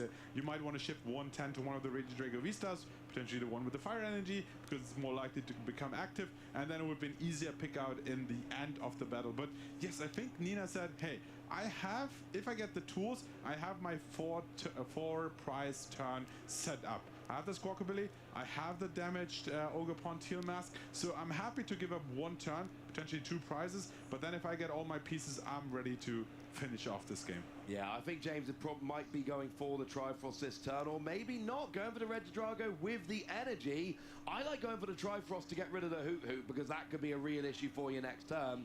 James, instead, it looks like, is actually going for the Giratina attack, doing 280, taking a 2 prize knockout, and Trifrost will still win the game next turn as it stands, or you could just do this again. And yeah, James has got plenty of options here. It really does look like James will win next turn. Yeah, I don't think that's the issue. The issue is whether Nina can win this turn. She needs an attacking Regidrago. Co tu się dzieje? Disgusting. That is it. That is the goal. Yeah, now the No, widzę, że znowu James do przodu. So which once again, we have both the Ogerpon Teal Mask now already. At least that's a good start for sure. But we'll need access to a Fire Energy, 2 Grass, and 2 Energy Switch as well. Again, it's 1 step more than we needed before, on top of that gusting effect, which isn't necessarily easy to get all these pieces together, especially with that. Okej, no tutaj Nina jest do tyłu. Yeah, the Pheasant Dipty not being available is a real pain. I assume it's still prized. It could have been taken, but I haven't seen it be taken. So if you don't have Pheasant Dipty, in theory, you should have a couple of draws off your Tealmask Gogapon. You should have a couple of cards off of your Noctowl. You should have 3 cards off of, or 2 cards, sorry, off of your Regidrago V-Star. So we have options here. We are going to be getting a bunch of cards, and sometimes they're going to be cards we are specifically selecting, but it is quite a lot. And Nina did have, I wonder if there's any way we could have a quick look at Nina's price and see what's still in there, because that is becoming quite relevant. Yeah, so I think both the Ogerpon will hit the bench here, will give you access to those double ability uses to get 2 Grass Energy once you have them in hand. We have an Ultra Ball, which I really like to get that Noctowl, and which that actually allows you to pick up 2 pieces. That could be the Prime Catcher anywhere out of the deck, and you know, like, no dobra, jest Ultra Ball. Picking that up, right? And on top of that, we can also still use the V-Star ability, kept all the way to the end of the game when you actually need it. Like, I'm not sure how many Energy Switch have hit the discard pile, but that could be an easy way to get 2 Energy Switches from your discard pile into your hand. Let's check the Grass Energy count. Is 1, 2, 3, 4 in your discard pile. Okay, right. No właśnie to jest ta wada, że ona ma tą słówkę, ale kurde. Dipty has not been liberated. Oh, and her only Noctowl is prized. So she doesn't have access to Knockdown, she doesn't have access to Serendipity, there's no Hisuian Heavy Ball in her deck. She does have access to free energy switch, because I don't think she's actually used any, but even if she has, she can get them back with Regidrago. But not having access to Knockdown or Serendipity is huge, to jest to problem. because that would be an extra 5 cards, 2 of which you pick out yourself. Yeah, that's actually huge. I mean, she set up the No niestety też te prizy po stronie Niny są faktycznie niewygodne i musi zużyć Blistara. We see 7 cards being discarded here. Ajajaj! That's huge. I'm not sure. I think we Czy saw chcielibyśmy one super kuźwa early, and I mieć would have to 3 look at that energie second trawiaste? super available in the deck list, but discarding those free grass energies so late in the game. No po stronie Niny niestety nie ma dobrych prizów, co też powoduje trochę niemały problem. Yeah, that's 6 in the discard pile. Yeah, so there's only 1 grass energy. We know it's not prized, we just saw the prizes. But honestly, at this stage, having your Knockdown prized, you're one of, and having your Serendipity prized, that Knockdown wasn't that relevant early in the game, but it has become very relevant. And here's the thing, Nina has played this game phenomenally. She's played it beautifully, but she's just not had what she needs. Trochę no nie za fajne prizy to raz, które no niestety mogą trochę być niewygodne, no zwłaszcza, że Nocta w prizach, co jest trochę przykre. No i będzie musiała no niestety kombinować. I don't think we've seen a supporter yet, at least not confirmed by production either. So yeah, there's No bo co jej and zostało? 1 grass energy. I think these were the last 2 energies off the deck, if I was correct. So we'll have to find a way to get another grass energy off the discard pile. Okay, no, there's 2 grass energy in hand now, plus the fire. Okay. So we got all free energy, we're drawing 2. That is a nest ball, that doesn't help at all, we've got a full bench. That is a switch, that doesn't help, we've got a free retreat Pokemon in the active. No chyba, czy ona służyła supportera? We've actually got boss's orders sitting there in hand, ready to go. If we had Knockdown, we could just search for 2 energy switch. Gdyby miała Noctala, no to faktycznie we don't have Knockdown. Switch you into the active. We're literally just spinning out the deck at this point. But no i Iono. Breaking. So Nina has to hit Prime Catcher now. Boss's orders is no longer an option. Supporter has been played. No to wchodzi Iono. Energy switch. Jest energy switch i drugi energy switch! Oh, no Prime Catcher! Wait. No, she needs 4 prize turns. The 2 prize turn is not enough. I mean, it's the best you can do. No, duże szczęście. A, i Mew po 3. How much energy does she have remaining? If she lost zones 2 energy this turn, does she have enough energy to mount an attack next turn? Dlaczego chyba, czy po kolei ona nie będzie chyba raczej grała Giratina, bo to jest zbyt duże riski. Jest dobrze. No, też dodajmy fakt, że po stronie Niny to jest wcześniej prizy nie przybyły, dobrze. To jeszcze w momencie, kiedy tego Noctala dodatkowo potrzebowała i to w tej chwili. To jest zawsze ta śmieszność, że w momencie, kiedy potrzebowałeś. You're playing the Radiant Charizard, however, the problem is that your bench is currently full. Right? And if you give up a KO, unless there's no way James is giving you a bench space at this point. James has been playing this game for too long. He's too good at the game. He is not liberating a bench space for you without winning the game. Absolutely. So you had to play them both down to get the grass energies into play, but you locked yourself out of the potential Radiant Charizard because discard the 2 grass energy will be one play, energy switch your fire energy onto Charizard, and then you would have another attack ready. Chyba w tego Regidrago. Your bench is full. Yeah, and that is a gigantic Yeah, ma ten Ogarpon? Yeah, I mean, look, taking the 2 prizes here really isn't an issue, and it's the following prizes, and we're retreating into Cleffa. I don't like this for Nina. I feel like doing this is probably going to end up losing you the game. One of the reasons I like taking a KO is at least you make James have an energy and an energy switch, and I know he's got 3 in the discard pile. So he would have to have his final energy switch and an energy in order to attack next turn. No niestety ona chce wystawić Klefę. Can't attack if it literally leaves her unable to attack for the rest of the game. That's true, and Clef at least lets you draw up to 7 cards. Co jeżeli on dorwie coś jeszcze? An energy switch and the Earthen Vessel. Chociaż All the drugiej pieces you would need, get the energy back in your deck. Earthen Vessel gets them out. You would have even more energies available next turn. The question is, and she's actually just drawn into the Giratina, and she only plays one. A chociaż z drugiej strony też może to być trochę korzystne, no James nie może skorzystać z Feza. Z tym samym też troszeczkę może narobić kłopotów. Aczkolwiek z drugiej strony, no James ma w ręce Profesor Researcha. Oh, this could. Wait, he's down to 2 prizes. Trifrost will just take out. Trifrost will win the game, yes. Trifrost will take out the Cleffa and the Hoot-2. They will be James' final 2 prizes. So we need a grass Czy on energy ma? for game here, right? I think we need a grass No energy chyba for game niestety here, może mieć. No, Jest yes, ta. there we go. Trifrost onto the Cleffa. Tak, no i pierwszą grę wygrywa James Cox. This is why I said on the previous turn, James was winning that turn. There was just too. He could have hit his last energy switch, and that also would have been the game.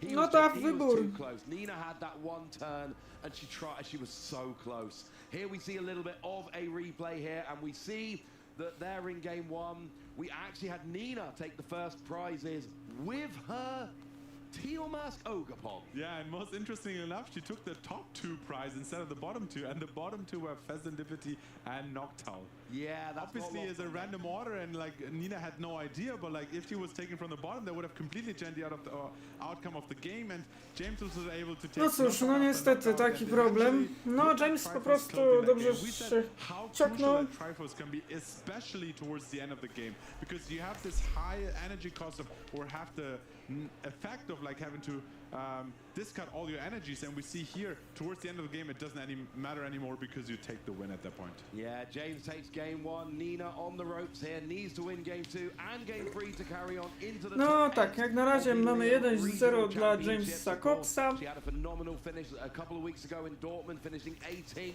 She will finish at least 9th place in Lille here. No i właściwie tak. No Mirrory, tak jak mówię, są naprawdę upierdliwymi jednak matchupami, jak chyba wszyscy wiemy.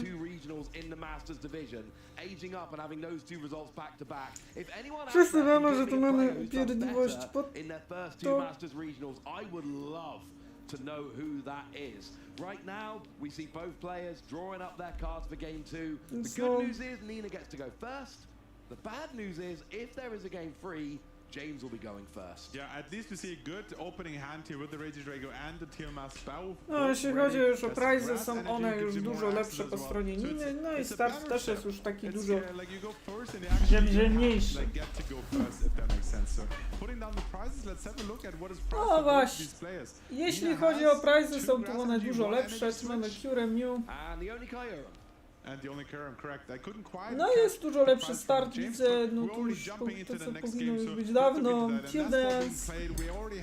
2 of the most crucial pieces of the puzzle on the board here, and Nina once again a very quick deck search going through the cards. And it looks like we are just having a look at which cards are there. We see the knockdown. No, Nina będzie mieć kolejny trofeum, tak swoją drogą. Unfortunately, that Kyurem is prized. Tym razem dużym sukcesem dla Niny jest fakt, że już tym razem Noctowl nie jest prizowany, no i Fezant DP. Za to nie jest już w prizach. So maybe that will be an option. No już dla Niny tak. Is your general attack here, and we saw in the end of that game both players running very low on energy, very low on options in that regard. One of the reasons why Dragapult is so good, it doesn't make you discard all lost zone energy, whereas things like Kyurem and Giratina do. Yeah, and that's another reason why attacking with Ogapon Teal Mask is so inefficient, because it costs so much energy, and once it gets knocked out, Co ciekawe, wzięto Sówkę, ale Sóweczka oczywiście na późno. 4 or 5 energy on Nina's Ogapon Teal Mask in the last game, and they were all just hitting the discard pile, and that's quite a lot of energies gone and not being used by the Regio Drago. One interesting part is you might be thinking, hey, surely Nina knew that her Noctowl was prized, so why did she bench the Hoot? And sometimes benching a Pokemon and letting your opponent believe that you have the option can be so crucial, and through them all, no tutaj jest to go for other game plans that they didn't expect. And I think there was a prime catcher to get the Hoot. Yeah, Prime Catcher to bring the Hutu active. If you think you've got a way to KO this, I don't mind this too much. To be fair, Hutu does not have free retreat, so what you're saying to Nina is, you know, you need a switching option, and you need an energy, and you need an energy switch. And Regidrago decks, they don't play many switching cards. Nina's playing one copy of Switch, one copy of Prime Catcher, that's it. So Jane's basically saying, I know this deck as well as you do, I don't want you to have the first attack. I am willing to give up my Prime Catcher to try and make sure you don't. And of course, remember, sometimes if you don't need other stuff desperately, you can get it back with your V-Star power. Absolutely, and it might also be a case No where cóż, he no doesn't tutaj quite niestety, like his opening hand. no He might have Huchut to został, discard it no with niestety either research or maybe his przygwożdżony. walkability. So you might say, before I discard my Prime Catcher, I might as well use it on a Hutu, even though that might not look like the most efficient, but you've perfectly explained how that just requires him one extra piece, or her more so, in the next turn. Yeah, I'm really interested. There's a nest ball for the Regidrago. Oglądamy Teal Mask in hand. No mamy attach, research. There we go. Yeah, so you're right, that Prime Catcher wasn't staying around anyway. Got a decent amount of use out of it. Not perfect, but it can always come back. We got Pheasantipity in hand, which can always be fun. We got another Regidrago. We got Earthen Vessel to go and grab a Grass Energy. We know we like this Grass Energy in this deck. I guess because there's already one Fire Energy in play, there's no reason to grab the classic combo of Fire and Grass in your first turn. Fire already attached, get 2 Grass, you can attach 1 this turn, and you already have a second one to use that in the next turn for any of your targets. So that is great.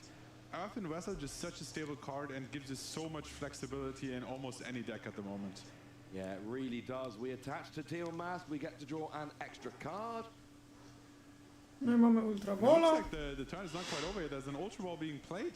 Has Lippity and Fire Energy hitting the discard pile. Let's see if that is a squawk ability to extend your turn even further, or if you get a second, it's actually the Cleffer, so potentially retreating the Mew and attacking with the Cleffer to draw up to 7 cards, set yourself up perfectly for the next turn, especially with how low the hand card is. Kolejny smoke, retreat, nie, chyba będzie gas typically from the right angle, a perfect view of what they currently have in hand. Drawing up to 7 cards and giving over to Nina. Let's see what Nina can do out of this turn.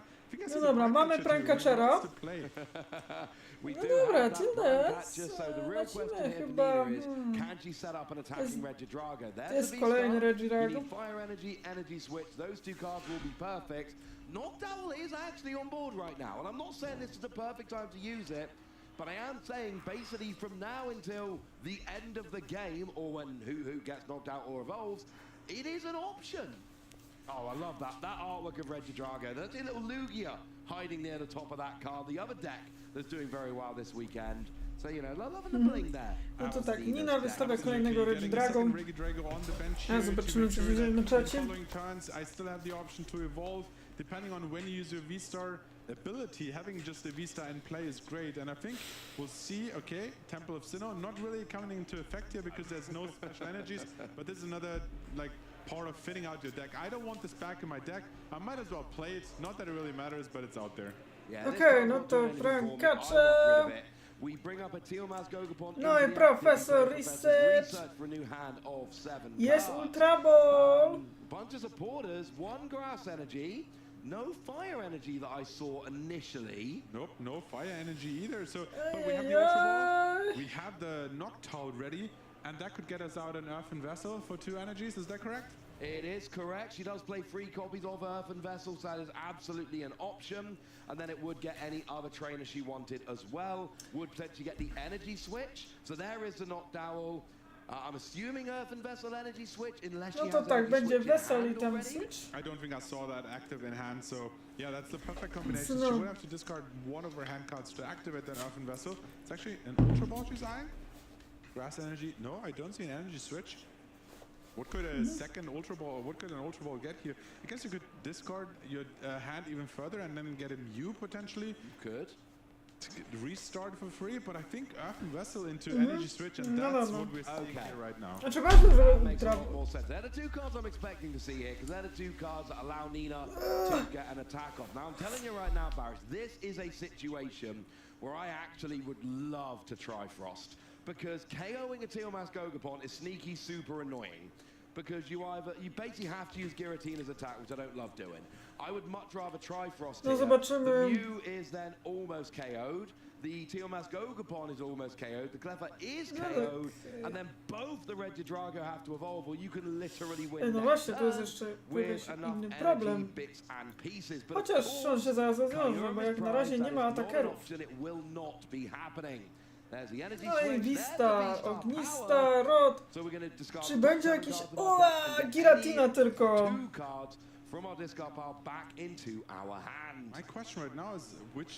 No niestety jak na razie jedynym atakerem możliwym jest Giratina.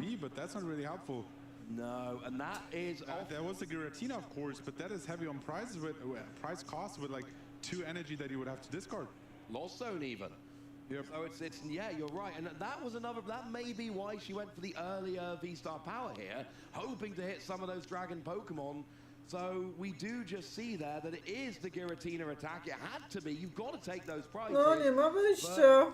Yeah, unfortunately no other options available, but you still do get the first 2 prize KO, and that No is to huge. może być chyba później Absolutely, going mniejszy ahead here, problem. taking the first 2 prizes, saying, hey James, if you don't start taking prizes, I have the first 2 already in hand here. No to może być późniejszy, no niestety problem z tego powodu, że no właśnie jedynym atakerem możliwym dla niej jest póki co Giratina. Co też oznacza, że może być późniejszy problem z atakowaniem czymś innym. No i paleniem niepotrzebnego resursu. To może dobierze coś późnego.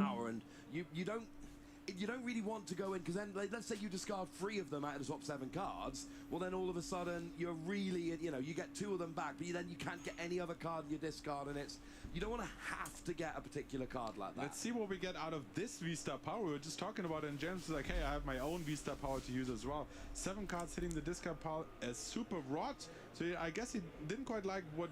Tak, James również używał V-Star Powera. You might want to get some of them back into play, and I see quite a lot of energy there as well. So double super rod. Oh my god. Yeah, that's this is generally not what you're hoping for when you use that V-Star power. You get your Regio Drago, use your Legacy Star. You are hoping for, I'm going to get a second, use the Prime Catcher, I'm going to get a 5th energy switch. It is not generally what you're looking for here, but look, if that's what you need to do, that's what you need to do. So, the good news is we do have the Ogapon, the Pheasant Dipty, the basic grass energy. These are cards you are going to need. Yeah, there's some of the tools, and I think this is the story of the game so far from James at least. He has won the first game, absolutely correct, but both his V-Star powers came down to taking cards that you wouldn't usually want to use there. So even here the Super Rod, the double no Super Rod is typically not a raczej minus wyzywania dzieci, bo jeszcze tak nie opłaca się już wyzywać dzieci. What was that Super Rod about? And yeah, you see the remaining energy and the remaining Pokemon. Yeah, through the combination of Super Rod and the Nest Ball, you get at least one of your Ogapon Tiamas back into play. And of course, looking at the board state from James at the moment, he only has 1 Fire Energy attached, so he would need 2 Ogapon, or at least I think the Fire Energy was already there at the beginning of the turn. He didn't attach for turn yet, so yes, he would need 1 Ogapon, 1 Energy Switch, and 1 extra Grass Energy in hand.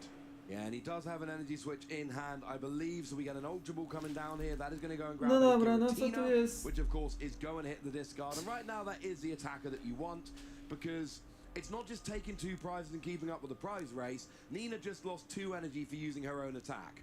But if you can get rid of the fire as well, then that forces Nina to completely reset. Fire, 2 grass, another teal mass, 2 energy switch, really saying you've got to have the maximum possible combo. No, będzie ciekawe. Oh, Radiant Charizard apparently was in the... No, it's in the... It's in the discard pile. Yeah, it was in the discard, so you really want to get that back as well, because that is a great way to take those last couple of prizes off a Teal Mask Ogapon or something like that. Tak, no wraca do gry Radiant Charizard too much here. Its ability basically allows you to attack up to down to 1 fire energy if your opponent has taken 4 No cóż, no niestety niektórzy, którzy są dobrzy, czasami mają... the end of the game when your opponent has taken 2 knockouts, 4 prizes, and you can attach a single fire energy and get 250 damage. Taka na przykład z prizami. Huge finisher as you've just mentioned. Yeah, it really does help nice with those last couple of prizes. Here comes the regio No niestety. with the requisite energy, and of course with Giratina having hit the discard pile, we know what's happening. Czy on ma zatokę Giratina? No niestety tak, bo widzę, że już się szykuje na Giratinę. Good news for Nina, she has a Regidrago V. That's the only thing she couldn't get this turn, but she needs a V-Star. Fire energy, grass energy, second Teal'c Ogopon, second grass energy, 2 energy switch. Possible. Absolutely possible. Jest droga For płód. sure, I see 3 or 2 more grass energy in hand.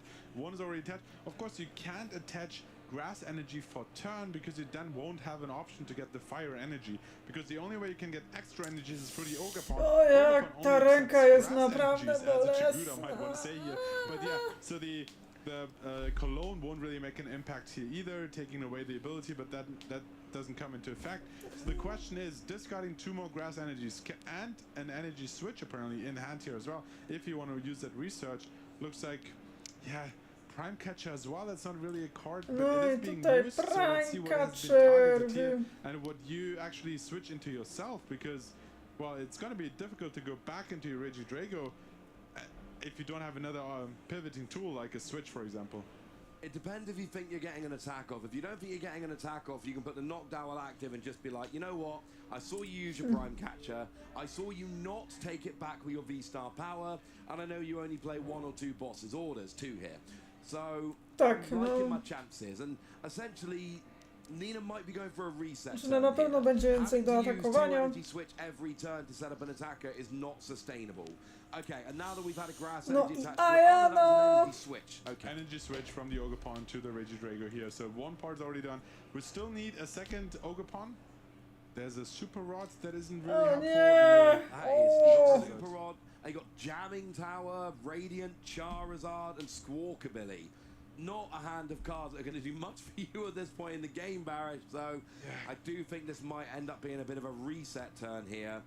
We do get the Super Rod being played. No nie But fajna with the V-Star ręka. power having already been used and the grass energy attached, it does feel like, well, no fire energy. No ręka taka It bolesna. does feel like maybe, look, next turn you at least only need 1 energy switch. Yeah, that's absolutely true, and I feel like Lost Impact actually has such a huge impact in this game because both players had to use it, had to discard, or even lost zone 2 energies here, so they were both in an awkward situation where their Regidrago V-Star is only left with 1 energy. Interestingly enough, James has chosen to keep the grass energy and discard the fire. He has indeed. Fire energy is in the lost zone from that Giratina's attack. And I think what you're saying to me is the impact of Giratina's attack was not lost on you. Nailed it. So we do see an Ultra Ball coming down here, getting rid of Pheasantipity, actually, and Teal'c Ogopon to go and... What are we going to be... Is it?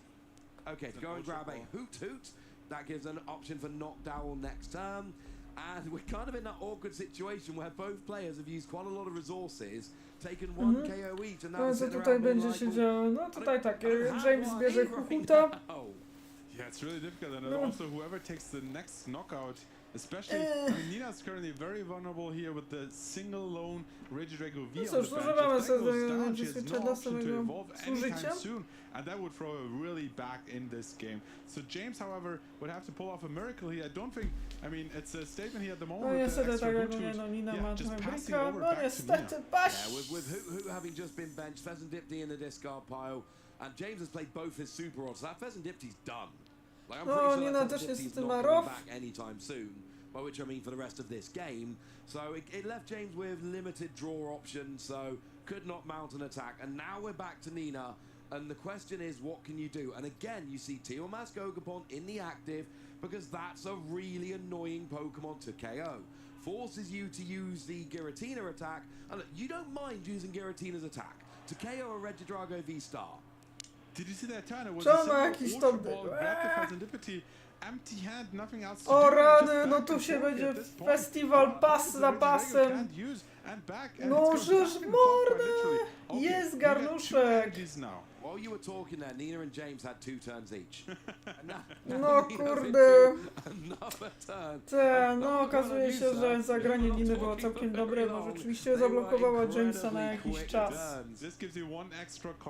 Kill dance i co mamy? Boss. Checking the discard pile again. I mean, probably see the fire energy attached and going straight back. What is James looking for before he actually goes back into action? There's an Iona, but do you want to give your opponent 4 cards when they're currently down to a single card? No właśnie to jest ciężki wybór i chyba chłop nie ma wyboru. James niestety zagrywa Ioną.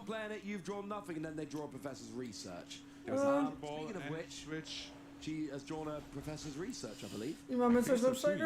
O, jest! We would get the Regidrago V-Star, but you still have a Noctowl kind of locked in the active position. At this point, both have not only used a lot of resources, but also both their V-Star power, so that won't be an option here. I see a switch in, an energy switch and a switch in hand, so that could be coming handy with the switch. No w końcu odzyskał Why switcha. was the fire energy discarded earlier on? But I guess you can always retreat into Cleffa and draw up to 7 cards, and you set yourself up there. That's exactly what we're seeing.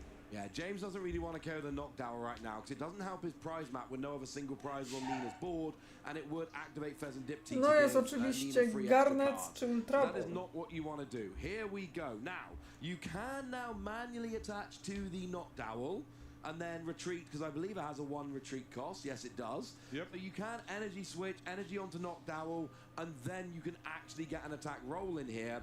Problem is, you don't want to KO. Now, the good news is there's at least a hoot down, so your prize map can then go through like a knockdown. But ideally here, if you KO the Cleffa, it's 3 damage counters and Dragon Pulse attack, that'll do fine. You don't really want to use an actual attack here, and that's what James is betting on. James is saying, you know what, Nina, I don't think you're going to KO this Cleffa because it doesn't really help you very much. Jest energy switch. Yeah, oh, and there's another jest research. an energy switch in hand, and we might actually, I think your play was perfectly fine attached to the active retreat, but then do you want to take a knockout? At least, the only bear in mind here, James doesn't have a Pheasant Diptych. It is in the discard pile, not on the bench. Nina earlier was saying, hey, I'm happy to discard my whole hand for a great Ultra Ball and get that Pheasant Diptych ready. So if you were to take a knockout, I would have extra drawing power there. No właśnie to jest ten problem. No to so a little bit of a slower turn here. And czy boss order? It was a boss order all along. But what are we bossing up is the question here. Then we can always... Okay, we can.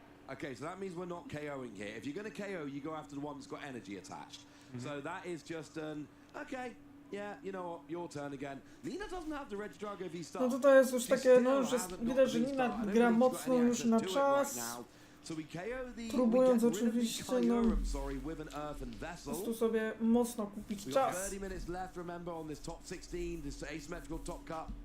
We have a much longer, we got 17 minutes, so we're not worried about actually. Time. Pardon? 75 even though. 5 minutes. Yep. We are not worried about time here. We've got plenty of time to finish out of game 3. No. We are going to have an actual result here. The question is, we've reached a real stalemate in this game.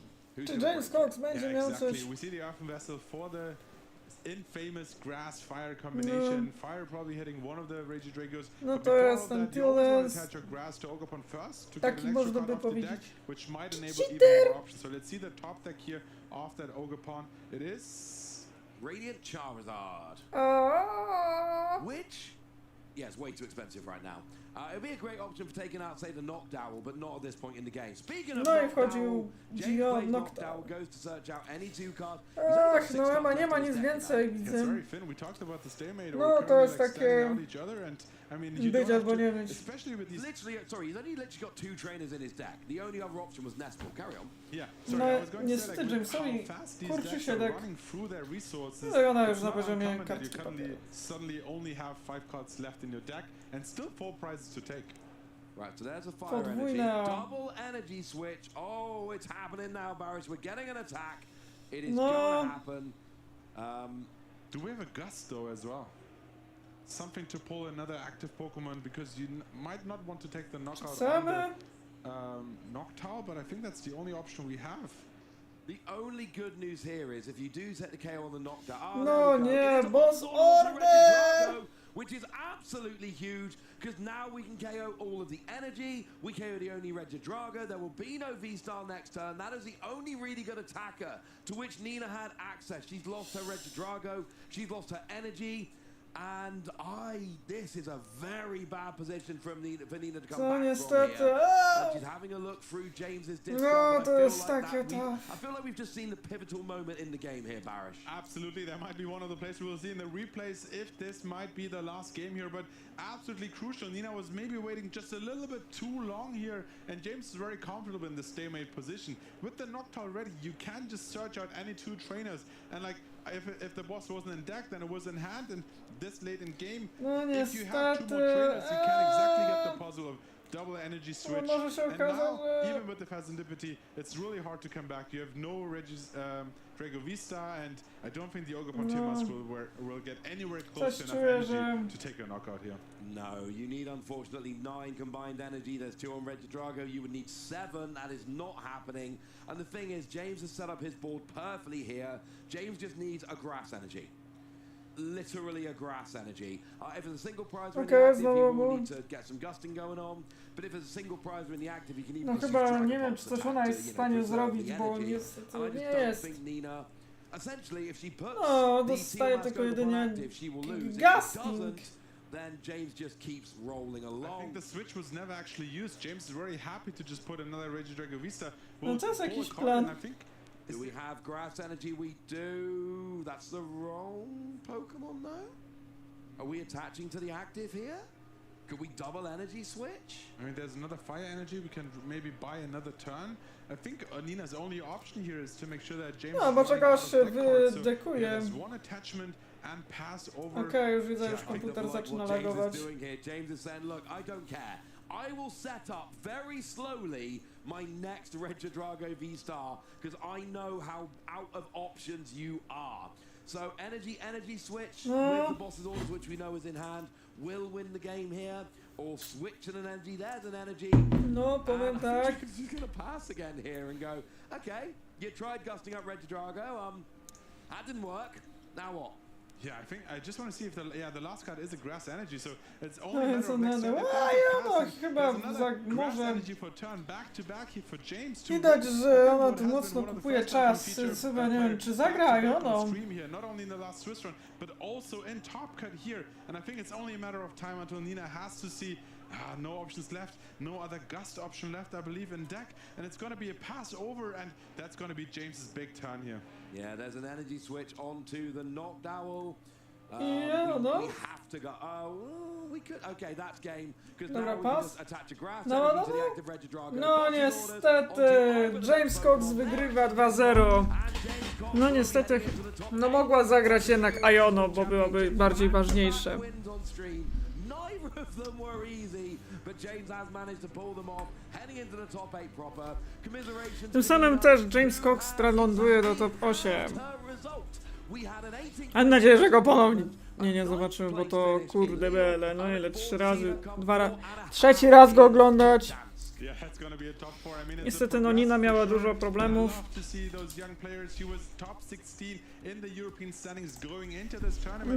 Tak, niedługo będzie oczywiście top 8.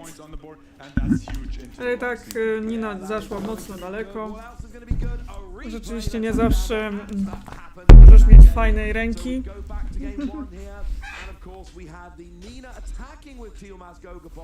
But then her own Teal'c Gogapon went down to Teal'c Gogapon.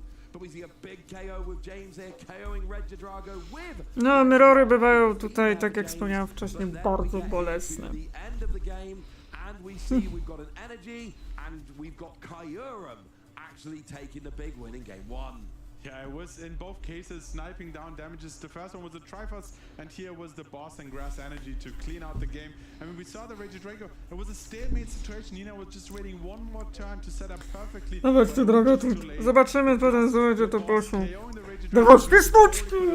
Was just too much to come back from. Unfortunately, it was not to be James. I mean, both players played that really, really well. We saw a lot of options, but in that second game, we hit that stalemate where both players were drawing suboptimally, I think might be the way to put it. and unfortunately for Nina, James was able to navigate around that just a little bit better. Nina never got the V star. The V got KO'd because James got just enough pieces together. And as soon as that Red Drago V went down, that was the game. We had a few more turns after, but James is just not going to lose in that situation. Absolutely, and I think one great adaptation, I've mentioned it very early on, is the Noctowl in those Regio Drago V-Star decks. It is running the Oglądamy, it is a Terra Pokemon, gives you access to Jewel Seeker, and we've just seen in this game specifically, Nina was missing the Noctowl because it was priced. Yes. And then in the second game, or in the third game more so,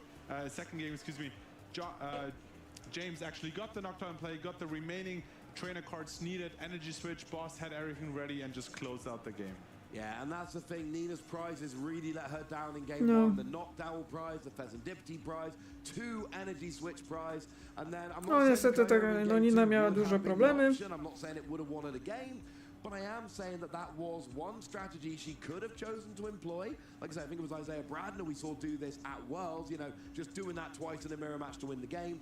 She never had that option. It was never available to her. And that's a little bit of a problem. You know, both games, she was a little let down by her prizes. And let's be honest, this is what Red Drago does. 1 Giratina, 1 Kyurem, 1 Knockdown, 1 Hoottoot, 1 Radiant Charizard. No, jest to taki clunky deck. If you keep playing all of those one-offs sooner or later, they will be priced. Yeah, you are going to have to navigate some To jest taki mem typu, zawsze coś się prajzuje w momencie, kiedy jest potrzebne. Regio Drago is a deck that can lead its way there by playing so many one-offs. Yeah. I mean, sometimes picking up those early knockouts will give you access to those cards in the prizes. We have seen that Nina was rather unlucky with the way the prizes were playing in her cards, so didn't really help out there. But yeah, sometimes it just doesn't work out. Nonetheless, amazing accomplishment, bringing it from 18th in Dortmund to 9th here in Lille. And it's slowly but steady. She's improving and getting more and more results. 160 CP on the board. I think that brings her to 480. That is already a huge accomplishment this early in the season, and she's definitely making a name for herself for this top 125 race. Yeah, I mean, the top 125 players are going to get that invite through the European region. End of the season, we look at the, you know... Ale będzie miała już na koncie już top 16. Somebody prints out a list of the top 125 players, you know, 100 whatever, gets a ruler and a big black marker and just draws a big line under 125. Everyone above the line gets their world invite. Everyone below misses out. If you can get a top 32 and a top 16 at the first 2 regionals of the year, it's a good start.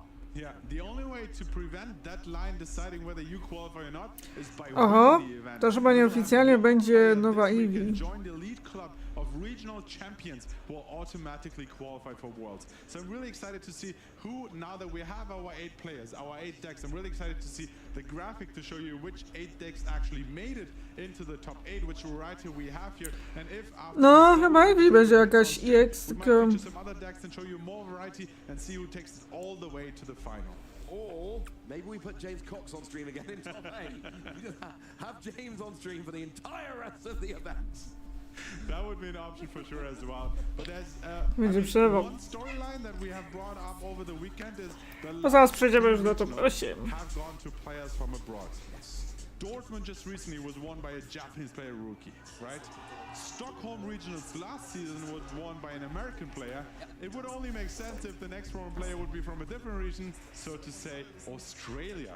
I mean, having a player from the Oceania region winning our regional would continue the stream. We'll have to see how that figures out as we go through. Right now, however, well, we have a lovely caster on the team, Amy. She's not casting this weekend, but she is here this weekend, and we miss Amy. So why don't we go and have a chat with Amy and Freya?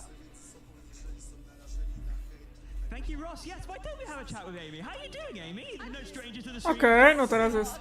I'm having a great day, honestly. Amy Yesterday was one of my worst events ever in regards to record. But honestly, I had so much fun because I just picked a deck that I knew I was going to have fun with. Yeah, so I heard you were Cloth Gaming, weren't you, yesterday? I was clothing around, and I was clothing around today too in the cup. I did much better. So having a fantastic day today. Much better? How better? Like we're 5-3, so I'm really, really close. So I started on a really hot run. So I wish I could have gone further, but honestly, I'm just happy that Cloth got results today. Yeah, I mean, Cloth has done very, very well. We were talking on the stream about how a lot of people probably picked. In fact, I even mentioned the conversation that we had earlier about really preying on the Raging Bolts. That was your main reason behind it, right? Oh yeah. And like the early donk potential was huge. Just being able to know that in a best of 3 format, like if you do kind of not have a great game in like game 1, game 2, you can come back sometimes really quickly and you can finalize a game 3. Tak, bo potem tak... No dobra, teraz też. A, to chyba jest, się kończy Pokémon Go. But, you know, the local scene, I think it's really good to talk with you about this because you are a league leader, aren't you, Amy? I am, yeah. I've been running a Pokemon League for a lot of years now, and we've come strength and strength even during some home time that we had earlier years ago. We were managed to grow the Pokemon League even online, and everyone is now it's kind of super. We've really great numbers. I was gonna say, I'm fairly sure your league is one of the biggest in the whole of the UK, right? I mean, yeah, it's a lot of attendance. We've been talking a lot on the stream where we have like a new bumper, right, where we show what it's like to play in a local league. So for someone who's thinking about attending their first league, what I don't know if advice is the right word, but like what would you say is like words of encouragement to tell them to come and join in on the fun? Well, first of all, go on the Pokemon.com league locator to look at what your local league kind of looks like, where they're located, and honestly, a lot of the time you can find those leagues on social media as well, so you can get chatting to some of the league members before you even start. And then once you feel confident and comfortable, best thing is just to go along to their league night. You know, it's generally a relaxing atmosphere. Like, no one's going to be super crazy competitive on a league night. They might be practicing for some regional events coming up, but even so, speaking from the heart, I know that I've found my place, and every Pokemon League I've ever been to has been absolutely the most welcoming, lovely bunch. Yeah, for sure. And last but certainly not least, we know that your partner even is in the top cut, so we seem to be cheering big time for him. Oh, hugely, yeah. It's super exciting. The fact that I was doing well in the cup for a while, I was kind of 5-1 at one point, it just made me ecstatic. I bet. Knowing that he was doing well in the main event and I was doing good on side. Yeah, maybe we'll shoot you guys at home to Amy Cam 2.0 as well after having it the last time. But yeah, Amy, thank you so much for your time. Wonderful as always to speak with you. Dobre. We will take that throw, Freya. Thank you very much. Now, Barris, we've had some fun right now. We just had a good game. I feel like we're kind of getting... Tak, już przejdziemy, przechodzili do top 8. With an argument. I want to argue about the best Terra Pokemon in the format right now. Tak, jeszcze przy okazji będziemy mieli ankietki.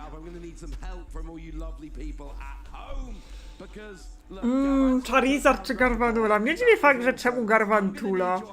Nie widziałem Garvaduli jeszcze w akcji. Ja rozumiem, wizja item looka jest cudna.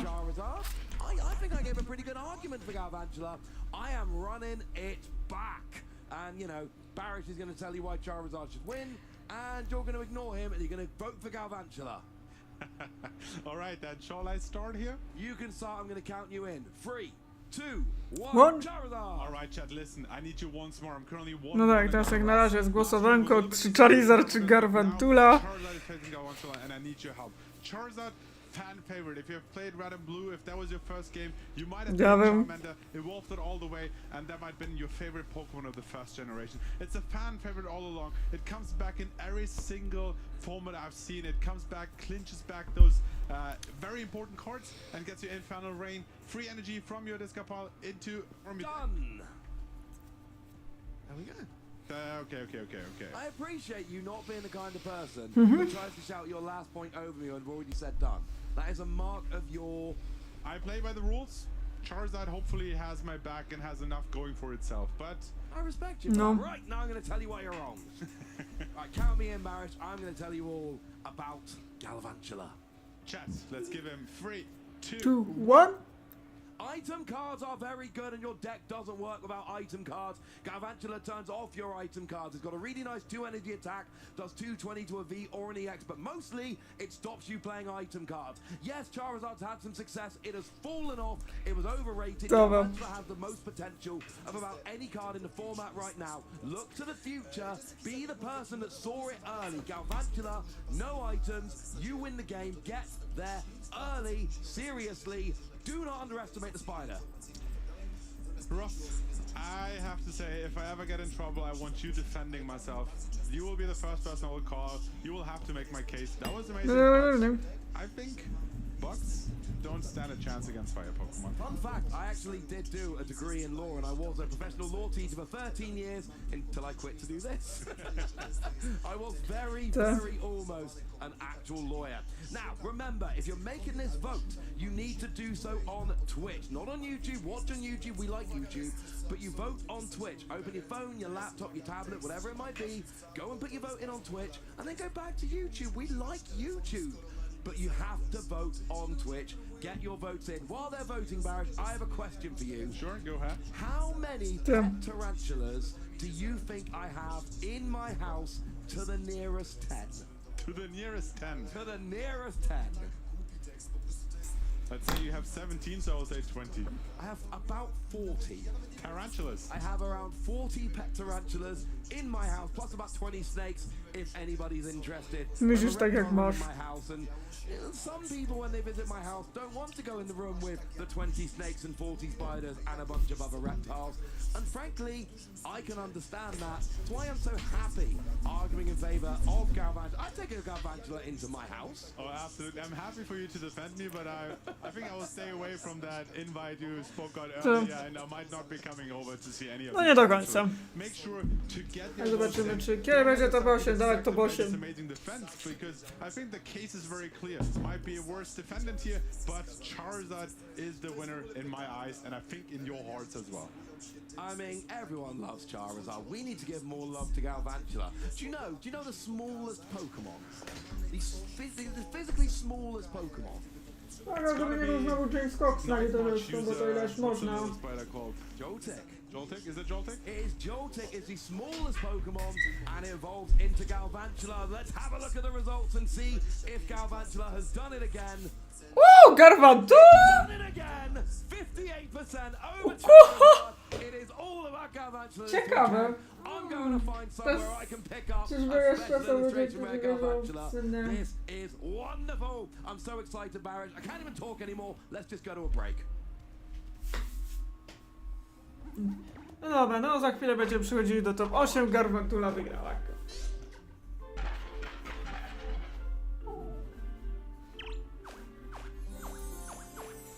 No to już chyba nie było, bo tak już...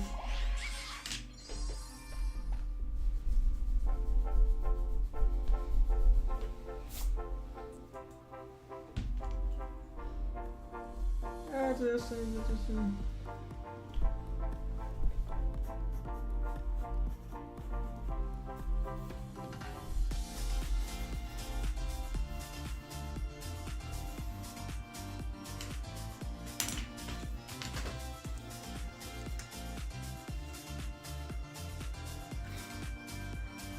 No to za chwilę zobaczymy.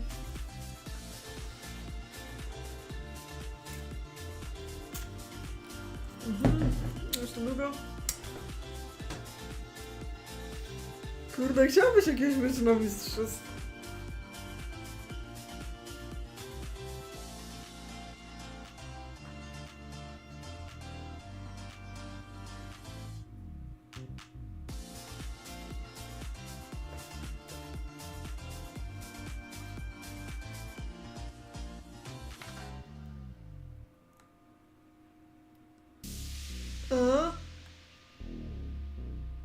Ups, tutaj chyba niestety mega wpadka, bo widać już było prowadzących.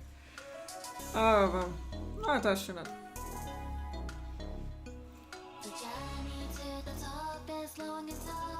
Chyba to jest jeszcze ze tych starych czasów.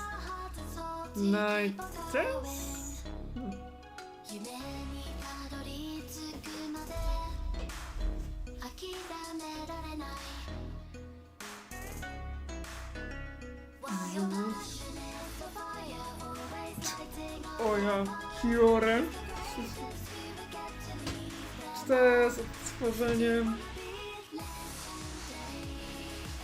wirtualnego? A tak, wirtualne.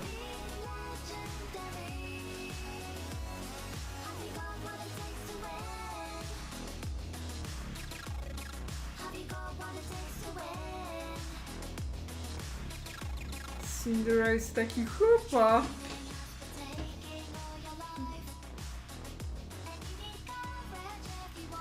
Co to za niedługo będziemy.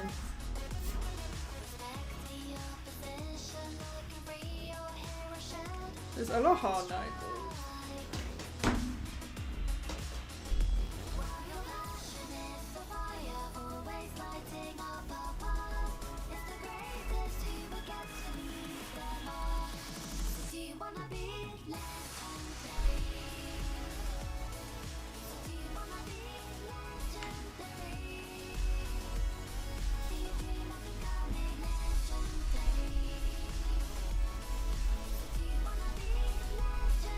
Ja sobie tutaj myślę.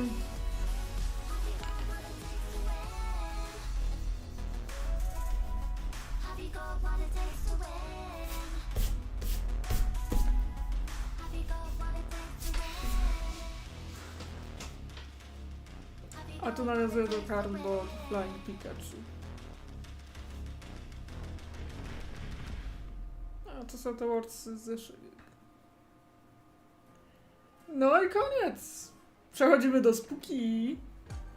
Kurde, jest do szczelu. Co wiesz, to top 8, tak?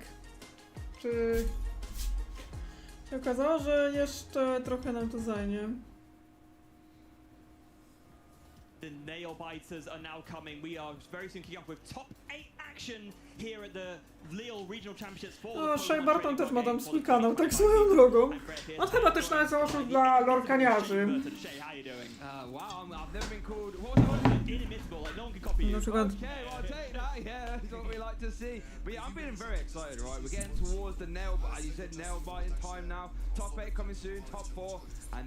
No i chyba tak wygląda top 8. Kevin Kebab z Jamesem Coxem, Alberto Cotin, Ethan Wade, Joshua Van Novel, Clement Courtubus, Antony Erganie, no i Ronnie Nielsen. Kurwa, czy ja, że... Chyba se żartujecie, że są dwa Reggie Drago. Te Reggie suki!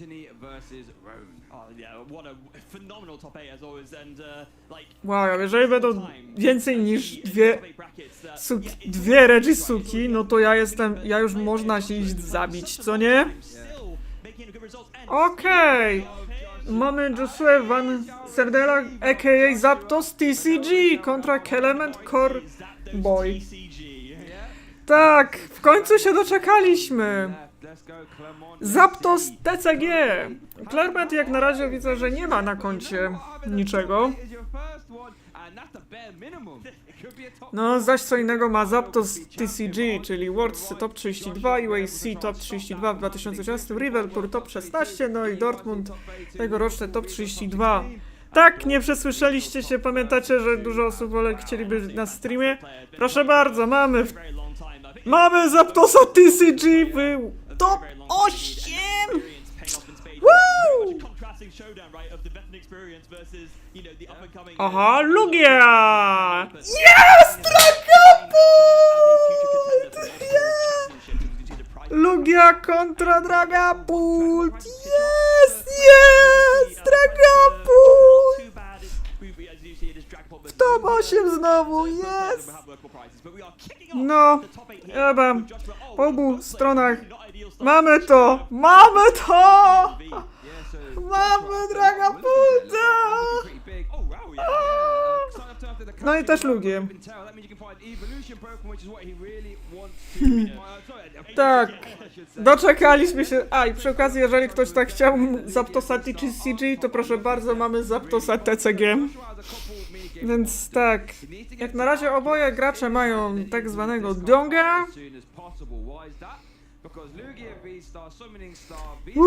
Dragapult! Zobaczymy, co się tam dzieje.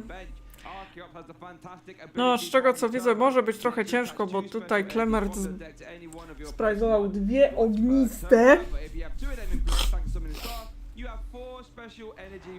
Więc no tutaj może być trochę ciężko.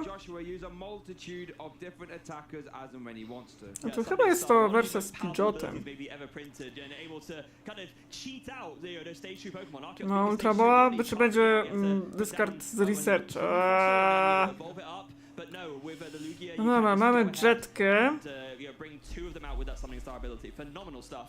We do see there the Jet Energy coming with the Lugia. I think Joshua seeing what Clement has in the active feels pretty content with knowing that this is going to be like a Regio that can get a really quick turn 1 knockout. So pretty safe to have Lugia in the active. So just Jet Energy there and the pass from Joshua. Czy mamy Buffina?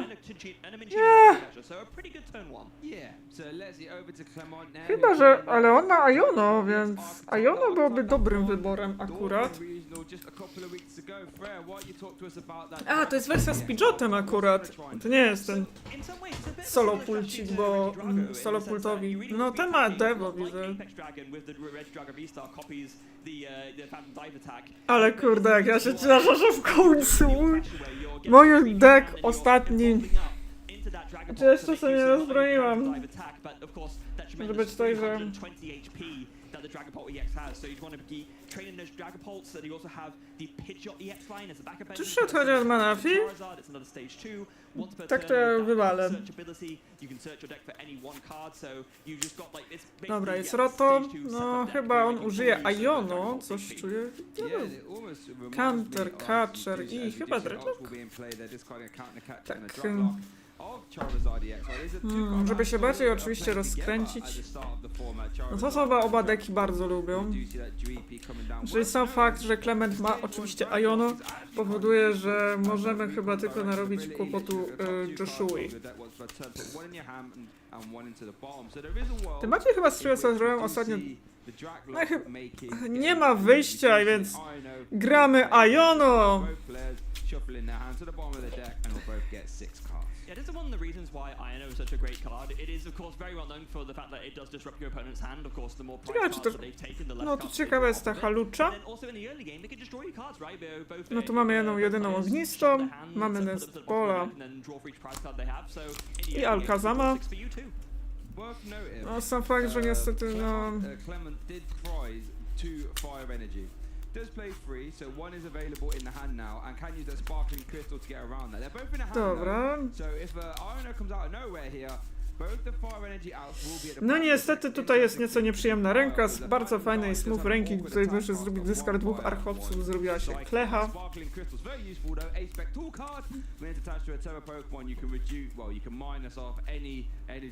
Cost from the attack. Yeah, to that exact point, Sparkling Crystal will also really push Dragapult over the edge. A i Roto. This isn't a card from the new USA. Dragapult did come out in Twilight Masquerade. It was very hyped going into the Twilight. Znaczy jest Lugia, ale gdzie nie ma Archopsów, kurde. No, ajajaj. No właśnie to jest problem. Ewoluować w Lugię, czy może... no niestety chyba może to być późniejszy problem. To jest akurat Dragapult z Pidgeotem, bo obecnie się też już gra również Klina, czasami używa się tego Tatsugiri i zeszle deseczkę, czy co sushi jest. No i koncepcja, znaczy ja sobie jeszcze zostaję te Pidgeoty. Ja działam, kuro. Churro scenario. Ja nie zaczynam w pierdolniku. Turo! Yeah, very important to note that. It's, of course, it's one of those strange things where because Iono does put things in a specific order in a way, right? You want to no, trzeba tego posprzątać trochę.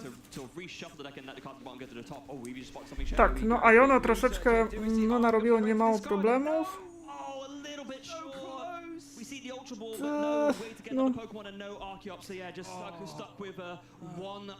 O ja, pas!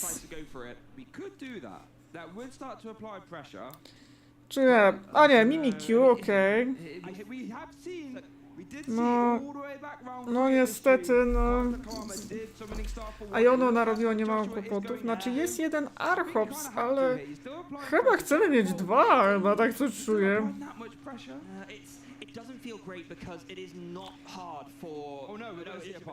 Pas! O ja! No to tak. Tutaj widzę, że Clement gra oczywiście Heavy Walla. I patrzy. Pewnie zastanawia się, co tu się odpierdala, kurde. Fajne banprańzy. Czy będzie halucza na desce? Joshua opted not to summoning star for one archetype. Remember, summoning star is a V-star power. You can only use that once per game. So if you was to try and pop it for one archetype. Czyli mamy jeszcze Body Puffin, mamy Arvena. Chyba no i do tego deseczka. Tak, będzie Halucha na desce. Woo! Halucha robi kliki i backflipy. No i chyba Arven. Na pewno ma Forest Soulstone'a, bo to chyba niemożliwe, żeby nie miał. Candy chyba Soulstone, tak? Soulstone chyba jest, tak? Right? A zasie, no tak, jest. No. Co byście myśleli? Bez Soulstone'a to trochę... Soulstone! No chyba będzie... Draga? Tak, Draga był tak. A czy on ma też w ręku już Sparkling Crystal?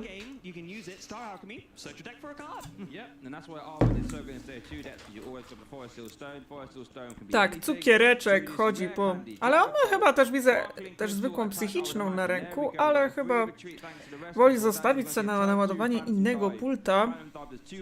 Jest też spoko. No tak, Halucha na desce, Halucha robi brybry, jak to się mówi. Halucha robi brybry, a ja tu robię bum bum. No dobra, Body Puffin, Joya i Draga Piego. Czyli wiadomo, jak na razie nie zrobi knockoutu, no to będzie, że no też... Trzeba pamiętać, że niestety żaden... To jest jeszcze taka wersja bez duchów, tak swoją drogą.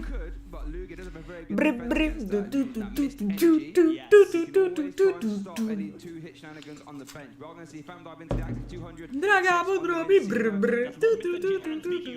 No nie wiadomo też, czy nie... Dalej nie ma Archopsa, co ciekawe, więc co teraz?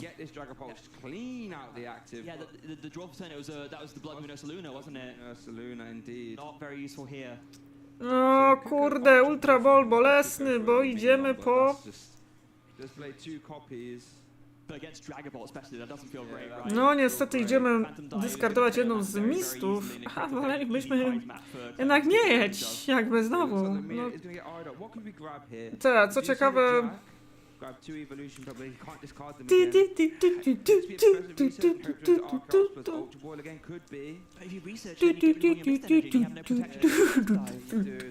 Leci Draga. No i oczywiście, oja! To będzie najbardziej bolesny research!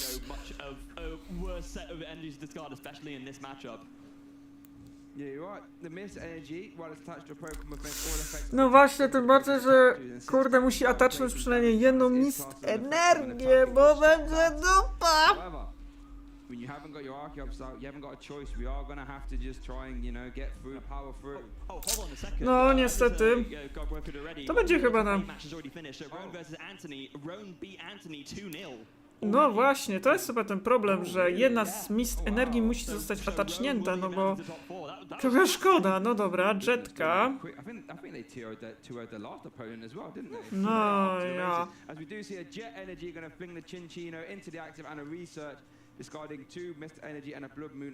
Znaczy jest już Archops, ale nie ma czym zdyskardować!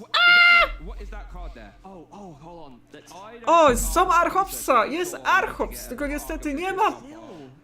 O kurwa, nie ma niestety Ultra Balla, nie ma jak się tego pozbyć.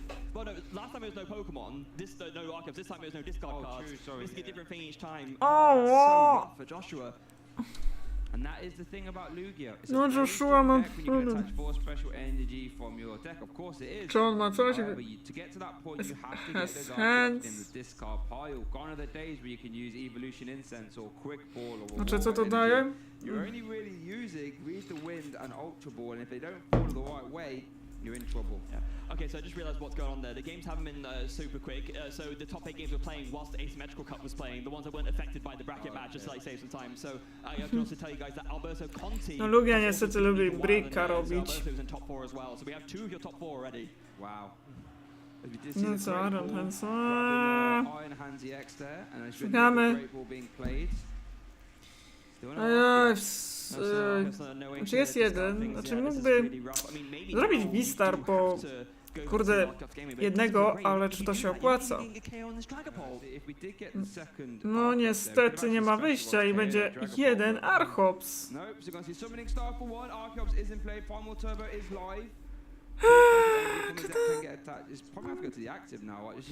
Ajajaj. Yeah, but again, just for 210, right? I guess the legacy energy is kind of nice. You can put that on the active, so that way the Phantom Dive damage will turn, you know, the pricing from 1 to 0, because if it only works if it's damage from an attack. Say if you have a legacy engine on the bench and gets KO'd by residual. Aha, oczywiście jest jeszcze gifta i teraz 2, czyli tak. You want to be careful about using that at the right time, but actually no, just going to go for the double gift energy instead. Okay, so that'd be what, 7, 14, 21. 21. Okay, so you could actually. No to czyli mamy za 180. My mathematics correct there? No, it does, yeah, but again, with only one Archeops, it is a bit awkward, right? Because you need to have because you need to have a double turbo in the mix somewhere. And wait, would that mean that it would be short? Yeah, it would be short with a double turbo. Yeah, yeah, 190 goes to 290, yeah. Oh, aha, no będzie atakować, czyli tak, no nokautuje tego. No i 60 w Lugie.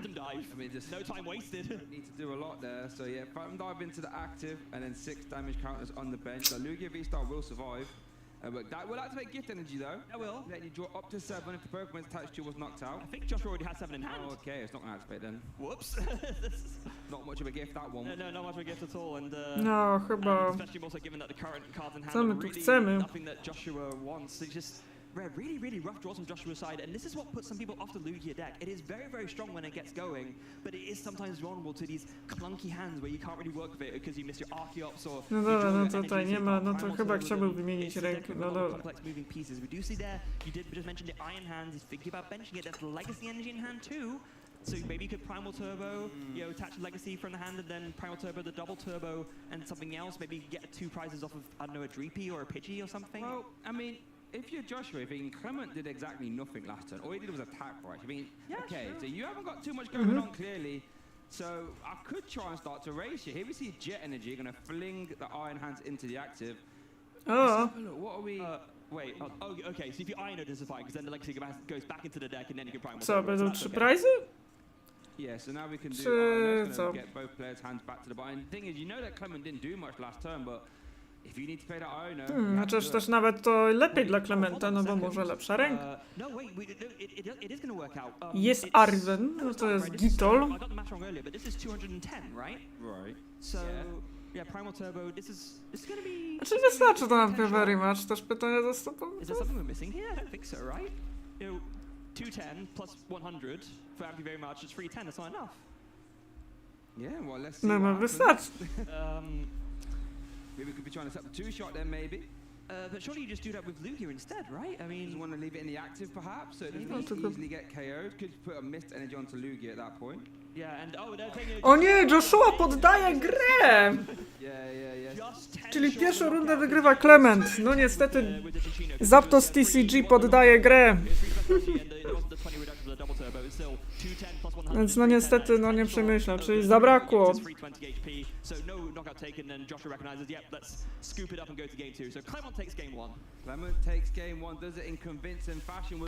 Tak, no niestety, no Clement mimo kiepskiego startu z haluczy, nie.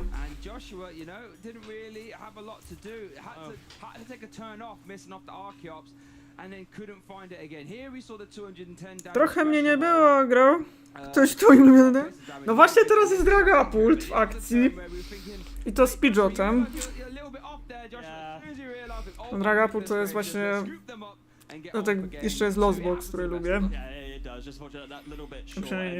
Znaczy wiecie, no to chyba u Taśka czekali, chcieli... Na pewno będzie na Steam, proszę bardzo, macie Zapdosa TCG. No niestety jak na razie Clement Cowboy prowadzi. Zapdos poddał.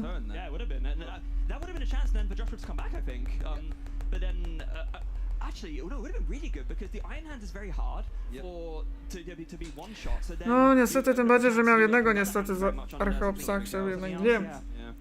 And I think if you're Clement there, you must be thinking, my hand was actually pretty dire. You know when they just announced Phantom Dive and that was it? I had to look at their hand, it was like double counter catcher, dust wall. Czy znowu jest pranie dupy Draga Pulto? I'm Clement, I'm thinking, still get a sneaky win, so now all Clement has to do is win one of two. I mean, dead hand, but No dobra, mam. Dragapult EX announcing Phantom Dive, you're pretty much good to go anyway, right? Yeah. Cóż. Exactly, so you good Joshua though, you think okay, you know. Trzeba jeszcze tylko znaleźć tego Turo, bo gdzieś się tutaj zaszpędał mi na biurku. No dobra, Turo scenario. Prizy tutaj po stronie oczywiście Clementa lepsze, no Joshua sprajzował jedną parę lugi.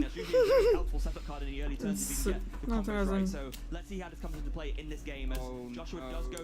No i znowu to samo.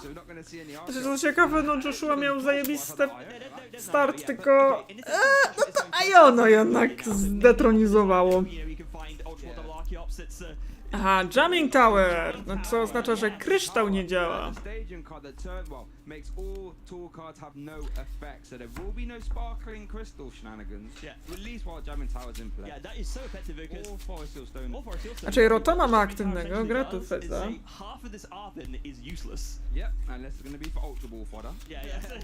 Więc idziemy tu bardziej trochę w rozkład niż jeżeli... Lugia is one of the few decks that really doesn't make use of tools, so Jamming Tower is a very strong inclusion in it because it's something that hurts a lot of opposing decks but doesn't hurt you in the slightest. Yep.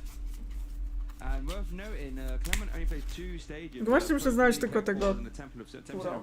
Oh, absolutely. That Jamming Tower sticks for a while. You know, we saw even the rescue board came up in game 1. All very useful. So let's see what Clement does. I was going to start off here with an Arb and then you grab an item and a tool card. Remember that tool card? Well, can't we do a lot? Czy może wrócimy do Pidgeta? Jamming Tower's in play, but the item it looks like it's going to be Buddy Poffin, great. Probably grab Pidgey and Dreepy if I had to guess, since there is one Dreepy in the active. Yep, sounds pretty fair to me. Just to get your basics set up nice and good, especially with. I mean, it can go either way, right? A Lugia doing this Oho, turn one mamy tutaj deseczkę i Buddy Poffin. No lecimy z Buddy Poffin. Situation where it's like I've not got much of anything actually, and I'm just hoping that my draw supporters will find me the rest of the way. So it could go very much either way. We did see the Arven conclude for Buddy Poffin, which then found Pidgey and Dreepy, and we did see the rest no tutaj jak na razie lecimy w etap setupu, no Jamming Tower jest trochę kochający tak swoją drogą. I pas! No jest Archops, no jest kolejny Shinshil, no ale kurde, to jest pytanie, jak chce bossa. Znaczy chyba, czy robimy Iono, czy może... Czy może jednak zróbmy Winda, no bo Dark. No, okazuje się, że nie robimy Iono. Joshua wybrał... Jak się okazuje, Joshua wybrał po prostu... Okej, no też dzięki czemu oczywiście Clement ma swoje rare. Był Candy Pidgeot. Here we go, Nest Ball going to be played as well, so that means... No i Nest Balli po Rotoma. So realistically, can Clement piece together the pieces to get an attack? I'm not actually 100% sure if we can, if we do see Rotom V being taken. Let's have a look. Yeah, so we saw a Nest Ball from Rotom, here we see Quick Search. I know Sparkling Crystals in hand, there's no energy in hand though, I don't think. There's no... A czy on ma Iono, z czego co ja wiem? I don't think Quick Search can just be a bailout option here. No, I think instead it's a setup option. You know that it's going to be a bit slow, so yeah, just Quick Search with his Buddy Poffin, get some more Pokemon out and then just... No tutaj tak, oboje panowie z czego co można zauważyć idą w stronę setupu, aniżeli kurde już ataków. To jeszcze chłop myśli. Yeah, and you don't want to Iono because you saw your opponent didn't do much. So it's, I mean, maybe this turn you can because your opponent did do the read the wind, but yeah, definitely go for the vessel here. You don't need that second pitch up, so you can probably just discard it and then grab a couple of energy, attach one of them at least to one of your DPs. Musimy się go jeszcze.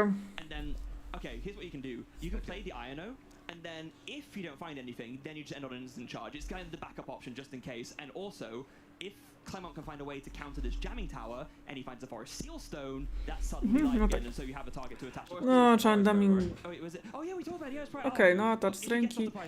Chyba będziemy szli w stronę Iono. Nie, instant, dobra, spoko. No dobra, no jak na razie idziemy w stronę setupu. Musimy mieć jeszcze jednego Archopsa. No niestety Tails, czyli bierzemy Basica na rękę. Tylko co chcemy?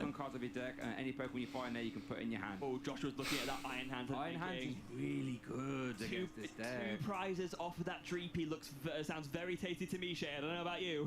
Like you said, it's outside of range of Phantom types. You need to keep swinging. There's always going to be Pokemon for the most part that Clement will have in play that's weak to art. Well, not weak Znaczy, chyba z czego co widzę, no Clement nie posiada duchów, co ciekawe. No, ja wolę jednak duchy. Są takie wredne. But in this instance, so we do know the Jacques is prized. If it wasn't, maybe Joshua could have gone for the Luminion for the Jacques to kind of guarantee the setup. Here but we I think go. here, Great Ball. Big Great Ball. How great is this Great Ball? Jest Archops! Tylko, że to jest wybór pomiędzy Lugią Vistar a Archopsem. Ale chyba chcemy Archopsa. Exactly that, as Archeops was taken. There's no V-Star in hand there, right? So let's go find that off the research, but you'd hope you can, right? Yeah, it shouldn't be too much of an ask, but Great Balls, capturing our own Ultra Ball. Then again, having said that, I've played enough Lugia games to know sometimes. Fakt, że jest jeden. Yeah, so let's see how it goes here. Yeah, there we go. Mamy tutaj Headsa i Research. Czy mamy... Jest Lugia Vistar, jest. Pewnie będzie. Thank you very much. Thank you very much. No to mamy thank you very much. I podwójny. Tak, jeszcze podwójne Cinchino. No właśnie, ale duchy z tego trochę powinno. No, jest jedno. Reduces the prize cards if the Iron Hand gets knocked out. That's a one prize Iron Hand right now. Absolutely. Here's the scary part about Lugia. When you start to pre-set up the Cinchino, it's like, go on then, put a Dragapult in the active. I can't amp you very much that. Tell you what I can do though, I can special roll it, clean out the active as well, and miss energy, keep an eye on that. Będą dodatkowe prize. No to się już setupowała Lugię. No jeden niestety się zabezpieczył.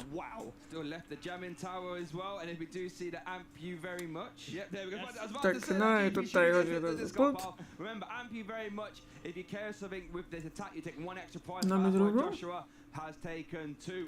Dobra, mamy Nesball po Fezandipity pewnie.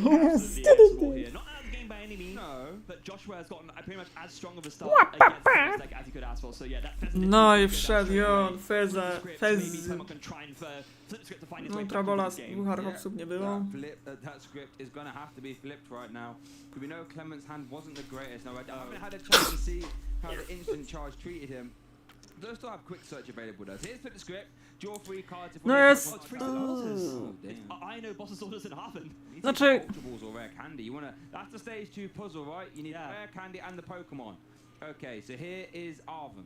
But again, that no dobra, is still in play. So half of this Arvin is going to be searching for something that is essentially reads nothing, just a blank card. But I mean, okay, I guess. Okay.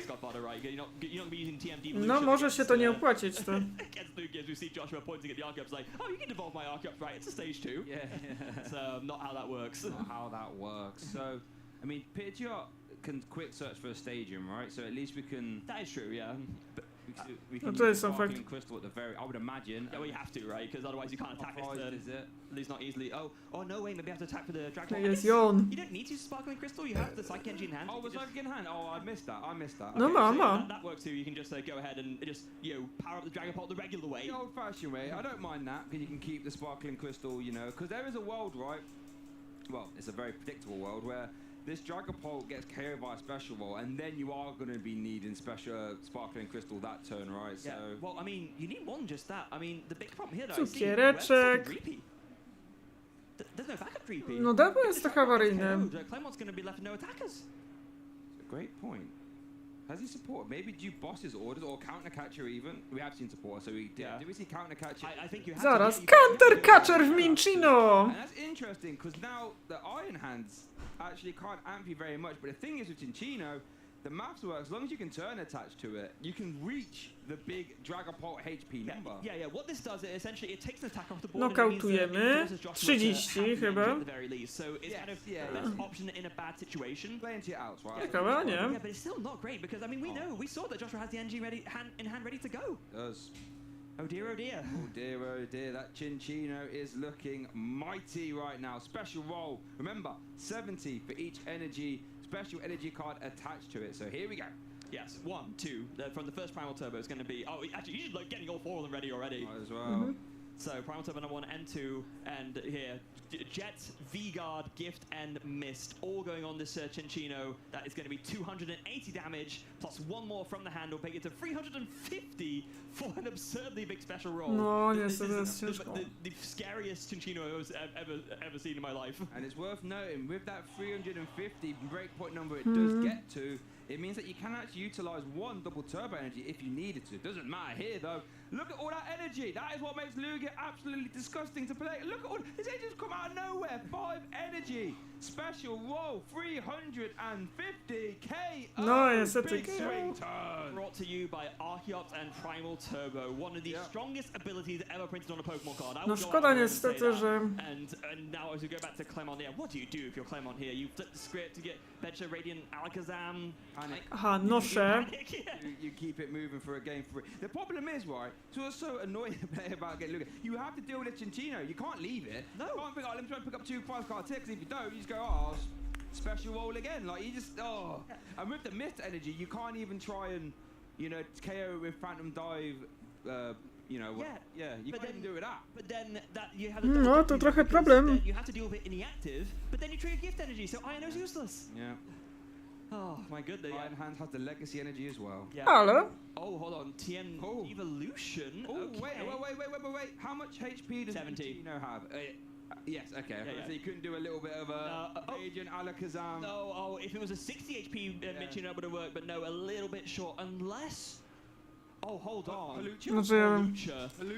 Holucha? No, to będzie ciekawy. The flying entry will put 1 damage counter on 2 of your opponent's bench Pokemon. So here's No what to... I'm thinking. Tu mamy bombę z opóźnionym zapłonem. Czy będzie halucza? Bo chęca. Has a painful spoons ability lets you move 2 damage counters from one of your opponent's Pokemon to another. So you move it from the Iron Hands to the Cinchino. That now have 70 damage. No jest Johan, halucza. Evolution remove the Cinchino, so it gets de-evolved. Whoops, Mincino only has... Wait, Mist Energy stops that though. No, it's effective attacks. Yeah, Mist Energy will stop TM Devo, right? Wait, oh yeah, it will. It would. Nie. Oh no, does he realize? A nie. The Jamming Tower's in play. Oh yeah, and the Jamming Tower. Yeah. Nie zatrzymuje oba, mi się wydaje, chociaż nie wiem. Jeżeli wątpię, żeby to zatrzymywało. Wait, hold on. Does Clement play an enhanced hammer?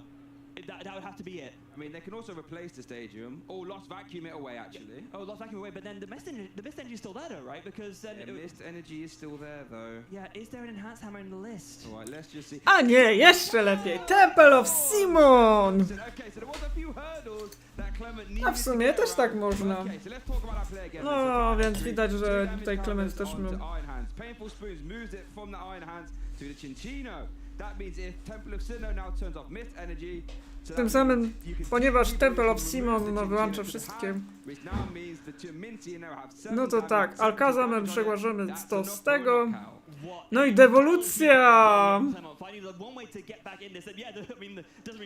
Nie! Szatański plan. No to była dobra gra. Warto zaznaczyć, że też tym samym Gift Energia oczywiście nie działa z powodu Temple of Simon. Yeah, just Tempest Dive. Oh wait, hold on. If you have the Lugia V-Star, but it's definitely in hands. It got de-evolved, right? Yes. Well, yeah, it is. So then, all you need is boss's orders in care of the Rotom V. Yep.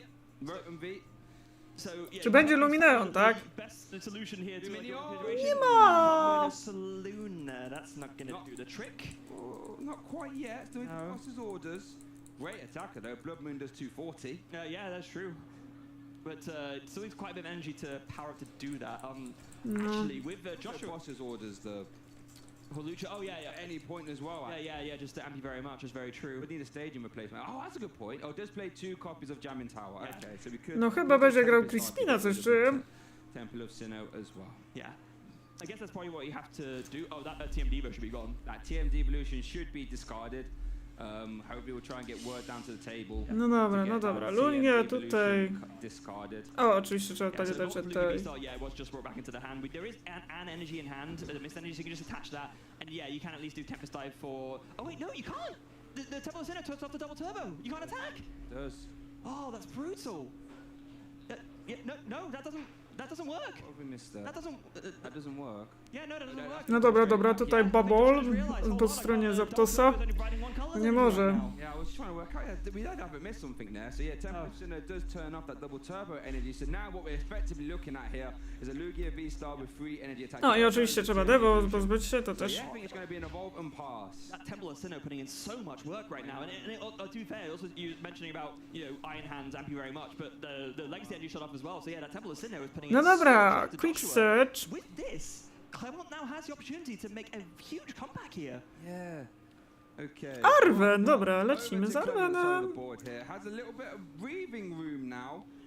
We do see quick search being activated for an Arwen, and now that. No dobra, tutaj straszny misplay. No niestety bardzo często dużo osób się niestety nacina na to tego Simon już nawet. No jest Kryształ.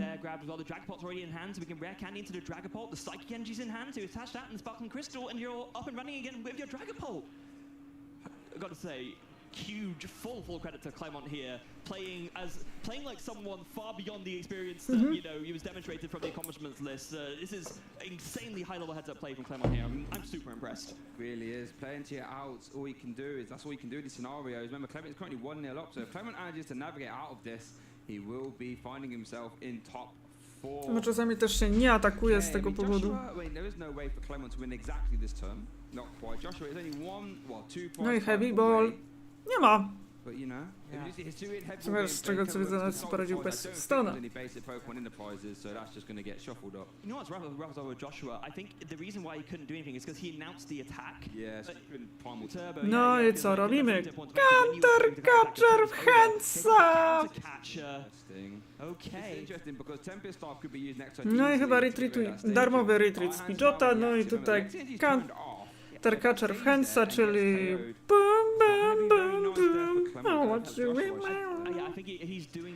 no to knockout, no i jeszcze do tego.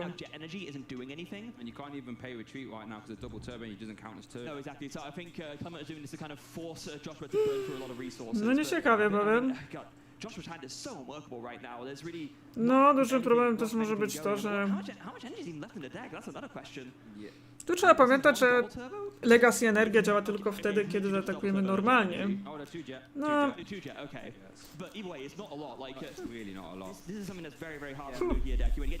Regat robi brybry. Tak, no niestety jest taka nieciekawa sytuacja z Soulstone'ą. Właśnie jest problem z Soulstone. No niestety Bubble po stronie Joshua pojawił się już wcześniej, no i jest to dość poważny.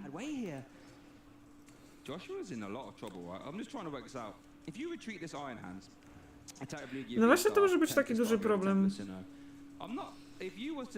Bo Clement zdobędzie 4 prize'y.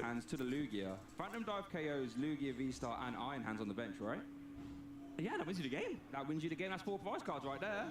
Yeah, you're right. You're gonna have to, and there's no myth energy now, so you can't prevent that from happening. Oh, that's so rough. And yeah, I think Joshua recognizes the direness of the situation here. It's really, it's thinking about.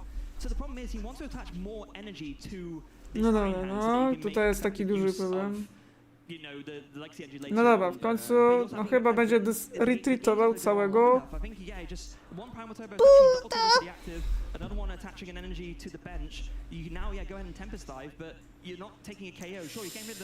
No, ponieważ wszystkie energie są traktowane jako zwykłe, Hans nie może wtedy atakować. Samym też niestety this is the thing you want to hit in the active anyway. In a way, Joshua's kind of playing right into Clement's hands. Teraz może. Tak, teraz może już atakować. Clement doesn't see it. I think my math is correct there. Right? No, absolutely is. Yeah. So yeah, Tempest Dive is going to come in here. 220 damage because the Temple Sinnoh turns off. No tak, no i tym samym też 220, Temple of Simon znika. Ale zaraz, bo przecież robi pewnie tak. A, wystarczy. No i tak. No, jeden, wystarczy jeden, mamy już chyba 280. I idealnie w Iron Handsa Clement Boyer w top 4! Czemu tak nie doceniacie tego Dragapulta? Tak, Clement Claymore w top 4! Like a player many years senior. What a great display from Clement there. Yeah, absolutely love that. You know, going into that game, I thought Lugia Beatos was going to be heavily favored. A lot of just high HP Pokemon that Dragapult doesn't really want to. No i też bardzo dobre użycie oczywiście TM Devo. No i mamy już top 4. Yeah! Ciekawe. Ryuki Dragapult deck didn't play the Pidgeot, right? No, it didn't. Yeah. Options, but now we're seeing the strength of that Pidgeot because being able to piece together that wombo being able to get around the stadium.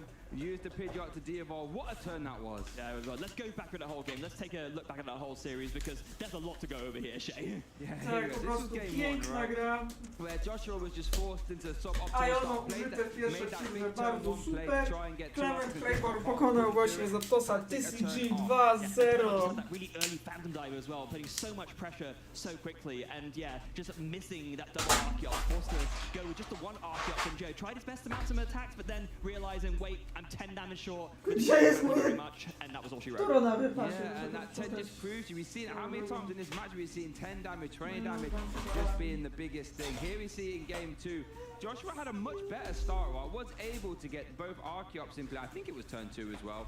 Ampu very much as early as turn 2. And with the jamming tower, let's not forget that, by the way. Yeah. And that's all Joshua really needed to do. Played it really well, at least in his early turns. There we do see that Ampu very much was immediately on the back foot.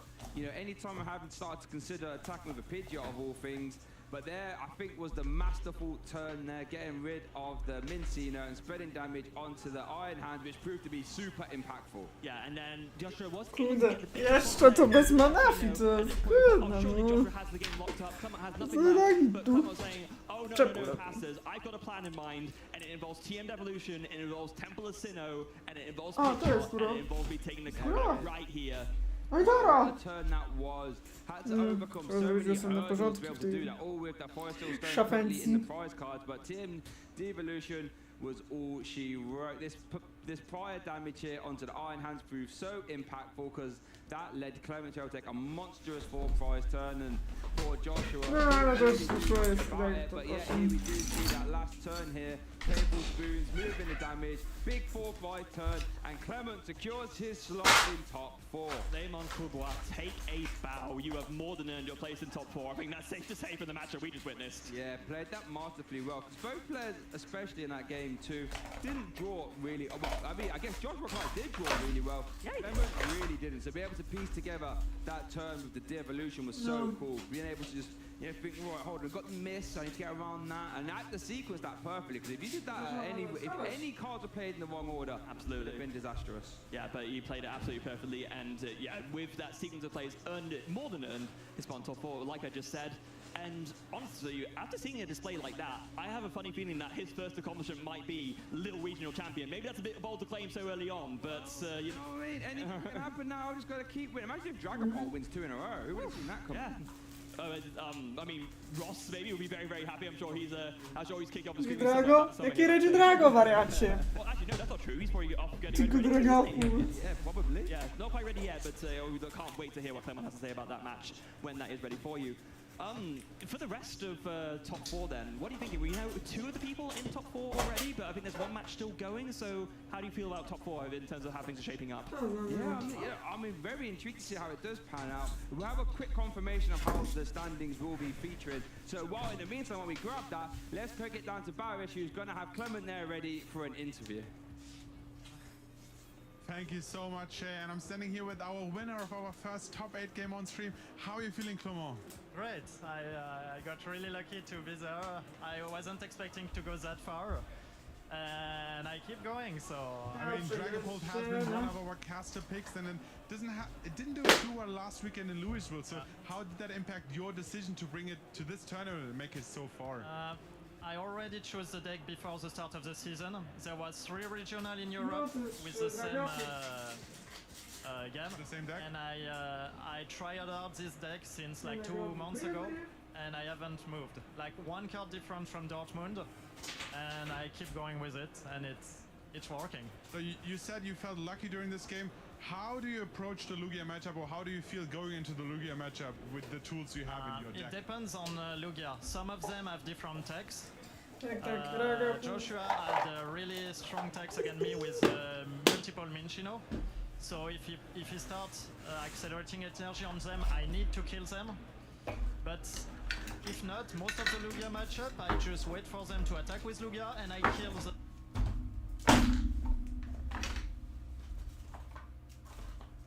A, coś się z dźwiękiem stało, lol. Match. Thank you so much to sharing your thoughts with you. Thank you. We're throwing back to the casters. Absolutely love hearing that there from Clement. You know, like we said, a minimum of top 4, and he could only need to win 2 more to get himself there in the final and win. And quite honestly, with that absolute masterclass display, I wouldn't be surprised to see that happen. Yeah, I wouldn't either. Now, we do know like 3 of the top 8 games already. I believe Kaiwan and James are still playing. They're 1-1 currently, so I'm sure that match is absolutely nearby. So as soon as we know the results of that match, of course, we will let you know. But yeah, in the meantime, I think we're about ready for our next round of the community prediction bracket. Yeah, I'm excited. Okay, I'm ready to play this one. I got a dub. Come on, I'm all about the W's, me. So I'm excited to see how this one pans out. I think this one probably isn't going to be 91-8 though, is it? I didn't know, probably not with the 2 cards features. Let's get the community bracket up here. So just to remind you guys of where we are currently. So dobra, teraz stara somehow Galvantula has made its way into the finals. I guess in the chat, loving a bit of Galvantula action there. We're very well defended by Ross, to be fair. But then we have something I'm very happy about. I'm going to be having the Dragapult and you are getting Tealmask Ogapon. It seems like I'm looking forward to this one. Yeah, I'll take. This is going to be a really tough study one. It's going to be 91-9. I can tell you that for free. So deck you played as well, right? Yeah, absolutely. So a little bit biased on my part, but maybe that'll help give a little bit more gusto to my defense of Terrapagos, I think. Yeah. So in case you guys don't know what's going on here, we're about to get 30 seconds each to pitch those cards to you. I'll be pitching Tealmask Ogapon. Freya will be pitching. Kurwa mać, no kurą się. On which pitch you feel is better, or what your favourite card is, and the winner will go face Galvantula of all things in the final. Yeah, not a final bracket I've expected to see. Very important to note, like we always like to remind you guys, you have to vote on Twitch. You can watch along on YouTube, that's totally fine, but the voting is only on Twitch, so get over onto twitch.tv if you want to get your votes in for this community prediction bracket. Yeah, that sounds good to me. So, feeling confident? Confident enough? I'm feeling confident. I want to win. See, I want to win. Like I said, if you could earn championship points from the community bracket, I think I'd be number 1 right now. I think so. I mean, I think rosters with Galvantulas are definitely putting in like the rogue deck fight. Yeah, that's true. Give him, I don't know how Galvantula's doing so well, but I mean, I do like the card actually. Yeah, same. I actually pulled the special illustration rare of it. Like Ross was mentioning, he wanted to get one. I got one in ETB, but yeah, definitely keeping that gorgeous card. Yeah, it is a gorgeous card. But let's stop talking about Galvantula. The floor is going to be yours, Freya. Okay. 30 seconds starts in 3, 2, Kto się będzie skarwał? Terrapagos EX is one of the best EX Pokemon printed so far in the Scarlet Violet era. It does so much damage. So Unified Beatdown, going ahead and doing 30 damage for each of your bench Pokemon. You have Area Zero Underdepths to combine with it so that you can expand your bench even further. You have the support from Noctowl with that Jewel Seeker ability that you can just go fully wide, and with the Jewel Seeker you can search for 2 trainers if you have a Terra Pokemon in play. With the Area Zero Underdepths you can play this also checkmate style deck where you go with the Noctowls, you have the Dusknoirs to put in the extra damage so that you can get those one-shots where you... Stop. That was short. No. What do you mean that was short? I get told in my ear on your countdown. I believe you. I just didn't feel like 30 seconds. I felt like I was just getting going. That's me. Talking about that short. Look at that. It felt short. I don't think it was short. Fair enough. Okay. You did just say that short. I was like, whoa. Yeah. Hold on a second. What are you trying to accuse Alberts of around here? Okay, that was good though. Very good card. I feel like my defense could have been a bit better though. I felt like I was just getting into it a little bit, got a little bit too wound up in my own stuff. But anyway, now it's your turn. So, Teal Mask Ogapon, are you ready, Shay? Yes.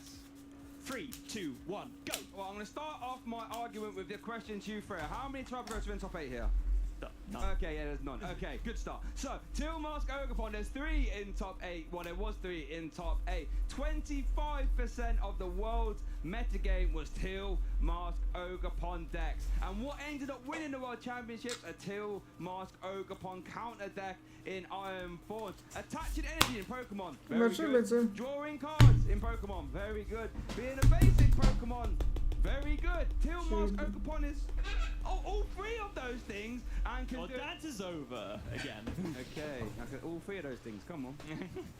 All 3 of those things. So yeah, I mean, I had to start off a little bit of a low blow there, didn't I?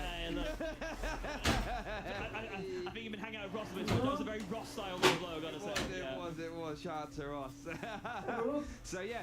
You heard our pitches, you know what our favorite, you know what the cards are. So when the poll is live, make sure to get involved there on Twitch and vote. So if you're currently watching on YouTube, I need you to open up a new tab, whip your phone out, any one of them, get yourself on Twitch. You can vote in the community bracket and vote for the correct card. Teal Mask Ogapon to win.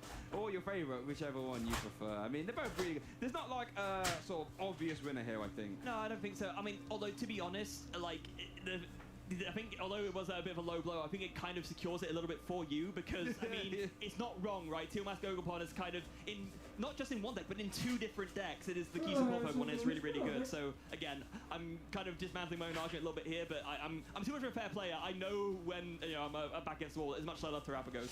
Just had a confirmation. I'm going to change that a little bit here. Oh, okay. James 121 against Ivan. Okay. So James without Reggie Drago, that's a Teal Mask Ogapon, by the way. in top. So then that does mean that our top 4 then will be Roan Nielsen against Clément Courbois, and then there we go, James Cox against Alberto Conti. What a top 4! That is a top 4 right there.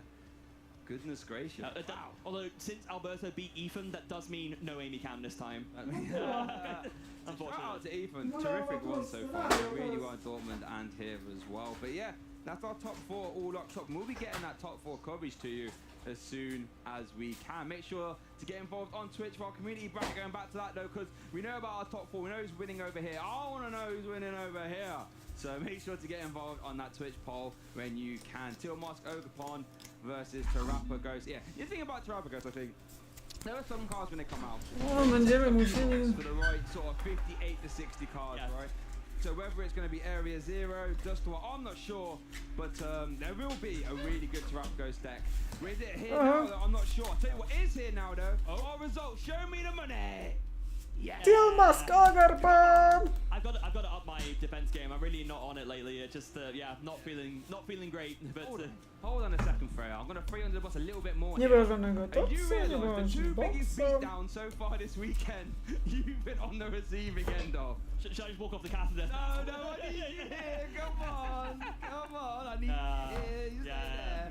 But I think, as I said, Terrapagos is a fantastic card. It's going to have its place in the metagame. I'm just not 100% sure we found the right 60 cards. We saw like the power level, the attack's really strong. Basic Pokemon attacks for 1 energy. We've seen these sort of bench increase in style attacks always do really well. Mega Rayquaza, Eternatus VMAX. These are always good effects. It will have its place in the metagame. I just think maybe it isn't even going to be Dustwar. It could be something other, perhaps, right? It's so flexible. Yeah, I mean, to be fair, when Ross has talked about it as well, he has made this exact point. It is a bit similar to Gardevoir in the sense that it's kind of a deck whose time hasn't come. It's not that it's not one of the best decks, but the right build or the right way to go about it hasn't been found yet. And it has had some success already. It has won a major just in South America and then came second again. True. So there is that going for it. But yeah, maybe there's something else that it needs to get a push over the cliff in North America and in Europe. But Joe, what we do have What's that? standings, so let's take a look at those. Let's have a look at them. Come on then.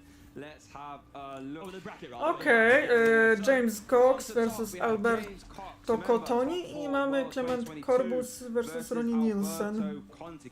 Alberto has a multitude of top finishes as well. Ciekawe, no, czy będzie znowu James Cox po raz trzeci z rzędu? Nielsen. Gdzie wygra to? A, będzie Cox po raz czwarty. Alberto Conti. Drago V-Star. Another Reggie Drago V-Star. So then, oh yeah. Ja pierdolę! You guys down there, let's have a look. No żeż, kurwa! 3 Reggie suki! I do tego jeszcze jeden do tego dochodzi jeden Snorlax i 2 Lugie i Dragapult i 1 Raging Bolt. To jest ciekawe, że zawsze Raging Bolt jest. 3 Reggie suki! Ja pierdolę! Znowu ta Reggie suczka! Znowu ten Reggie Kutas, kuźwa, nie! Na litość boską! Zdominują przynajmniej Draga. Chociaż są też 2 Lugi. To chyba tylko 3 różne, Bolt zawsze. Dragapult against Snorlax. That's going to be very interesting. I imagine that probably won't be the top 8 match that we feature, given that. No i co ciekawe, mamy Snorlaxa. Very curious as how that one plays out. It's interesting. I'm just trying to work out because normally against control decks, placing damage counters is the way to get around them, right? Because you can. So just trying to think. What Top 8, kurde, Snorlax. No to co, jak będzie więcej, to idziemy dręczyć ludzi. Moje hobby. Idę dręczyć ludzi. That can punch through a cornerstone Mogapon EX very easily. It's one of the things that you don't fear go cornerstone with that. Yeah, no, yeah, the cornerstone, yeah, that will be staying in the deck on the discard park. I can tell you that for free because that cornerstone Ogafon won't be getting a lot of value at all. O ile nie pojawi się jeszcze jeden Snorlax, bo to jest też problem, że jeżeli będą 2 tutaj o 2 za dużo, no to jest trochę takie ryski. Control can navigate through and face Reggie Drago. I mean, that's a matchup it's looking to try and see all day. So maybe the stars could be aligning for the control, maybe. It could be. I'm going to be in for a very good run indeed. But speaking of running, we've got to run off and go take a break for top 4 so we can let the other guys get on and bring you top 4 matches. Snorlax będzie, ja nie mogę, Mamy to! Ja się zastanawiam właśnie, czy znowu nie gra z Snorlaxem. To jest trudny deck. Ale tyle fanów mnie daje uprzykrzanie ludziom.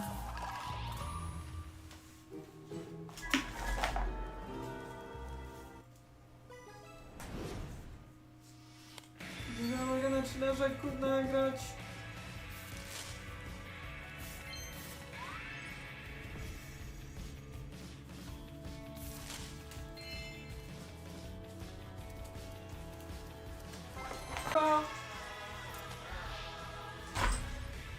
Czemu rodzicówki? O tym gównem gra.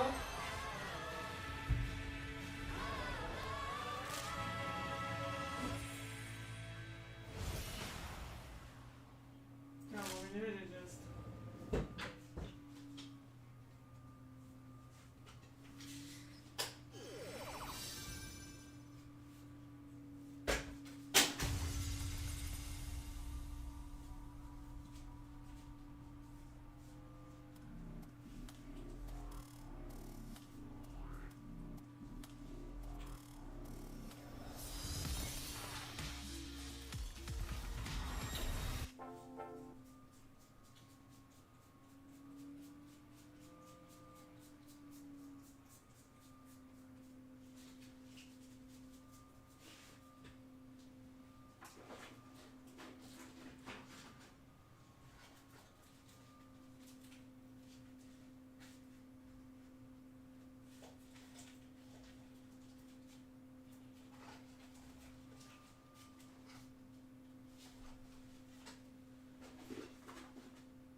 O nie! No nagle...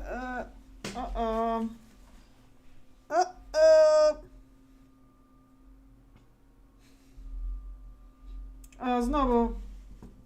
Halo. No żeż ty, kurwa. Ty, no mi się zawiesił stream, ja nie mogę.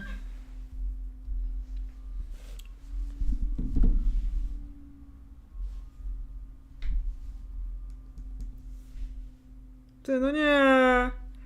Chyba se żartujecie.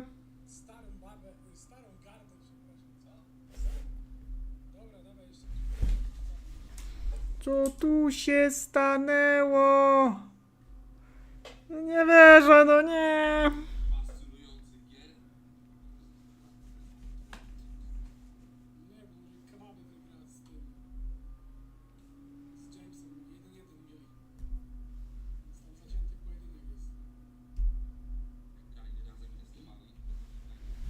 Dobra, chwila.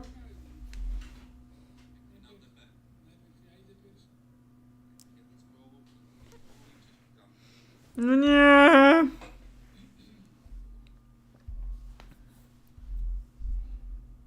Ty, no kurwa, komputer nie wytrzymał. Ja nie wiem, co teraz. Ty, ja nie wiem, co teraz. Kurde, ja mam... Co jest z tym komputerem? Dostaję laga?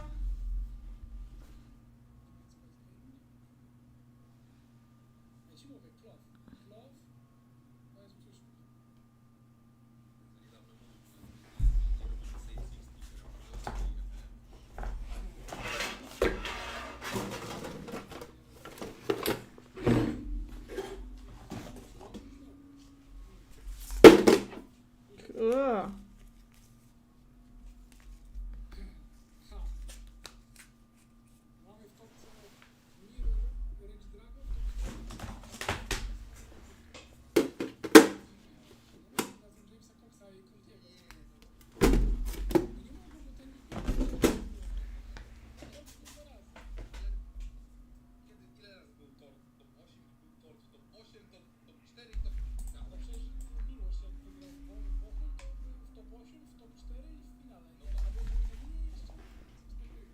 No nie!